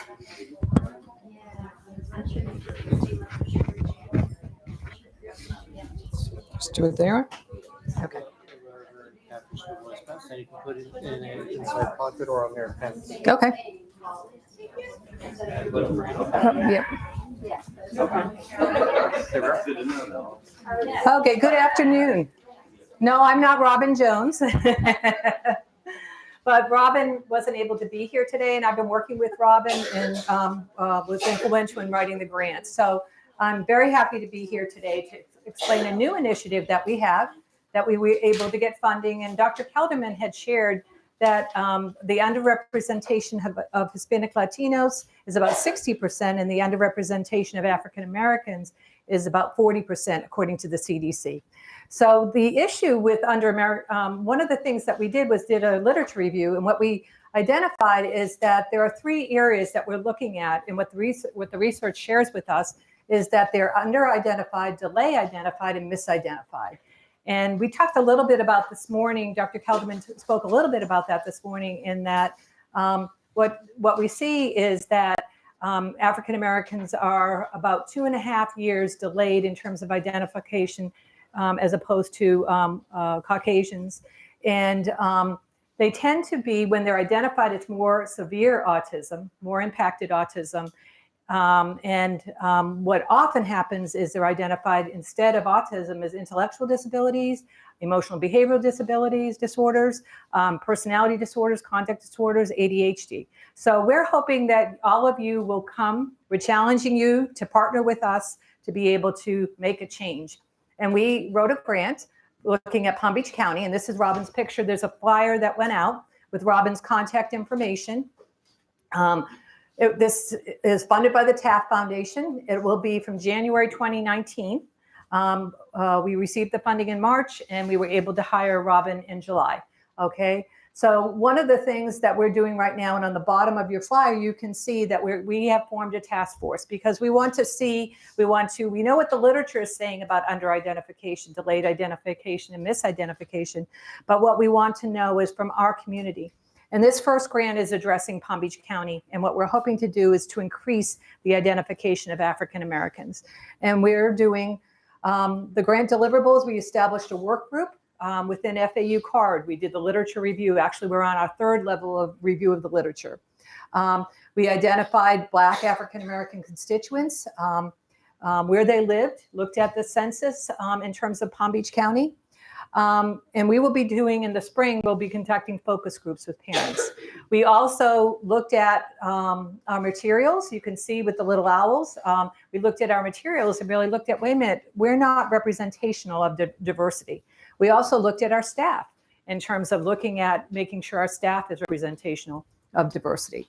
So, and we also, I and several of us went to the Race Equity Institutes to really understand this better from a cultural perspective and from, and Bianca shared a little bit about the pushback she got from families. We see that in many families, but we see it more in the African American culture. We're going to identify and meet with important, Robin has been meeting, and if you haven't had a chance, or if you have, she's been meeting, she did a meeting with the ESE advisory Tuesday. She's doing meetings she did with the Cultural Diversity Committee for Palm Beach County. She has several trainings that she's done. And then on the 15th is our next task force, if any of you would like to be a part of it. We formed a community partnership task force, and that's in process. We'll be meeting in November and then again in December. And what we're doing is monitoring the ongoing registration of Black African American individuals identified with autism.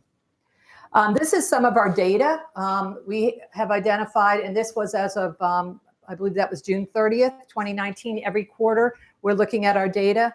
And every month, Robin does a presentation with our staff. So we had 4,059 individuals that were African American individuals identified with autism registered with FAU CARD. Only 341, which is 8%. Okay, what we're hoping to do is to get up to 16% by Q2, which would be actually Q4. We're looking at that. It would be December of 2020. So that's our goal. So what I challenge you, if you would like to be a part of this, we would love you to be a part of that. We need more parents, we need more professionals. The dates are right on there. And we have 2 meetings. We meet on Fridays. We did what was called a SWOT, and strengths, weaknesses, opportunities, and threats. We're going to do the second part of that SWOT, I think on the 15th when we meet. And then in December, we're going to be developing an action plan. So we need all of you. If you can't come, if you want to connect with Robin, that would be awesome. And if you have any places where you would like her to present, she's going out and doing lots of different presentations. The big part of what we're doing this semester is really raising community awareness. That which makes this issue so complex is that on the other side, special education has a history of over-identification of African Americans and intellectual disabilities and learning disabilities and attention deficit and emotional behavioral disorders. So that, what we are suspecting and what the literature, and it's still so new, is what we're suspecting is that to over-identify because some of those individuals have autism. And as you heard from Dr. Kelderman this morning and you heard from Wanda, and you'll hear this afternoon, it's so important to identify early. And if we're identifying 2.5 years later for these individuals, that's a problem. And CARD is all about maximizing the potential of individuals with autism, and we want all of our children, all of our diverse children and families. And we also want to be able to work with more families and be able to support African American parents and families. So you have her information. I'm sorry she's not here today, but I'm happily presenting, and thank you for everything that you do. So we have Rosie now. Oh, wow. Best for last. You got to be suited up here too. Let the pro do it. All right.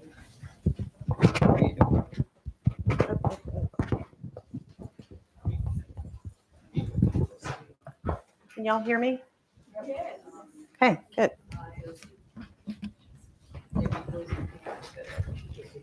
Yeah, PEPSA. Yeah, PEPSA. You didn't change it last night, did you?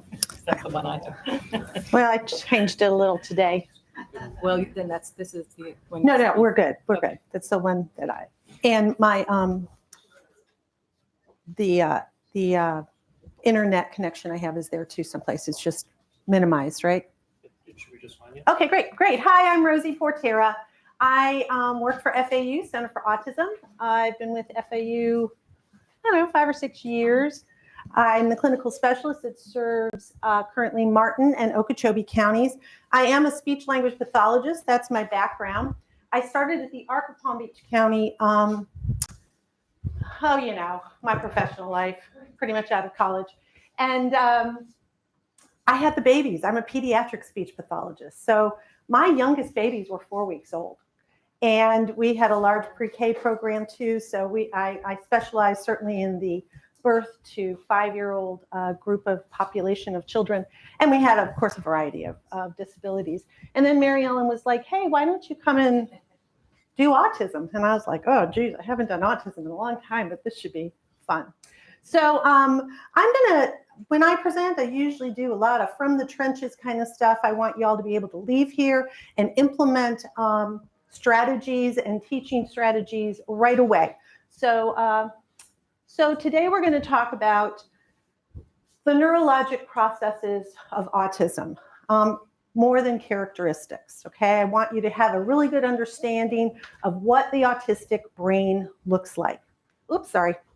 Then we're going to develop an eye for seeing the red flags for autism. I'm going to show you all some tools. We're going to do some activities so you really start honing your eye to what is typical and what's not so much, especially in younger kids. And then, of course, teaching strategies. So neurological processes that make autism autism. Now, I learned all of this from socialthinking.com. They explain autism differently, and it spoke to me, all right? Because we did a lot of great talking about characteristics, which is super important, because I'm going to mention the DSM-5 as well. But I want you to have a really good understanding of what is going on in their brain that is causing them to react and interact the way that they do. So there are 3 neurologic processes that are primarily affected for children who are on the spectrum. The first one is called central coherence theory. Central coherence is like getting the big picture, bringing all that information in and processing it in. So what do we do with that? We bring it in, we put it in categories, we pull from prior knowledge so that it's easier for us to learn new information, right? What I have here. It's also our ability to set a long-term goal and break that goal into easily done steps, right? So that we don't go from A to Z, we work the whole alphabet to get where we want to be. So it helps us kind of organize that path and figure out how we stay on it. Now, individuals with central coherence deficits, typically they have a learning disability, right? So if I'm not able to take in information and process it appropriately and then be able to recall it and build off of it, every time I'm learning the concept, I'm like learning it fresh. So that's very complicated. We use our central coherence to help us grow that information.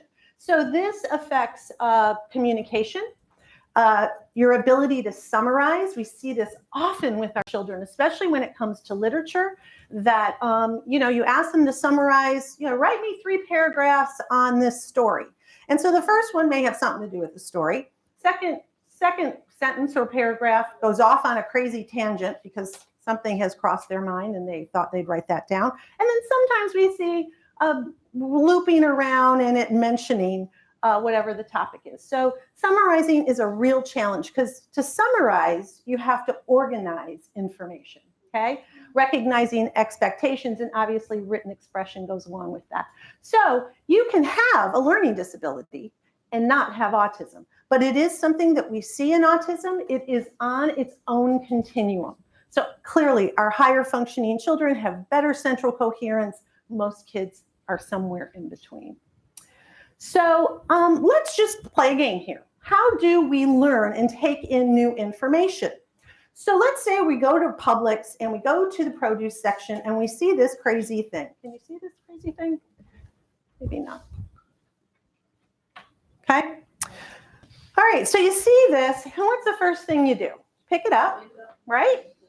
Pick it up and you immediately start saying, it's about the size of an avocado, maybe the color of a mango. It's got these funny little spikes on it. Okay, now that's our central coherence working, right? We're immediately starting to associate specific attributes of this, I don't know, fruit, vegetable, not quite sure what that is yet.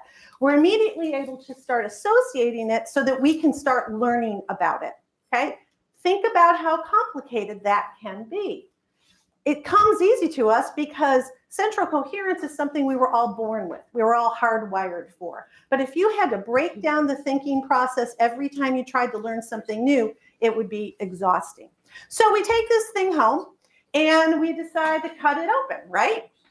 So we cut it open and it looks like this, right? We taste it. The more ripe it is, it tastes a little bit like a cucumber. The less ripe it is, it tastes like a kiwi. So you're starting to build some memory and association with this. It's all your central coherence doing that. So then what do? Try it. What else would you do? You Google it. We have all these things right at our fingertips. So you Google it and what do you Google? I Googled spiked fruit, right? Right. And it's got a variety of names. It's called something like the African horned melon, the cucumber melon, the blowfish fruit. I mean, if I really want to learn and pass on the information, I'll look up a recipe with this and I'll make it for my family, right? So now that goes not just from my short-term memory, but my long-term memory. I've learned everything I need to know about this blowfish fruit, right? So that is my central coherence theory always working for me. The second neurologic process is called executive functioning. I think of executive functioning as the air traffic controller of my brain. It is always on. It is always monitoring what's going on. I have good executive functioning.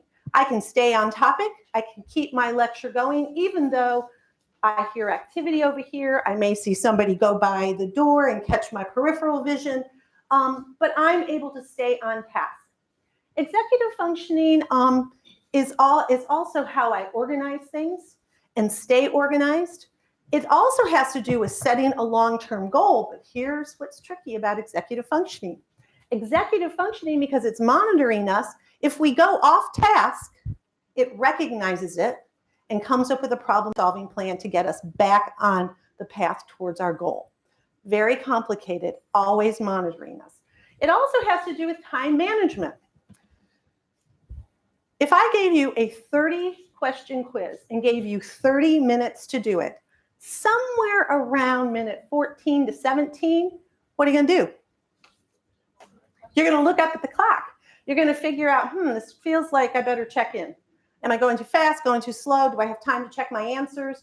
That's our executive functioning tapping on us. It's also our executive functioning when we have this great plan, our lists are going through our heads, and we get in the car and we think, no, I'm forgetting something. I just know I'm forgetting something. Halfway there, you're like, ugh, I left it on the counter, right? That's our executive functioning saying, hey, pay attention. You are missing something. Something's going on. Constantly monitoring our state. So it helps us think and plan, and it also helps us self-regulate. So if we're out of control, it's also our ability to say to ourselves, take a deep breath, get back on task. So it really is huge. Kids with executive functioning deficits, there's usually two levels. We see the lower level, think of your toddlers. They have short attention spans. You have to maybe give them more motivation to complete tasks. Emotional regulation is certainly an issue in typical development of our younger kids, right? But so we see this with our kids on the spectrum. Many of them are having some issues with this level and require quite a bit more strategies. Higher levels cognitive skills related to executive functioning have to do with planning, organizing, monitoring, reasoning, problem solving, flexibility. Here's a true statement. We would not make it through college without good executive functioning skills, right? How are you going to get to class on time if you have poor time management skills? How are you going to organize those long-term assignments and break them down and know, man, I got to kick myself in the butt here and really get to working because I'm behind on this, so that you meet those deadlines. Lots of independence skills requires executive functioning. So we see this, again, it's on its own continuum, but we see that it certainly is a deficit. Raise your hand if your partner can never find their wallet or keys. Oh, mine's way up there, okay? So you can have an executive functioning deficit and not necessarily have autism. But again, it is on its own continuum. Some kids are better at this than others. And we've got tons of strategies to help them. Third area, third neurologic process is called theory of mind. This is uniquely autistic, okay? This is my ability to know that you have different thoughts and feelings than I do, and if I change my behavior, I can change your thoughts and feelings about me. So think of, it's not just getting along with people, it's getting into conversations and out of conversations gracefully, right? Seeing that, being at a party and being like, oh, geez, here she comes, right? And you think, how am I going to handle this and keep a good thought in her head about me? So you might have a few conversations, exchange some niceties, and then you come up with a really strategic way to back out of a conversation with someone that you may not want to have a conversation with. But the point is, you're trying to leave good thoughts in their heads about you, because we don't want to be rude. We don't want to offend people, but we all have likes and dislikes.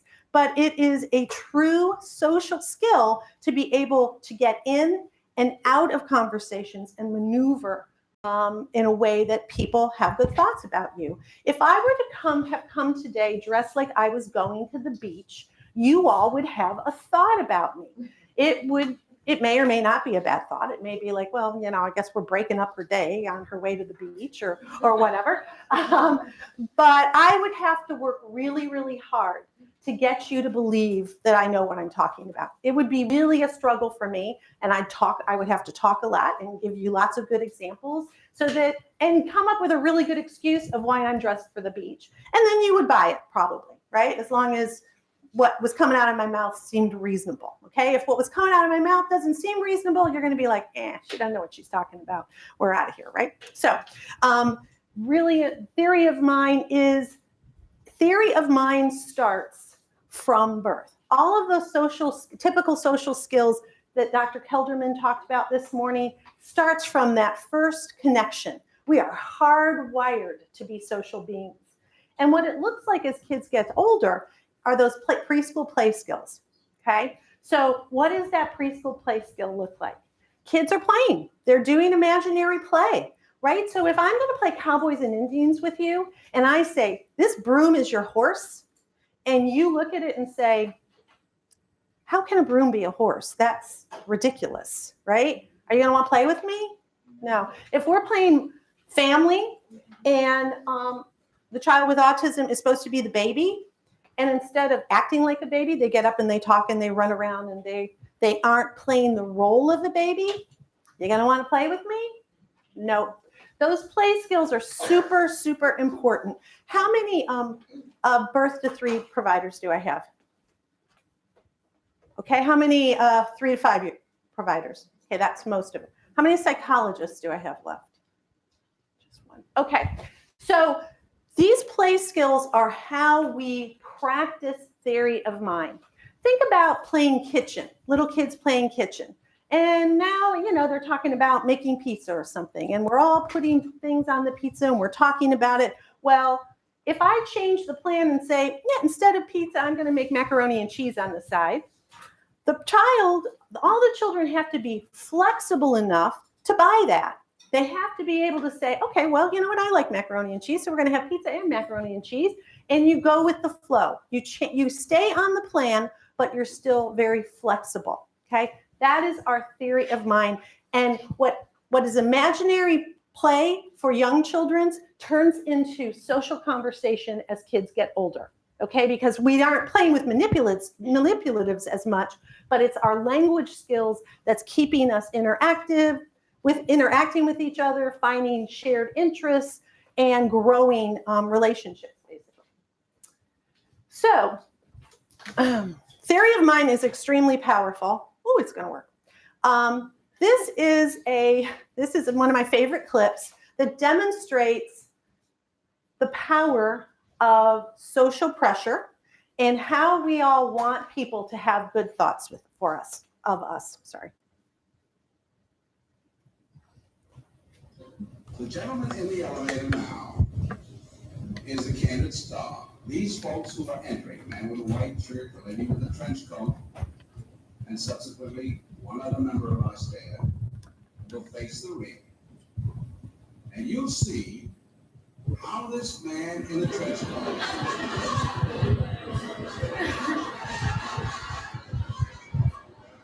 tries to maintain his individuality little by little.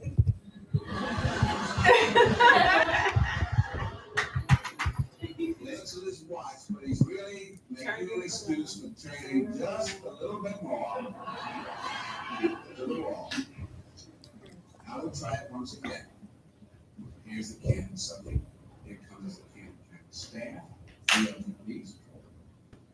And this man has apparently been in groups.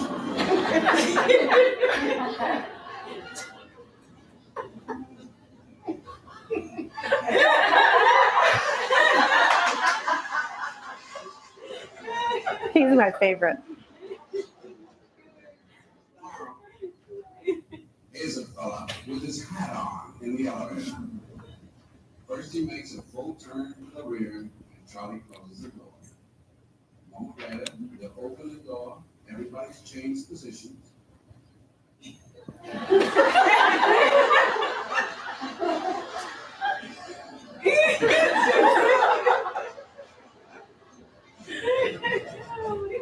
Now let's see if we can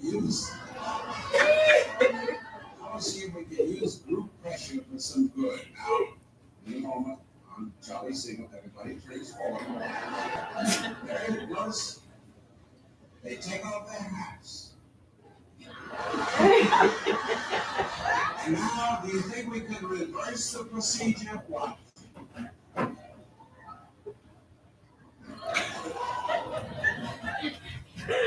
So, power of theory of mind, right?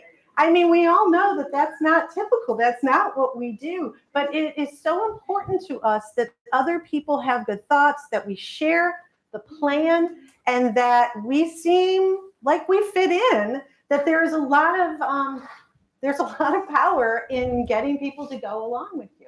Now, when I think of all of these things, theory of mind, executive functioning, and central coherence, the example I usually give is, like, if I go to, are you guys okay with the lights down? Yeah. Okay. If I go to an airport that I have never been in before, okay, but I've been to an airport, so I know there are certain things that I'm going to look for. I'm going to look for a big black board that tells me arriving and departing flights, right? I'm pulling that from my central coherence. That's my prior knowledge and information. I'm going to pull that forward, all right? I know that there are certain things that are going to be evident there. Like, I know there's going to be a line to queue up to drop off my luggage. So as soon as I walk in, I'm going to start using my executive functioning and theory of mind to figure out, where am I supposed to be? How do I go about doing it? I'm not going to race to the front of the line when I find the line. That would be very inappropriate. So it tells me, based on other people's actions, as well as what I know about interaction, how to queue up, how to get the most out of that and maneuver that situation. So one of the tests, some of y'all are familiar with the Sally Ann test. The Sally Ann test is truly a quick and dirty test. I would never diagnose, not that I'm the kind of professional that can diagnose autism. But, we have far better measures at this point. But the Sally-Ann test is an old test that really points out perceptual deficits of children with autism. So I'm just going to play it because it really does speak for itself. The classic test for mind reading is called the Sally-Ann. It's a test that normal kids are expected to pass when they're 5 years old. Okay, this is Sally, and this is Anne. Which one's Sally? This one. Well done, right? And Sally has got a basket. And Anne has got a box. And Sally has got a marble. And Sally puts her marble into her basket to keep it safe while she goes outside to play. But while Sally's outside, naughty Anne moves the marble from Sally's basket into her box. So where's the marble now? Good. Where did Sally put the marble in the beginning? In the basket. Well done. So when Sally comes back from playtime, where does she look? Robert should have said the basket, because that is where Sally, in her ignorance, would have thought it was. He hasn't mind read the situation from her point of view. What is it about the autistic brain, which means that children like Robert may never be able to mind read like the rest of us? So typically developing children develop this by 4 years of age, right? Now, even before that, some of the early stages of social development, social skills development, at 8 months old, if you turn your head with your eyes closed to look at an object, an 8-month-old will look at the object. By 10 months old, he will only look at the object if when you turn your head, your eyes are open. Okay, that's a big clue. The eyes are very, very powerful in telling us what we should be doing, what we should be looking at. By 12 months old, if I'm sitting in a position saying, looking out the door, and the baby is this way and can't see it, there's maybe a barrier here, and I look at something like this, the 12-month-old will know that they have to change positions to come and get a different perspective on what we're looking at. Okay, that's 12 months old. Sally-Ann, typical kids, about 4 years old, kids with autism don't have it, right? Here's the thing. Children with autism don't understand that you have different thoughts and feelings than I do. They think what you're thinking is what they're thinking. And they don't understand why you maybe get bored with their topic or you aren't playing right with them, because their perception is only their own. So there's tons of strategies that we can use, and I'm going to talk about some of those later, to help children understand the importance of what is the eye looking at to give you an idea of what they're thinking. So it's not related to IQ in any way necessarily. And, recent stats are saying that, and really this is because of quality intervention. I went to school at Florida State University, and when I was in college, about 80% of the children on the autism spectrum also had a cognitive deficit. Latest stats are looking more like 50%. We can attribute that directly to quality early intervention because we are really helping these kids' worlds open up earlier so that they're not as bombarded by things that they are having a really hard time processing. So it's not related to IQ or academic tests. Although, again, remember, all of these things are on their own continuum. So some kids are going to have more struggles when it comes to learning specific things or, staying on task and keeping organized. It affects, they have difficulty with interpersonal interactions. That's our social piece. Comprehension of literature. I mean, think about the Sally-Ann test. And if that was characters in a story, and you've got two characters that have a secret, and then another character that's not supposed to know the secret. How confusing is that when you're trying to read and figure out who knows what? Your perceptual deficit can certainly cause a problem as you get older and start reading to learn, and you start moving into chapter books and things like that. Socially based things and interpreting a teacher's direction. If the teacher isn't offering some nice anchoring kind of concrete things, using visuals a lot, using videotapes, if all the teacher is doing is lecturing, it's going to be really, really hard for that child to keep up and understand expectations. So consider defining social skills as the sharing space with others effectively or adapting to others effectively across contexts. Here's my example for that. When we teach, sometimes we teach kids, no yelling. You're not allowed to yell, right? But then they go to a football game and everybody's yelling around them. So if you're teaching these rule-based kind of things, oh dear, that's a problem. If you're teaching rule-based, if you're teaching from a rule-based position, then it's going to be really hard for them to understand what is going on. And more than that, they can get really mad and bossy with kids that aren't following the rules, but they might be based on the context. One of my favorite interventions is called socialthinking.com, and I'm going to show you all more of that when I get into interventions. That is where I learned about these neurologic processes, and they have tons and tons of materials to help establish strategies in a child for how to read the room and understand expectations, and how to get along with others. So what it teaches is, okay, look around and see what everybody else is doing. Chances are that's how you should act. So it really gives them a really concrete way to figure out what they're supposed to be doing, what the expectation is. So developing an eye for the red flags for autism. That's what we're going to talk about next.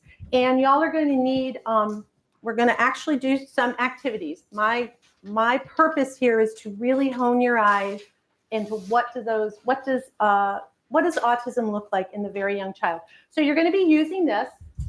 I'm not going to go through in super detail the DSM-5, but basically this SORF, it comes out of Florida State University, their first words project. And basically what they have done is broken down the DSM-5 even further. Okay, so it's the DSM-5. It's not necessarily a diagnostic at all, but it is, I like it as a screener for sure. Something's going to happen here. Okay, so we know that there are two broad categories in the DSM-5, social communication, social interaction, and the second is restricted interest and repetitive patterns of behaviors, interests, or activities. And so in the first category of social communication and interaction, 3 out of 3 have to be checked for that to be a positive score in that area.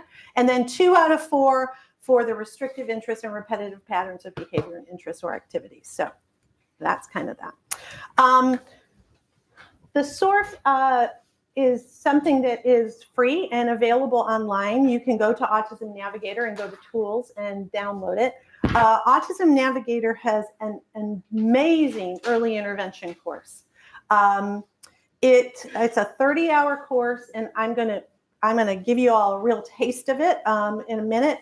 But I highly, highly recommend it. They're always adding there's a new module out now on, help me, Melissa, what is it? Parent coaching. Parent coaching. So it hones right in on the parent coaching. Autism Navigator has a how-to guide for families. The early intervention course is about 12 or 13 hours long. It is free to all Florida professionals. That is not the case outside of Florida. It costs about $500. It is of superior quality. Their how-to guide for families, no, that course is like 15 hours long. The early intervention course is 30 hours long. The how-to guide for families takes families step by step how to interact with their child, the early signs of autism, how to work with their kids, and the important things that they should be asking. It is a $500 course, but if the parent is registered through FAU card, we can gift it to them. So you want to make sure that all of your families who have a child on the spectrum or suspect that their child may be on the spectrum, that they need to come to FAU card. And we will set them up with this and really help them along their autism journey. So that's the SORF, the Autism Navigator. And let's see if I can. So what we're going to do. All right, I think I'm good here. First couple of slides are in the DSM-5. I want you to get used to Amy Weatherby's voice and see kind of how this thing works, and then we'll jump into something. Oh, no. I may have to relog in.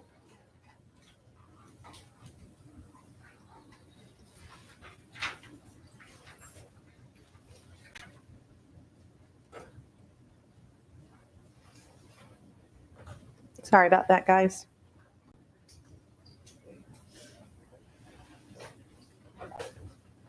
They also have Autism for Primary Care is for pediatricians, healthcare professionals. It's really a wonderful course. It's only about 7 hours. And if you can't convince pediatricians to hang in there for the whole time. The first. All right, sorry, I have to, oh no, this should work. I think it is. I think I'm on the right slide. It's not responding to me. Hold, please. I need to pull up this little, it did this before me yeah. Words project uses a 3-step What I did was evaluation process. Okay. The first step is I don't really want to. This is a really long slide. I want to go to the next slide. Start at 44. 24. Yeah, see, right now I'm on 43. I need to be good. Not working, right? There's these little boxes right here. I unhooked this last time and it came up. Can I just do that real quick? Will that work? Oh. Not so much.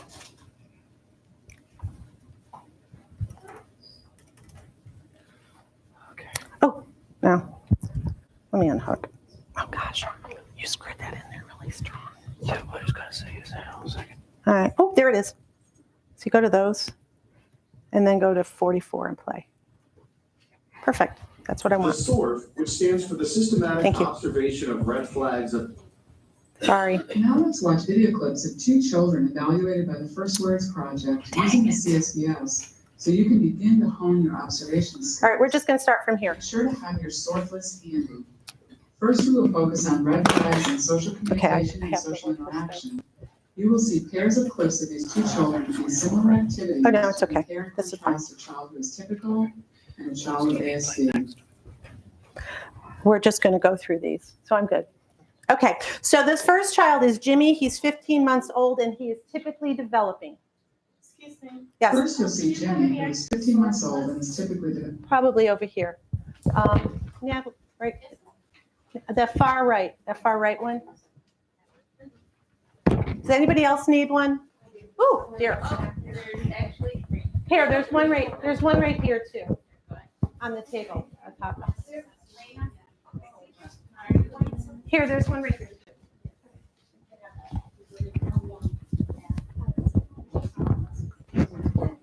All righty.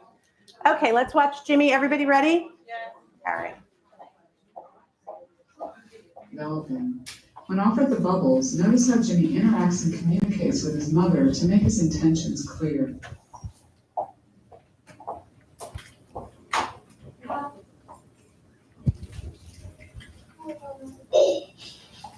Oh!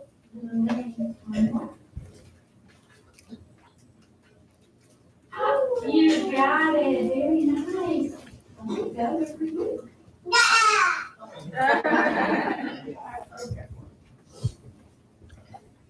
The mama open? Give the mama. Yeah. It's mine.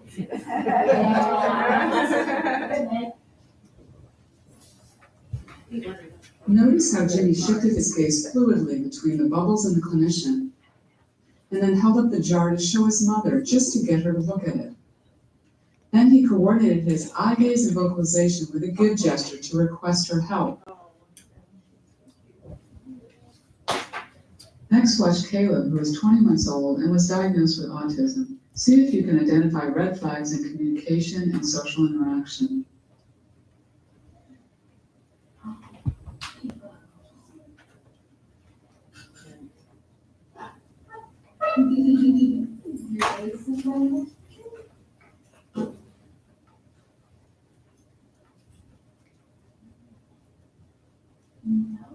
Very good. More bubbles. What was different? What was not typical? No eye gaze? He smiled. He was interactive. He handed it back, right? Caleb was smiling and clearly motivated by the bubbles, but appeared more interested in examining the jar than in sharing his excitement with others. He used a give gesture to request more, but looked at the examiner's hand rather than her face.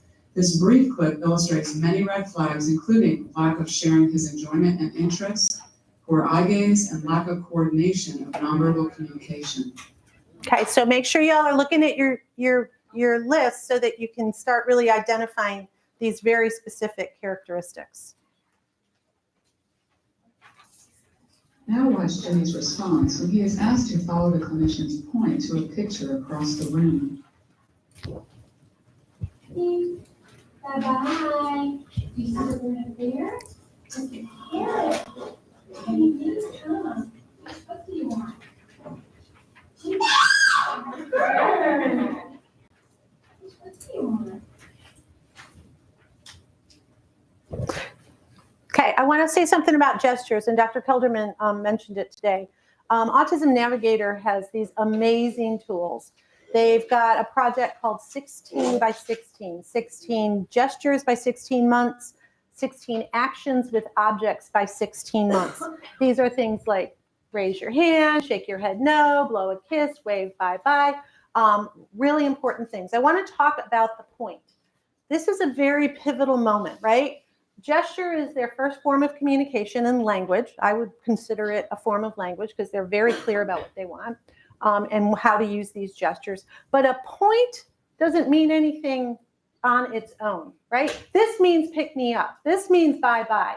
But a point is where we start directing other people's behavior. It's our first inkling that I can control your mind with my behavior. Because points are very, very specific.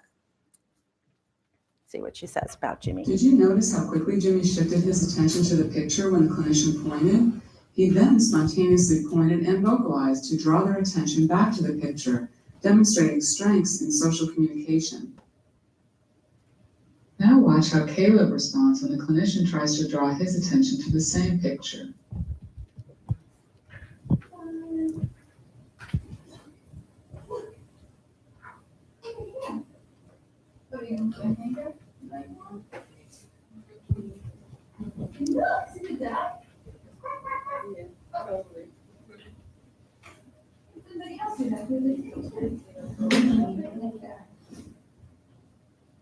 When you know what to look for, right? It's very, very clear.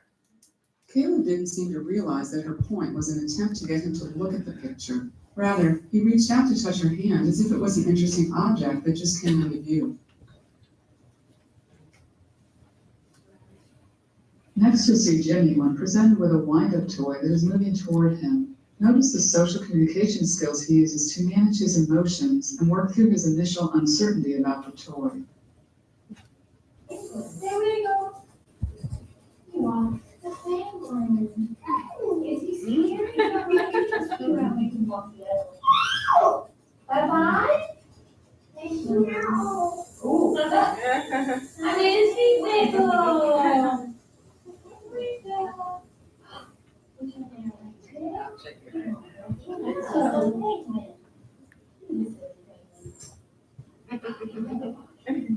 Stop.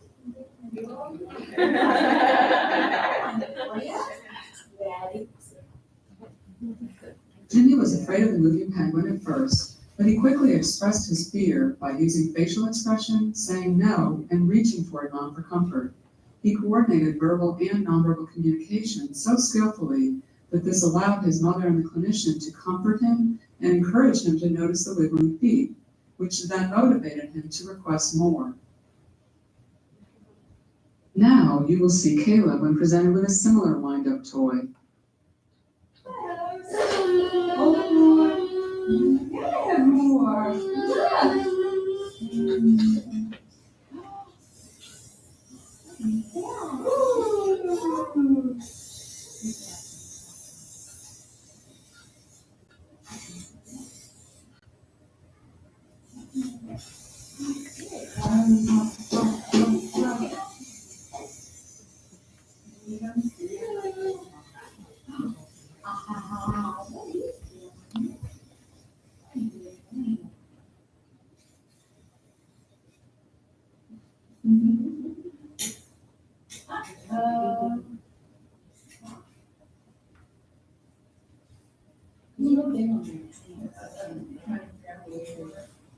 Need help? Need help? Oh, teasing me. Give it to Mama. Help? Help. Here we go. In contrast to Jimmy, Caleb was not afraid and appeared interested in the moving toy. However, he did not share his interest. Instead, his attention seemed drawn to the movement, and he explored the toy once it stopped. Notice how Mom even commented how he's big on the mechanics of things, as he studied the toy in different positions, without looking, gesturing, or vocalizing to others. You're left with a feeling that Caleb was very content, but has less interest in people than objects. The second diagnostic domain is restricted repetitive patterns of behavior. A child must show 2 of the 4 diagnostic features in this domain to meet the diagnostic criteria of ASD.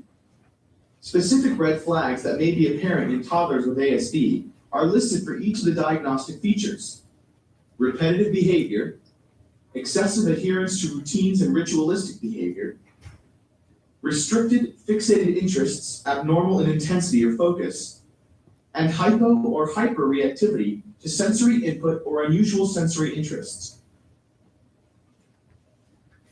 Let's continue watching Jimmy and Caleb in more activities of the CSBS. Now pay close attention not only to social communication and social interaction, but also look for red flags in restricted repetitive behavior.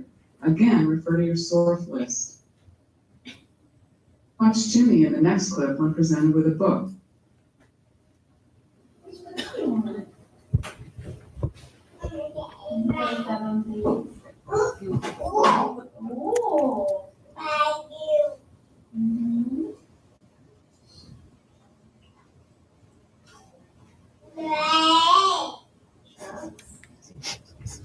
Oh, thank you. My God. There's a garbage truck. Wow! It's an ice cream truck. Ice cream.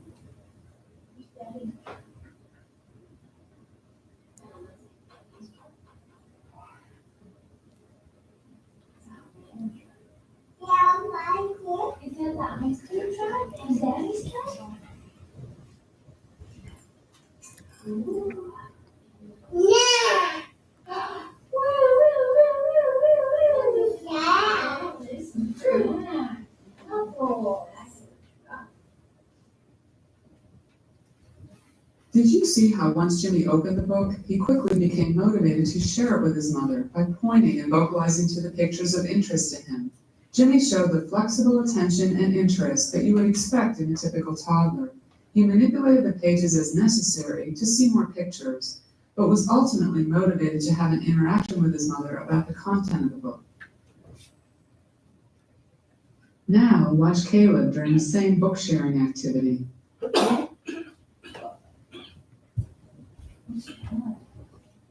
Bunny book? Look, there's a horse. Yay, horse and mama. Yay.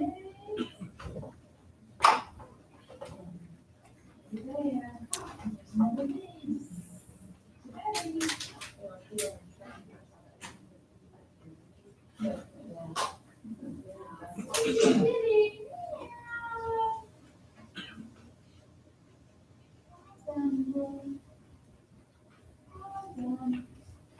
What'd you see?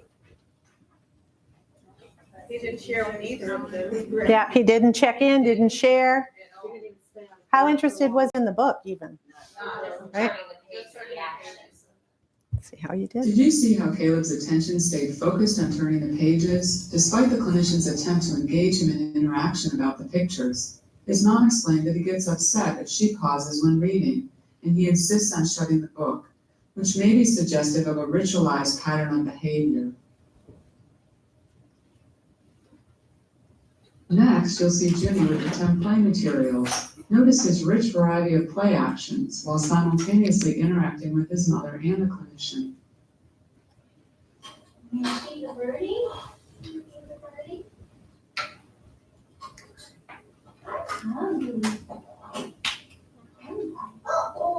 Oh.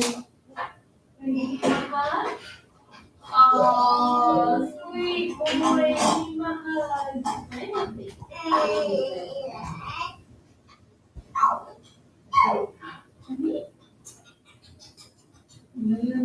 Oh, the bird. He likes that. That's lovely. More. Oh, the mom too. Some breakfast. Eggs? Yeah, yes, eggs. Eggs. Yeah. Is it hot? Is it hot? Oh, hot. Hot.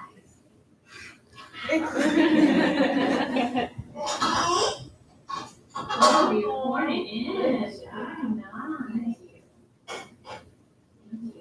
Put it in there now? Yeah.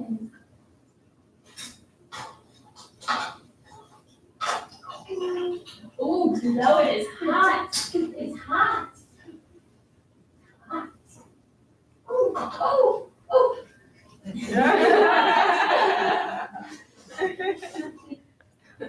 Lovely imitation skills, right? Really lovely. You probably noticed how Jimmy played with the toys as expected for his age, pretending to feed Big Bird, scooping the eggs, pouring them into the pot, and then offering them to Mom. Along with showing a nice variety of symbolic play actions, he was able to shift his attention easily back to the people, to share his excitement, comment with early words, and even imitate the clinician blowing the imaginary food.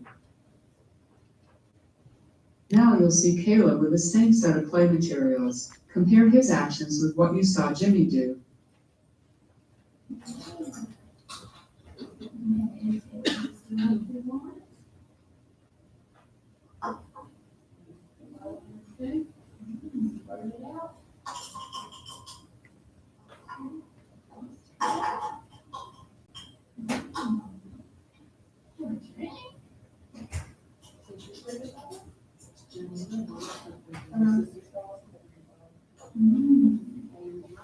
Both bottles.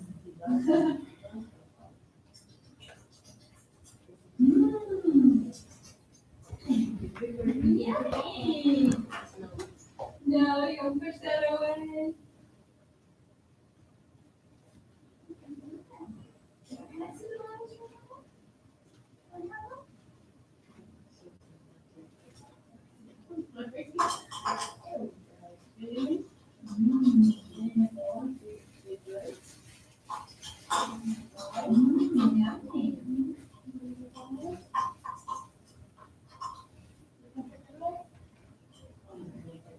I have two. Two. Yeah. You got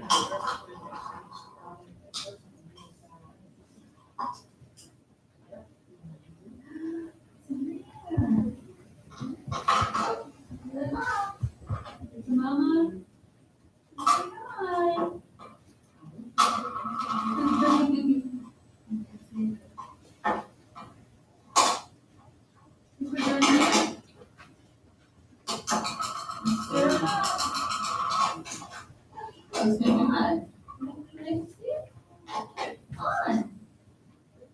No, because it does.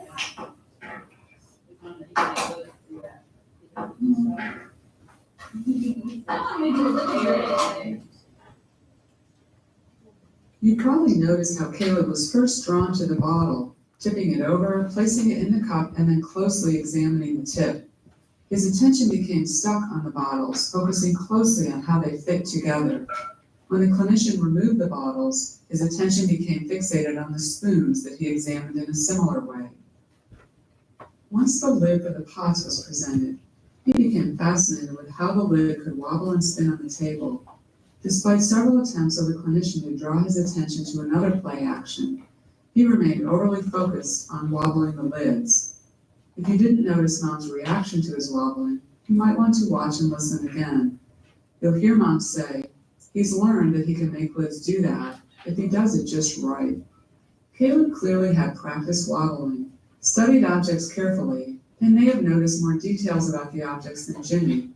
But this object focus interfered with his ability to attend to people and their voices, and to imitate pretend actions with these objects.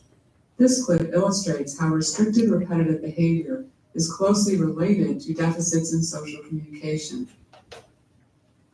Okay, so let's talk for a second about the young autistic brain. Okay, so if they come into this world with these kind of perceptual deficits, and they can be in the richest environment educationally as possible.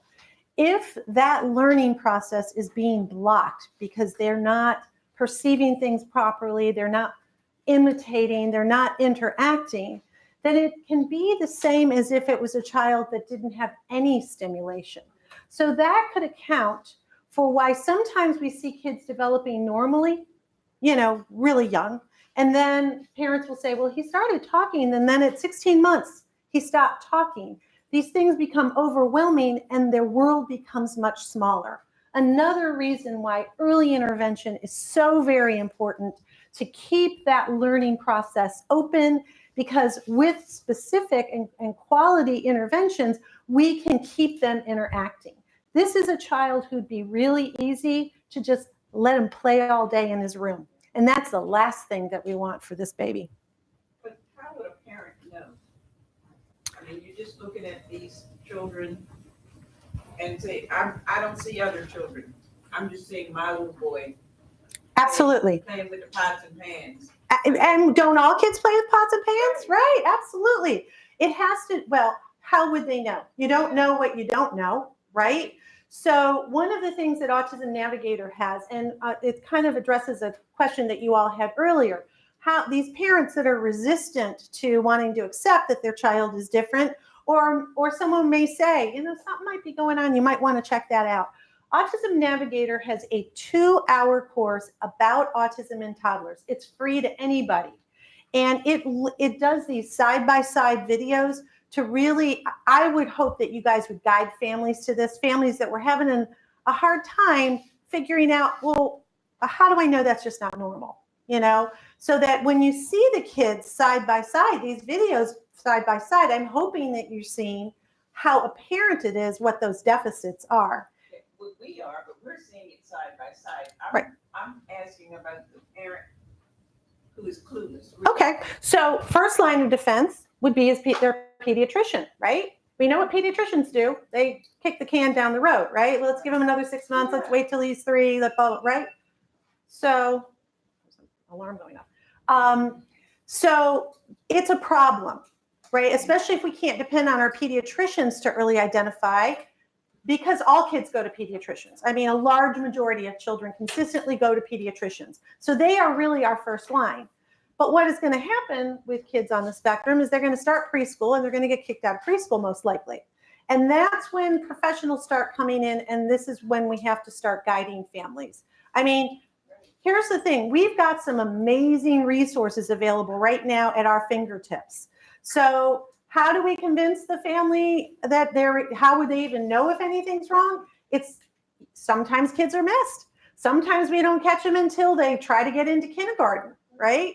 So that's a problem. But I have to say that as awareness grows, us broadening the definition of autism, so more kids are being captured, is helping with that. But yeah, on a case-by-case basis, you're right. If the family lives lives in a rural community and it's a stay-at-home mom and the child isn't going to go to school till 5.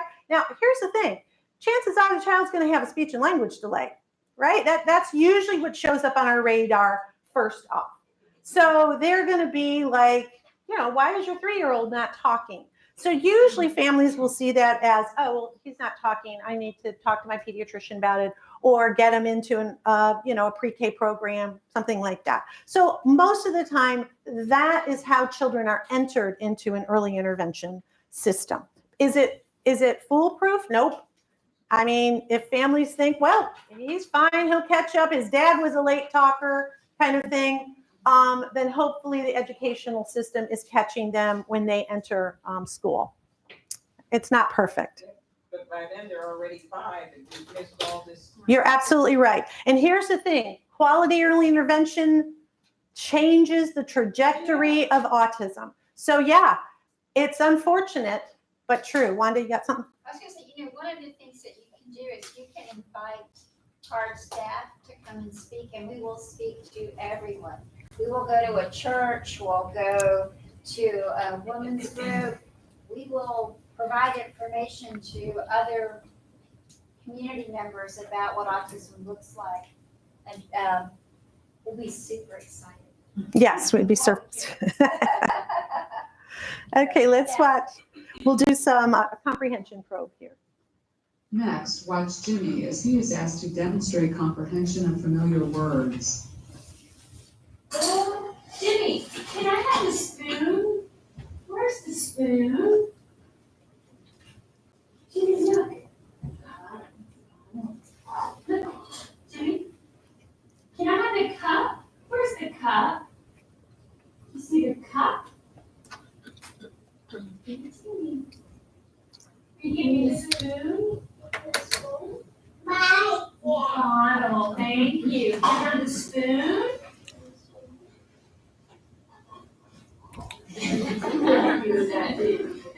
That was fun. I know.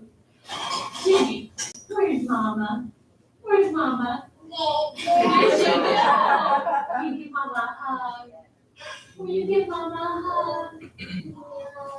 No.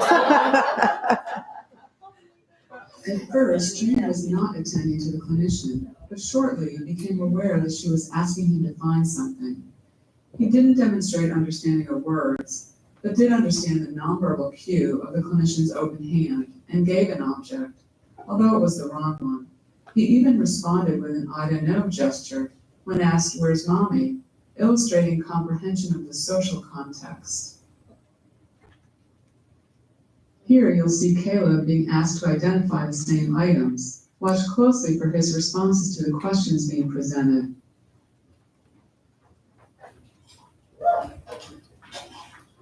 Where's the cup? Where's the cup?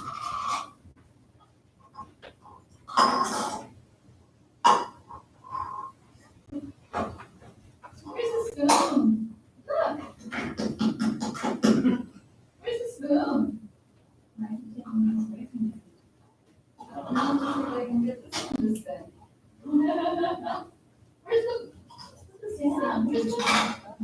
Where's the bowl?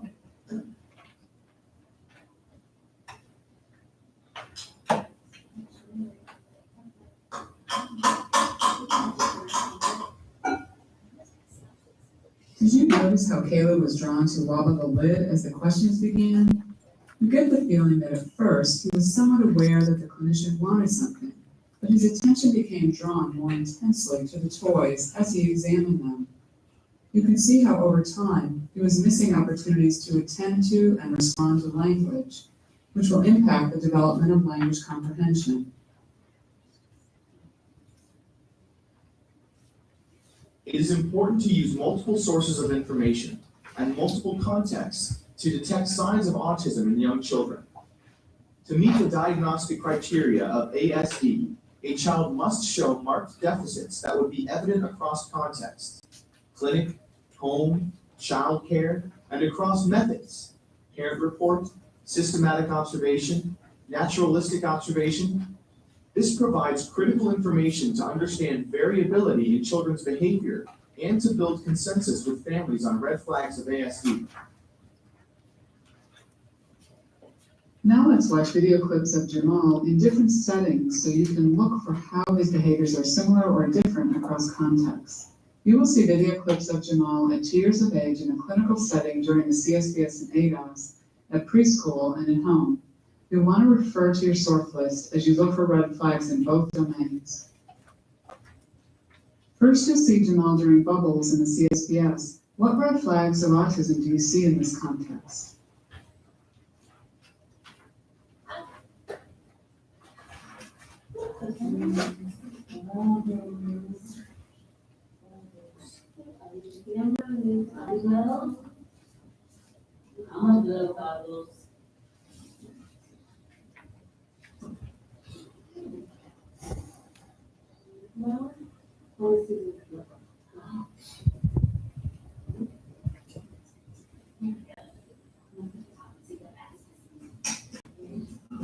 You want more? You want more?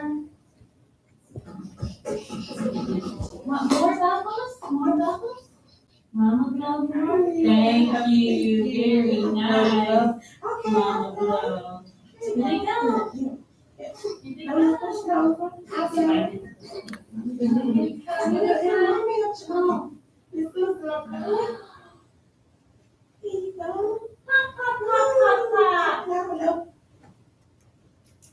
Jamal appeared interested in touching the bubbles, but his facial expression was flat, and he did not share his interest with others. He turned to reach for Mom's hand, using it as a tool to request more.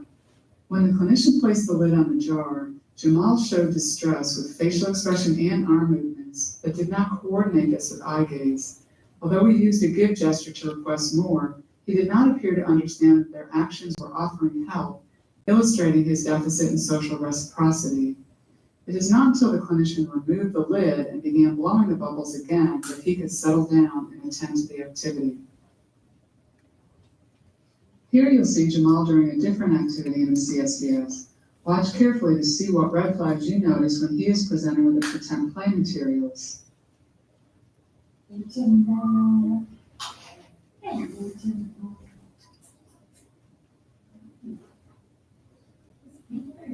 Hello.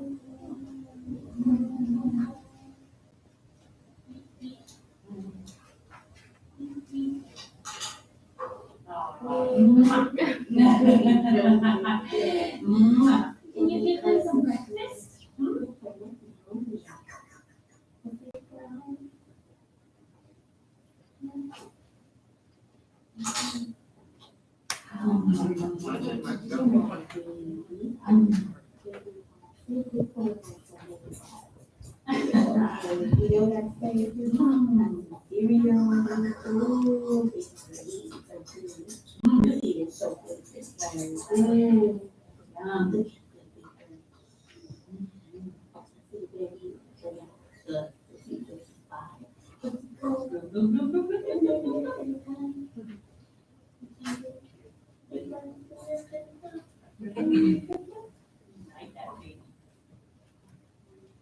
Jamal appeared very interested in exploring the materials.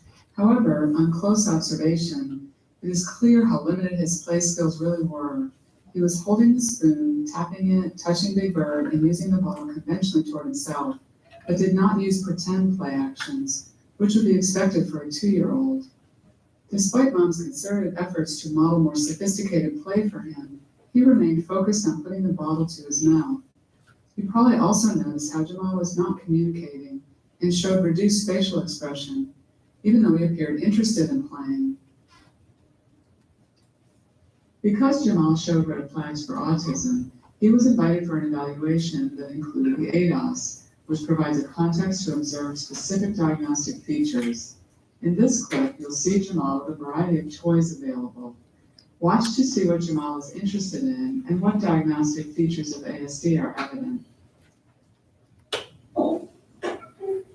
Pretty good. I just went to the home center. Oh, he is. Okay. They just have no toys that are out. Uh-huh. But he still likes it. Somebody will move. He likes to watch movies. Mm-hmm. VCR and TV. So that's why it's entertaining. He does a lot of comedy. Yeah. Right, what was he, 20 months old? She's at VCR. Oh. Now he's growling. He's getting What was your feedback about Jamal in this play? He wasn't really interested in all the toys that were there. He wasn't interested in the toys. The block stacking was pretty darn good though, wasn't it? Yeah, that's not typical either. Yeah. Let's see what Amy Weatherby says. You probably noticed that despite the large variety of toys available, Jamal preferred stacking the blocks and didn't show interest in any other toys. His mom confirmed that he was not interested in toys at home, but indicated he liked watching movies and knew how to work the VCR, which is impressive compared to his play skills. This limited range of interest in toys, in combination with his deficit in social reciprocity and lack of social communication, are core diagnostic features of ASD.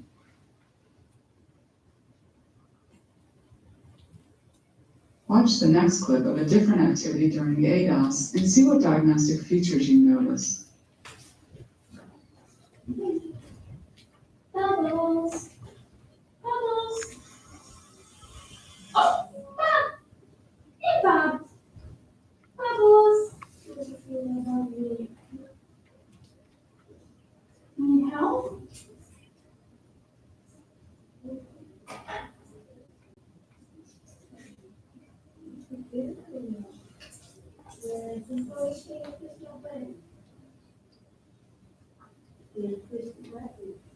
No, yes, no.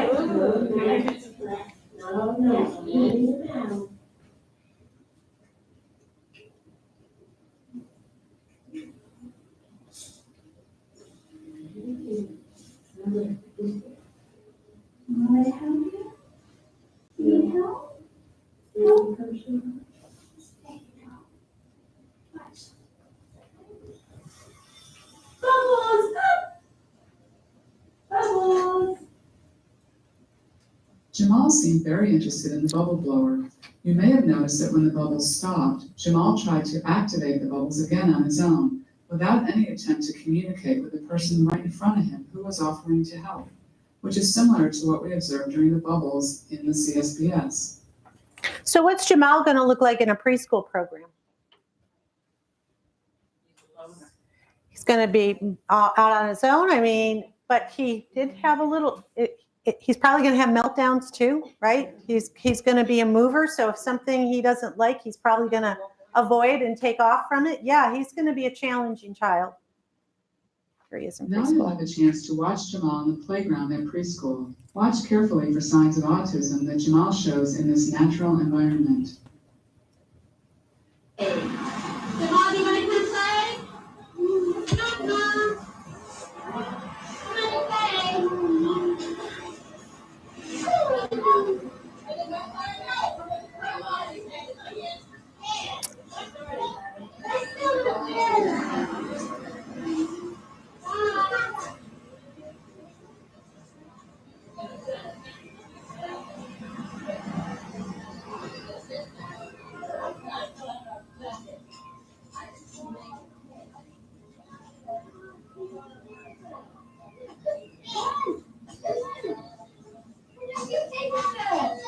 It's a birthday party!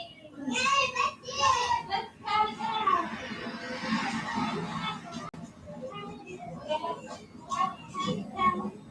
We need a little more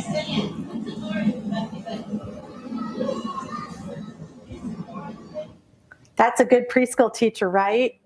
He could have stayed out on this little bridge thing for the entire recess time, but she went and fetched him and made him feel like he was a part of the group. Even if he wasn't communicating like the rest of the kids, he was being exposed to it. When we first saw Jamal on the playground, he showed restricted interest and a lack of response to others, even when a teacher called for him to join peers in play. Notice how his attention was focused on the wooden walkway, then a tree bark, and back to the walkway, where he took steps in a repetitive motion. Jamal was so focused on the light coming through the railing that it took the teacher going over to him and offering physical supports to get his attention. She gave him a shovel and guided him by the hand in the sandbox, creating the opportunity to be near peers, which likely would have been missed without the teacher's support.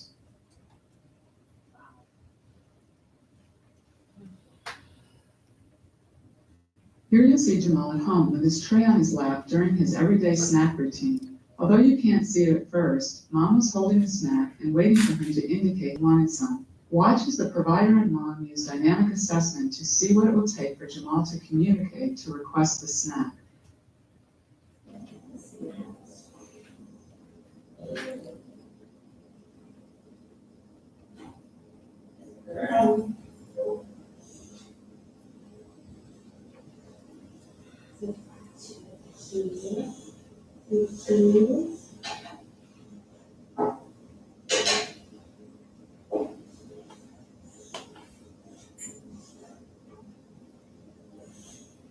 Let's try this. Let me just see.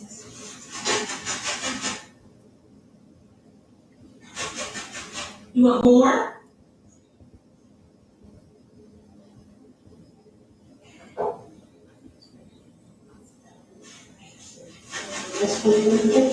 You want more?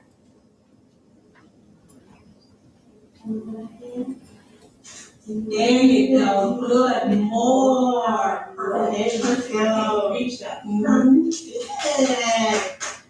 Good. Okay.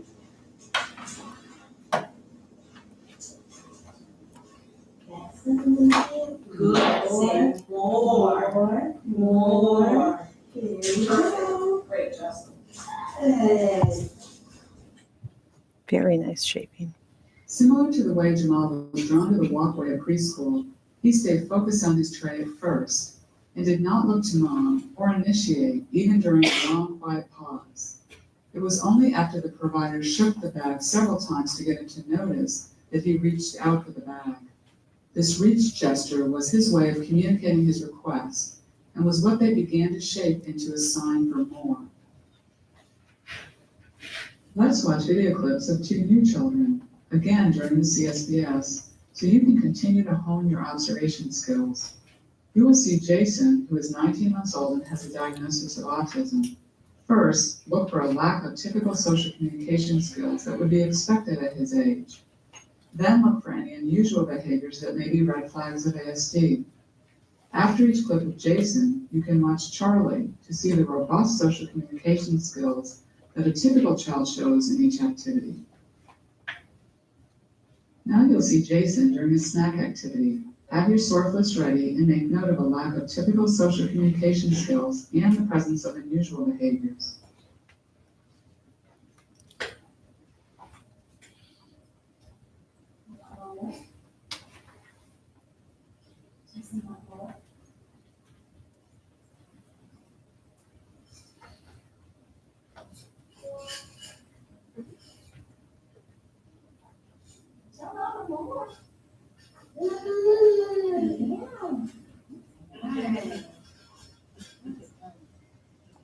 So tell me, what'd you see? Hand is a tool, no eye contact, no engaging, no expression. Jason showed a significant lack of social reciprocity and nonverbal communication. He did not use eye gaze, gestures, facial expression, or words as expected for his age.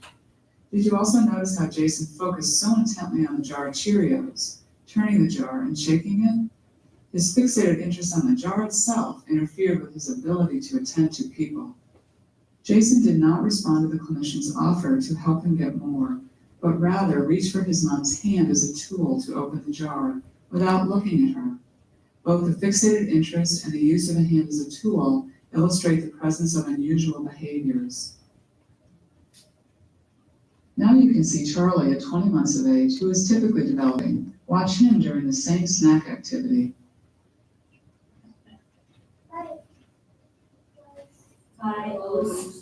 Mommy, open it.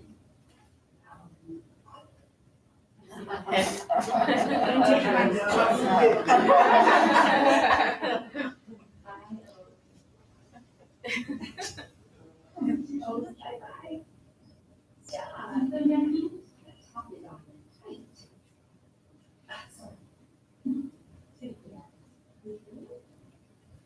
Bye-oh. Bye-oh. Now. Oh, thank you. Coordinated communication and gesture, really beautiful. Charlie was not interested in eating the Cheerios and was a little uneasy, but he used his words to say bye-ohs, looked several times to check in with the clinician, and used a give gesture to request his mom to open the jar so he could put them back in. As his mom paused before closing the lid, Charlie used the word top with a gesture to make sure she understood that he intended to put them away. You should have noticed the frequent gaze shifts and directed communication that Charlie used to make his intentions known. Next, watch Jason during the CSBS when a book is presented to him. Hold it out. You want to see it? Oh, you want control. Complete control.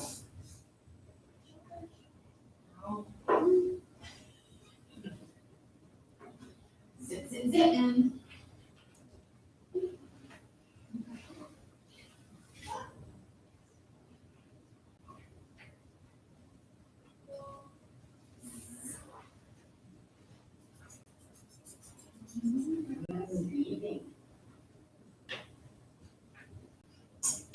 Oh, here's some other choices.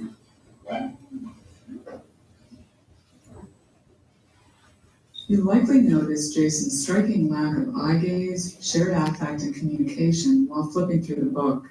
He expressed frustration over the clinician putting her hand on the book, but did not direct his upset voice with gaze or gesture. Toward the end of the clip, when he was ready to end the book, he reached to pull Mom's hand, again without eye gaze, to indicate that he was all finished. Now you'll see Charlie sharing a book during the CSBS.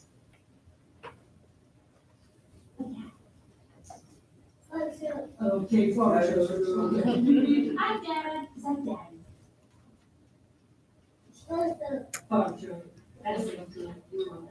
And the wheels on the truck go around.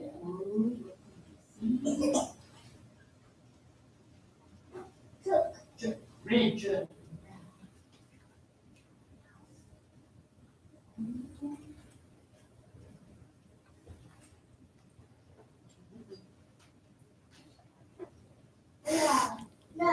Yeah, that's good.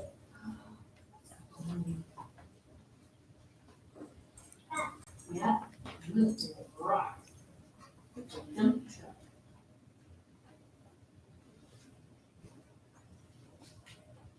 I like it. Yes. And there's the police. Woo, woo, woo, woo. Yeah. Lights like a fire truck. Fire truck. Hi there, fire truck. Charlie called attention to what he found interesting in the book right away, pointing to comment and looking up to the clinician to draw her attention to specific pictures.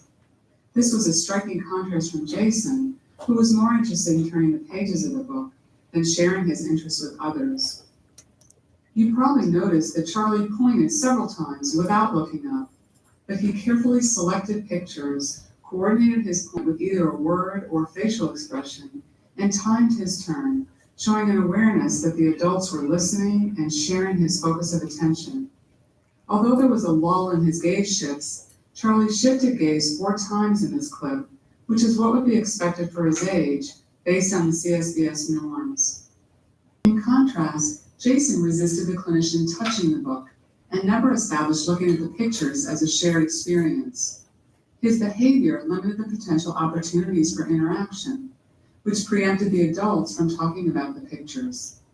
Think about how over time this can negatively impact his language learning experience.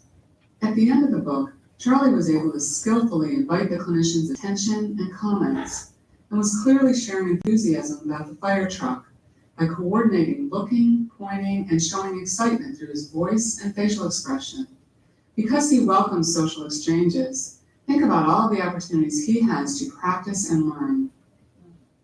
It's our last one. Now you'll see Jason with pretend play materials during the CSBS.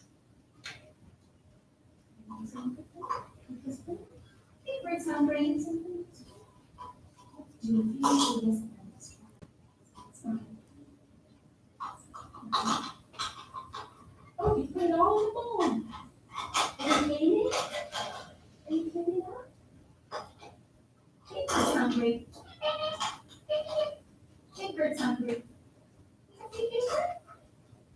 Oh. Oh. Let's do some stuff. Jason showed deficits in social emotional reciprocity, a lack of nonverbal communication directed to others, and limited sharing of imaginative play for his age. After briefly mouthing the spoon, Jason was very interested in collecting the objects together in the bowl. You may have noticed his mom comment that he was cleaning up. He continued to gather and clutch the materials, despite the clinician's encouragement to feed Big Bird and use the materials to pretend. This clip illustrates both the presence of a restricted repetitive pattern of behavior, along with deficits in social communication. What would a typical child at this age do with these pretend play materials? Now watch Charlie with the same materials.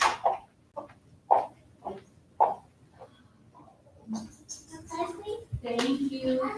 Oh, thank you. Oh, it's coffee. It's what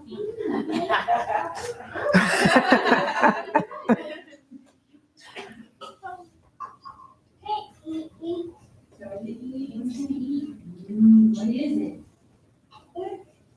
Bird eat. Thank you. What is it?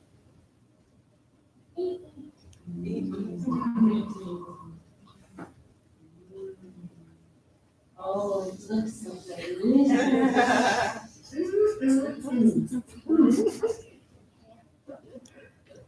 Charlie engaged in make-believe play by offering coffee to everyone and scooping food for Big Bird and himself.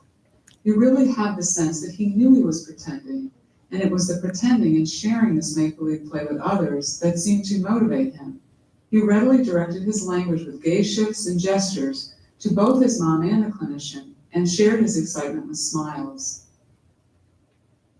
Okay, get back to where I was. Should be right there. I am.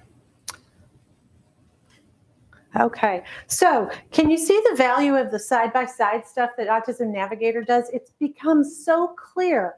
And even like when you first start looking at the videos for even the kids that are showing the early red flags, you can see how they would slip through the cracks if you really didn't build your competency in those observation skills. My opinion, that's where these pediatricians are. You know, it's not blaring, they're doing some things, they make occasional eye contact, sometimes they do give. So it can be very, very, very subtle. And if you haven't honed your eye and used these magnificent tools that are available for free, then you can see how we're delaying that early ID. Excuse me, how do you get access to that? AutismNavigator.com. And you're gonna go in and it will say courses at the top. So you'll drop down the courses. I suggest the course for early intervention providers. Also, healthcare providers is a really good one. They will ask you to pay, and when you check out, you tell them you're a Florida educator, and then they will send you a code to access the training. Again, the toddler stuff is great. You know, it's that 2-hour course. It's universal, free to anybody. Along with the how-to guide course, which is the parent course. It is a parent coaching model that they use. They also have the how-to guide tour. It's just a magnificent, so well thought out. So you've got your course that's 15 hours long, but then you have weekly online sessions with one of the clinicians from FSU and other moms, and they're talking about supplemental kind of things that you can be doing with your child, activities, things like that. So I mean, it really gives a lovely foundation for families of how to interact with their kids. What Autism Navigator does is they take everyday activities and teach parents how to make them therapeutic. So now we're breaking down, taking out the garbage, feeding the dog, sorting the laundry, and making it interactive, communicative, and enhancing independent skills. So they're really teaching parents how to get the most out of every interaction. It's not fast, so it's a lot faster for you to take the garbage out, but the step-by-step, building the language, building the routine, building that modeling stuff is what really brings the kids along. And what do they say when they identify a very young child? They need 25 hours a week of intervention. Well, how the heck do you do that? The best way you do it is to incorporate it and make the parents the primary interventionists so that the child is getting bombarded throughout the day. Everything is communication, everything is interaction, and built into routines. So we talked a lot about the benefits of early identification. It changes the trajectory of autism. It leads to the appropriate interventions, evidence-based interventions that we know are very effective, highly effective with children on the spectrum. Families have better tools and they can access benefits easier. There's a big difference between a DD diagnosis and an autism diagnosis when you're talking to insurance and funders that might be helping the families. Skill deficits are targeted by these evidence-based practices, save school districts time and money. One of the things that I hear, I've been working in Indian River and Okeechobee counties, and they do identify preschoolers. I didn't run into a whole lot of issues with that, but what I hear from my colleagues at FAU CARD is that, they don't want to give families, bad news, or they're not 100% sure or whatever. But the truth is that if we can identify these kids early, they get the benefits of all of this focused and targeted intervention, but it's got to save school districts money. I mean, for those of you that are in the district, so they go into pre-K as DD, so we have to reevaluate them again at 6 or 5 or 6, right? I mean, there's an additional cost, and it's not just the money, it's the time factor. These psychologists are overwhelmed in schools. Why not identify them early, get it over with, everybody get on the same page? Listen, nothing hurts more than hearing bad news about your kid. Nothing is more painful, but it's our job to be sensitive to families, but to guide them along that path and get them hooked up where they have to be, because it will affect the child immensely whether we are able to help them access early or not. And oftentimes, I have never met a parent who didn't say, I knew something was going on. I didn't know exactly what it was, but I told my pediatrician something's not right, and they just kept ignoring it. So they know it validates concerns. And, the panel talked about how I knew it and everybody around me told me nothing was going on. So it really does help families. So just feedback. Does anybody have feedback of any additional challenges that would help us target to help people who are doing the evaluations evaluate early? Any feedback on that? The money thing's a big thing if you ask me. I mean, school districts don't have a lot of money to throw around. Okay, we talked a bit about challenges. Okay, so I'm going to talk about teaching strategies now. So who are these kids? They tend to have they tend to have significant auditory processing problems, okay? So that kind of goes out along with that central coherence deficit. Again, it's on its own continuum, but that's what we tend to see. Kids that aren't following directions, kids that you're having to repeat things a lot, do a lot of physical prompts with. Verbal communication is delayed. This is primarily how these kids first come in and come onto our radar, because there's a significant delay in expressive language. Social skills are underdeveloped. I like to think of these skills as not so disordered as underdeveloped. When you frame it like that, there's hope for intervention. We can move them along developmentally. So they're just underdeveloped, these skills, and there are strategies to help them gain them. These kids use behavior as their communication strategy. I want you to think about that. I have walked into many classrooms where the teacher is just plain angry at the kid because they won't behave. Children would behave if they could. That is true. And in the same way that sometimes they dismiss, there's nothing wrong with this kid, but he's got all these behaviors. I'll say to teachers, I never threw a desk. I never laid down on the floor or crawled under a table and cried for 45 minutes. We may not know exactly what's going on. It may or may not be on the spectrum, but something's going on. It's not typical behavior. So before we get mad at the kid, let's figure out what is he trying to communicate? What's the motivation? Because it is a form of communication. It's a strategy that's probably been working at home. How do we mold that into something that is more acceptable as communication? And I'm going to talk about that. Sensory system, easily overwhelmed, right? So it doesn't take much to go from sitting there fine to flying off and having a full meltdown. And, oh yeah, they're exhausting. I want to validate for you all that are in the classrooms that these are exhausting children. They need constant prompting and motivation and reminders, and they're a lot of work. I can tell you it's worth it. Okay, so visuals. This helps children on the spectrum understand things. The children on the spectrum process information more efficiently when it comes through the verbal cortex. So giving them gestures to make communication more concrete, gestures, sign language, picture systems, those kind of things will really, really help children. Also promote, not just help them understand, but promote communication and independent skills. First then boards are wonderful. I make my first then boards with core vocabulary so that I can actually prompt the child to make some comments about whatever we're doing. But if you don't know anything about visuals, we do tons of trainings on visuals. Stop sign is really powerful. Our kids like to get out, they like to wander. And like Wanda mentioned, when a child leaves a safe place, when a child with autism leaves a safe place, they are at great risk for a lot of harm, for something really bad to happen. Something as easy as a visual of a stop sign, once you teach them, stop means stop and ask. Put it on the inside of exterior doors or on cabinets that you want the child to go into. And now you have put up a visual barrier that they have to think about. You have to teach it first, and you have to teach it when they're in a calm state. But once they learn it, especially if they're rule followers, they aren't going out that door if they see a stop sign.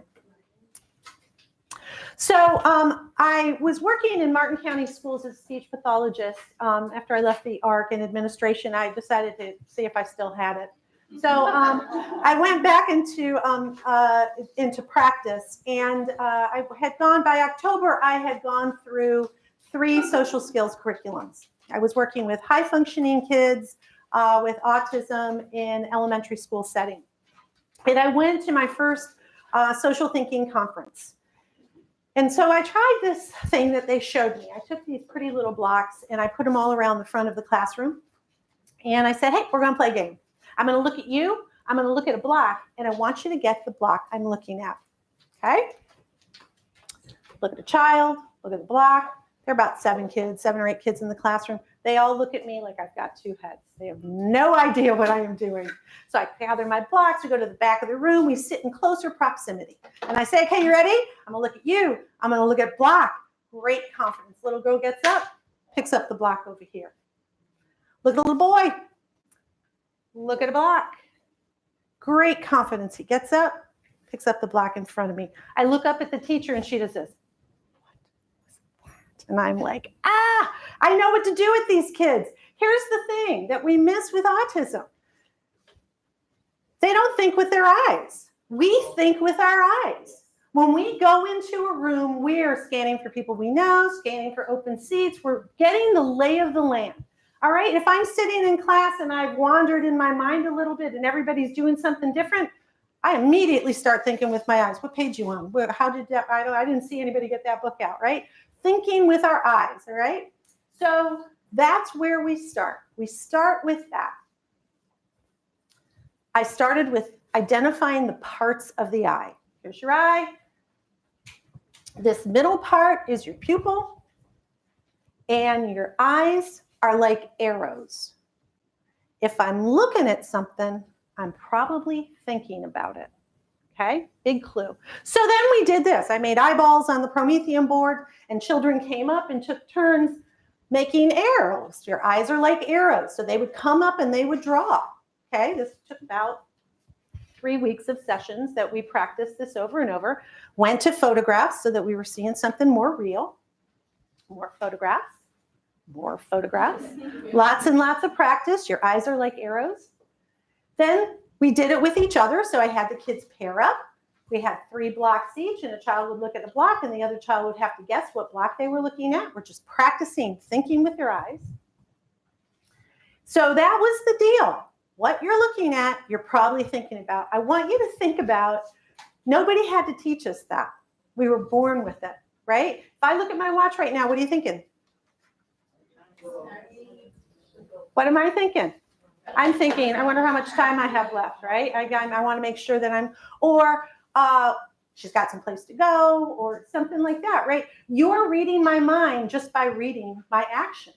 Here's the thing about, you know how they say 93% of communication is nonverbal? Right, you've heard that. Okay, I'm a speech language pathologist. I do a lot of talking. Language is like my first love of life anyway. And that just seemed like a really high stat to me until I learned about this. We're not talking about, am I happy? Am I sad? Am I mad? We're talking about thinking with their eyes, reading the room, understanding the expectations without anybody telling you that. You're going into these situations and you're figuring it out because you didn't have to be taught. You were born to think with your eyes. Kids on the spectrum don't do that. They have to be explicitly taught how to think with their eyes. I'm going to say this, it's going to be a little bold, but if you're teaching a social skills curriculum and you don't teach this, you're going to be missing the most important step, okay? And there's lots of good tools that they have for this as well. And here's the thing, kids on the spectrum, although they are visual learners, they don't necessarily think in pictures. We think in pictures.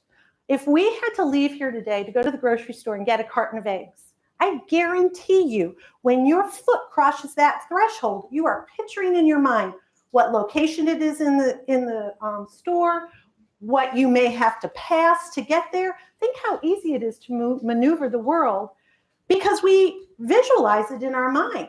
Kids on the spectrum have a really hard time doing that. That's why we rely on visuals. That's why we rely on lists and all these other teaching strategies to help them maneuver the world because they don't have that. I want you to consider how hard it is to get from point A to point B without being able to visualize it first. So, and then we played the game. Guess what I'm thinking? I'm looking at the clock. Why am I looking at the clock? Oh, it's almost recess time. You know, so we go through these activities. All of these activities are from social thinking. Their Bible is Thinking About You, Thinking About Me. It is an amazing read. You know, I buy these nice books and then I usually read a chapter or two. I read this thing cover to cover, took notes, created lessons. This Thinking with Your Eye was something I adapted from that. It just gives a great overview of the foundation of that approach. Another teaching strategy.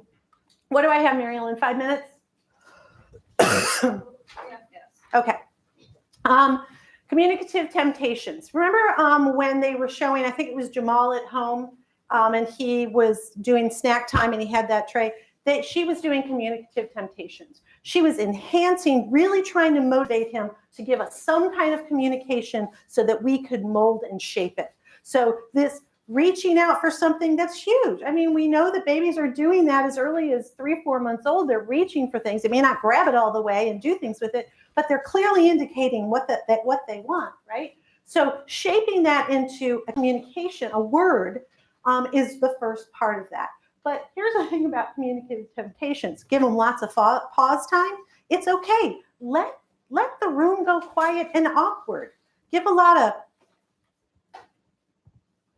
your turn, right? Give a lot of these kind of nonverbal things to signal, I have an expectation that you're going to communicate and give me something. And it can be the littlest, tiniest thing, but it's our place to start. Sabotage. I have taught classes, wearing funny hats or funny shoes or no shoes at all. My kids on the spectrum, guys notice anything different about me? Nope. Right? That's where you start. And once they start getting, you'll see some more spontaneous communication. And anytime a child is giving you anything expressively, that's something you can work with. That's something you can mold. Communication should be all day and every day. A child needs opportunity and reward of that communication. So honor it. All those videos that we saw of those kids with flat affect, not a lot of engagement, those kids aren't fun to play with. Just like if you're not an interventionist, you're going to be drawn to the child that's more interactive. So we have to give them lots of opportunity to learn what that expectation is. That I'm talking to you, I expect something back. You want something, you got to give me a little bit of a hint so that I can reinforce that. All right, my best tip for teachers at the beginning of the year is do not teach. Do not start the year teaching. Right now, I am all over Martin County putting out fires because teachers thought on the first day I need to start educating this child, and the behaviors were not in place. They didn't have good learning behaviors. Well, you can't learn if you don't have good learning behaviors. So I have said to teachers, get your goldfish, get your M&Ms, get your whatever, and every time that kid's on task, you are giving it to them constantly. You want them to know, this is the behavior I want to see from you. This is what I expect from you. And until that is in place, it's going to be really difficult to educate them. Once it's in place, you're going to have the best teaching year of your life. If you have it in place, you're going to walk out of that room every day and say, wow, I got through to those kids. I made a big impact. But when you jump the gun, and believe me, I appreciate the kind of pressure that teachers are under, you'll catch them up. You're gonna meet your goals, but take the time to teach learning first. Multisensory, it's a good rule for everybody. That's what we do with preschoolers.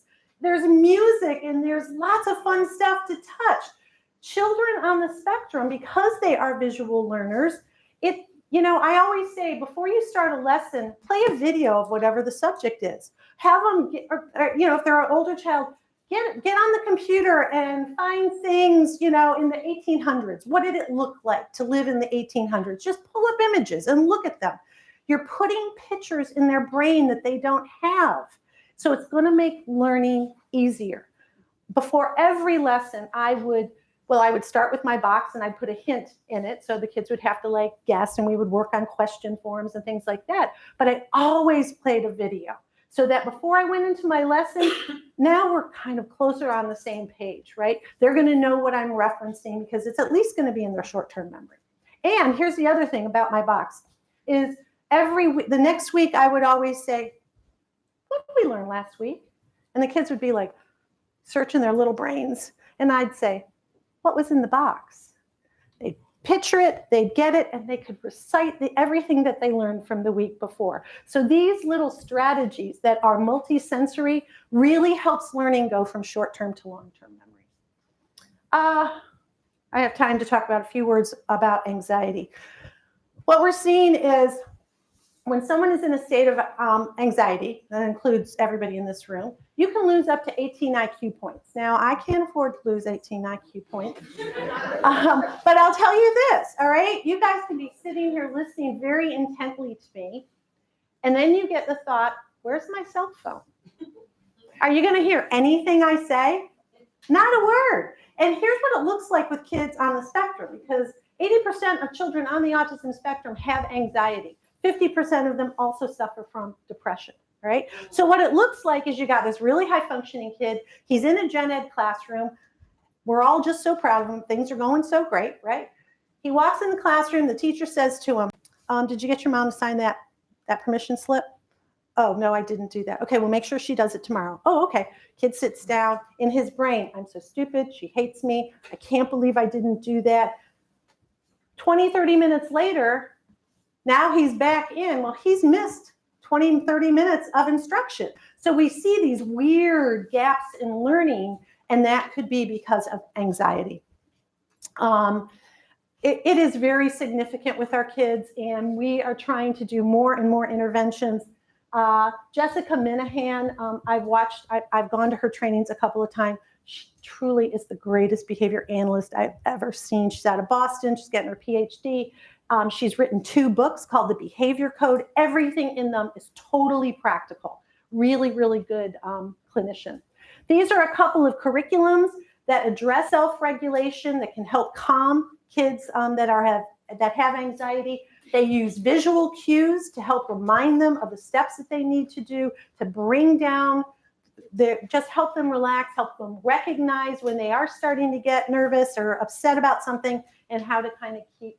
These are really important skills, because if we don't address them really young, it really blocks these kids as they get older. What I'm seeing with the high functioning kids that I work with is it's their anxiety that's far more debilitating than their autism, because it just locks them up so badly. So teaching these kind of skills early is super important.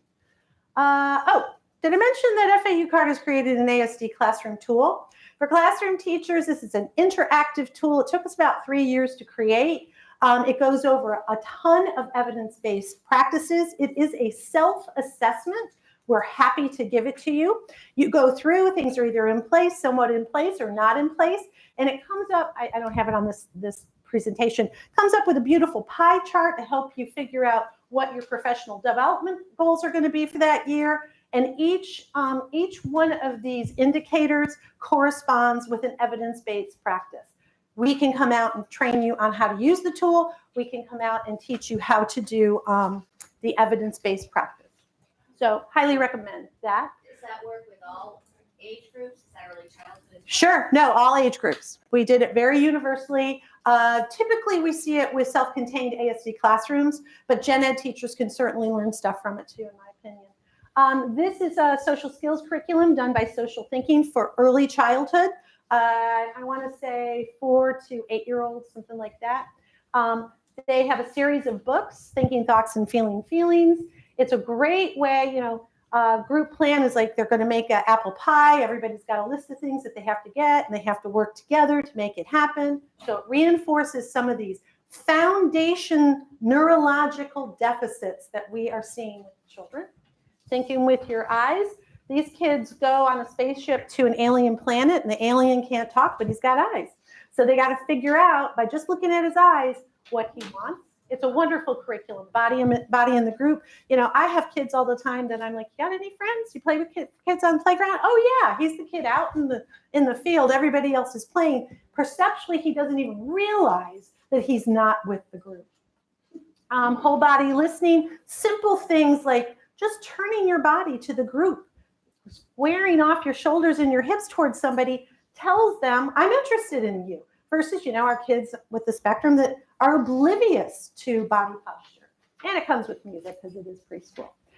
These are a couple of great Autism Navigator. Obviously, I went on and on about it. It is free. The trainings for family can be free through FAU CARD. Early Start Denver. This orange book is a wonderful resource for families. This is more of like a clinical manual. My friend Melissa Burkhart, she left. Okay, Melissa is a trainer. She's an interventionist for Early Start Denver. She offers these grants every once in a while. It is an amazing program. She does an amazing job. And coming in January, FAU CARD has been working all year, and it's probably closer to 2 at this point, on our pediatrician pack. We are targeting pediatricians to try and bring up their capacity to early identify children. I saw on the news, I really don't know what much about it. The saliva tests for autism. Do you know anything about, like, you have any information on that? That's a national research study out of the University of Miami. So they're trying to collect as many samples as possible of people who have been identified as having autism to, I guess, do research on that stuff. That's my understanding. Anybody else have any more issue? Was that right, Mary Ellen? Yeah, it's out of Spark. University of Miami is just one in Florida that's gathering that information, but we can get, if you want to email Rosie or myself, I can Yeah, no, I give was you just curious because I thought that it was something that they had already established, that there was a test for autism. I misinterpreted. I wasn't sure what it No, was. we're collecting research. Yeah, it's just a research project at this point. We've talked about Little Owls coming to Martin County beginning in December. Martin County is my county, so if you have families, I want to know who they are. And then our next, I think this is a PEPSA event, right, Miriam? Yes, it is. Tips and tricks on improving written expression for students with ASD is also happening in December. So this is a real area of struggle for teachers. We do these things so that we can help you all out. So we sure do wish you all would come out and make that happen. All right, that's my spiel. Okay, before you leave, because all of you were with us all day today. Okay. That's fun. Okay, last three numbers. 906. Oh, that's me.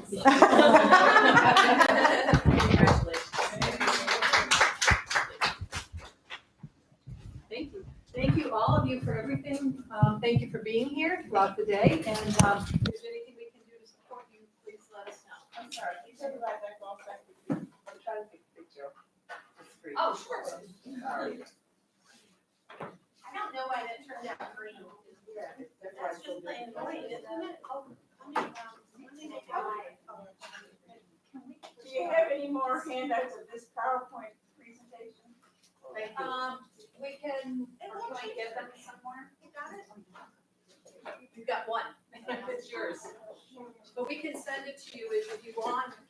You give me your email, I'll send it to you. But I just go over it. Yeah, it's what we did Friday. Alright, and I'll send it to you. It'll go through that Friday. It goes through that Friday. Yeah, otherwise.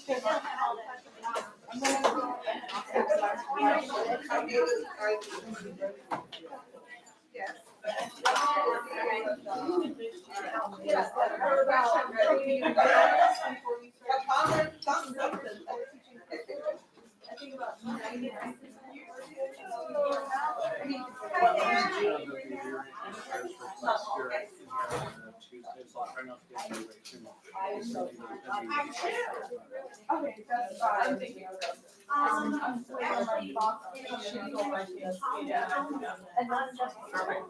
Yeah.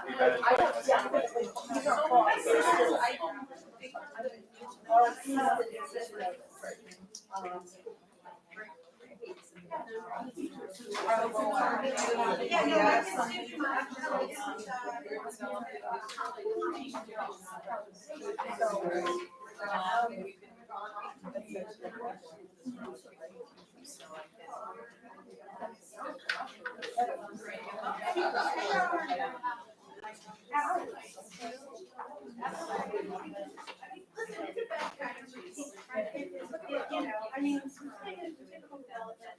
They learn, like,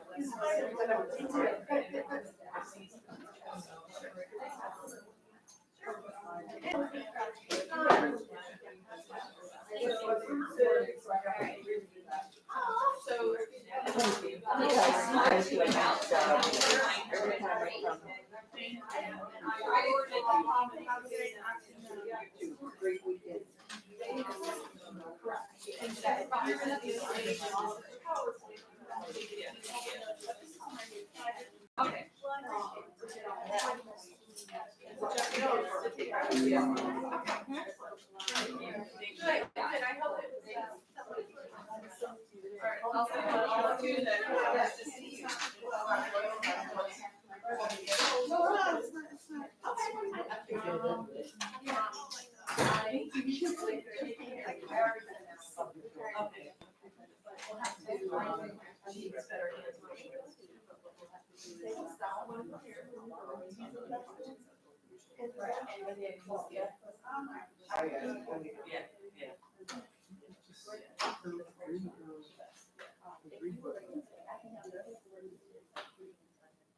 Okay.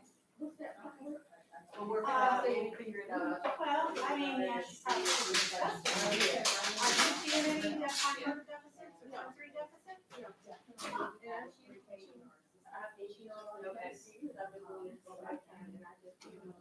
I would ask her about it and be like, what are you seeing? And I'm making this, just let's talk about it.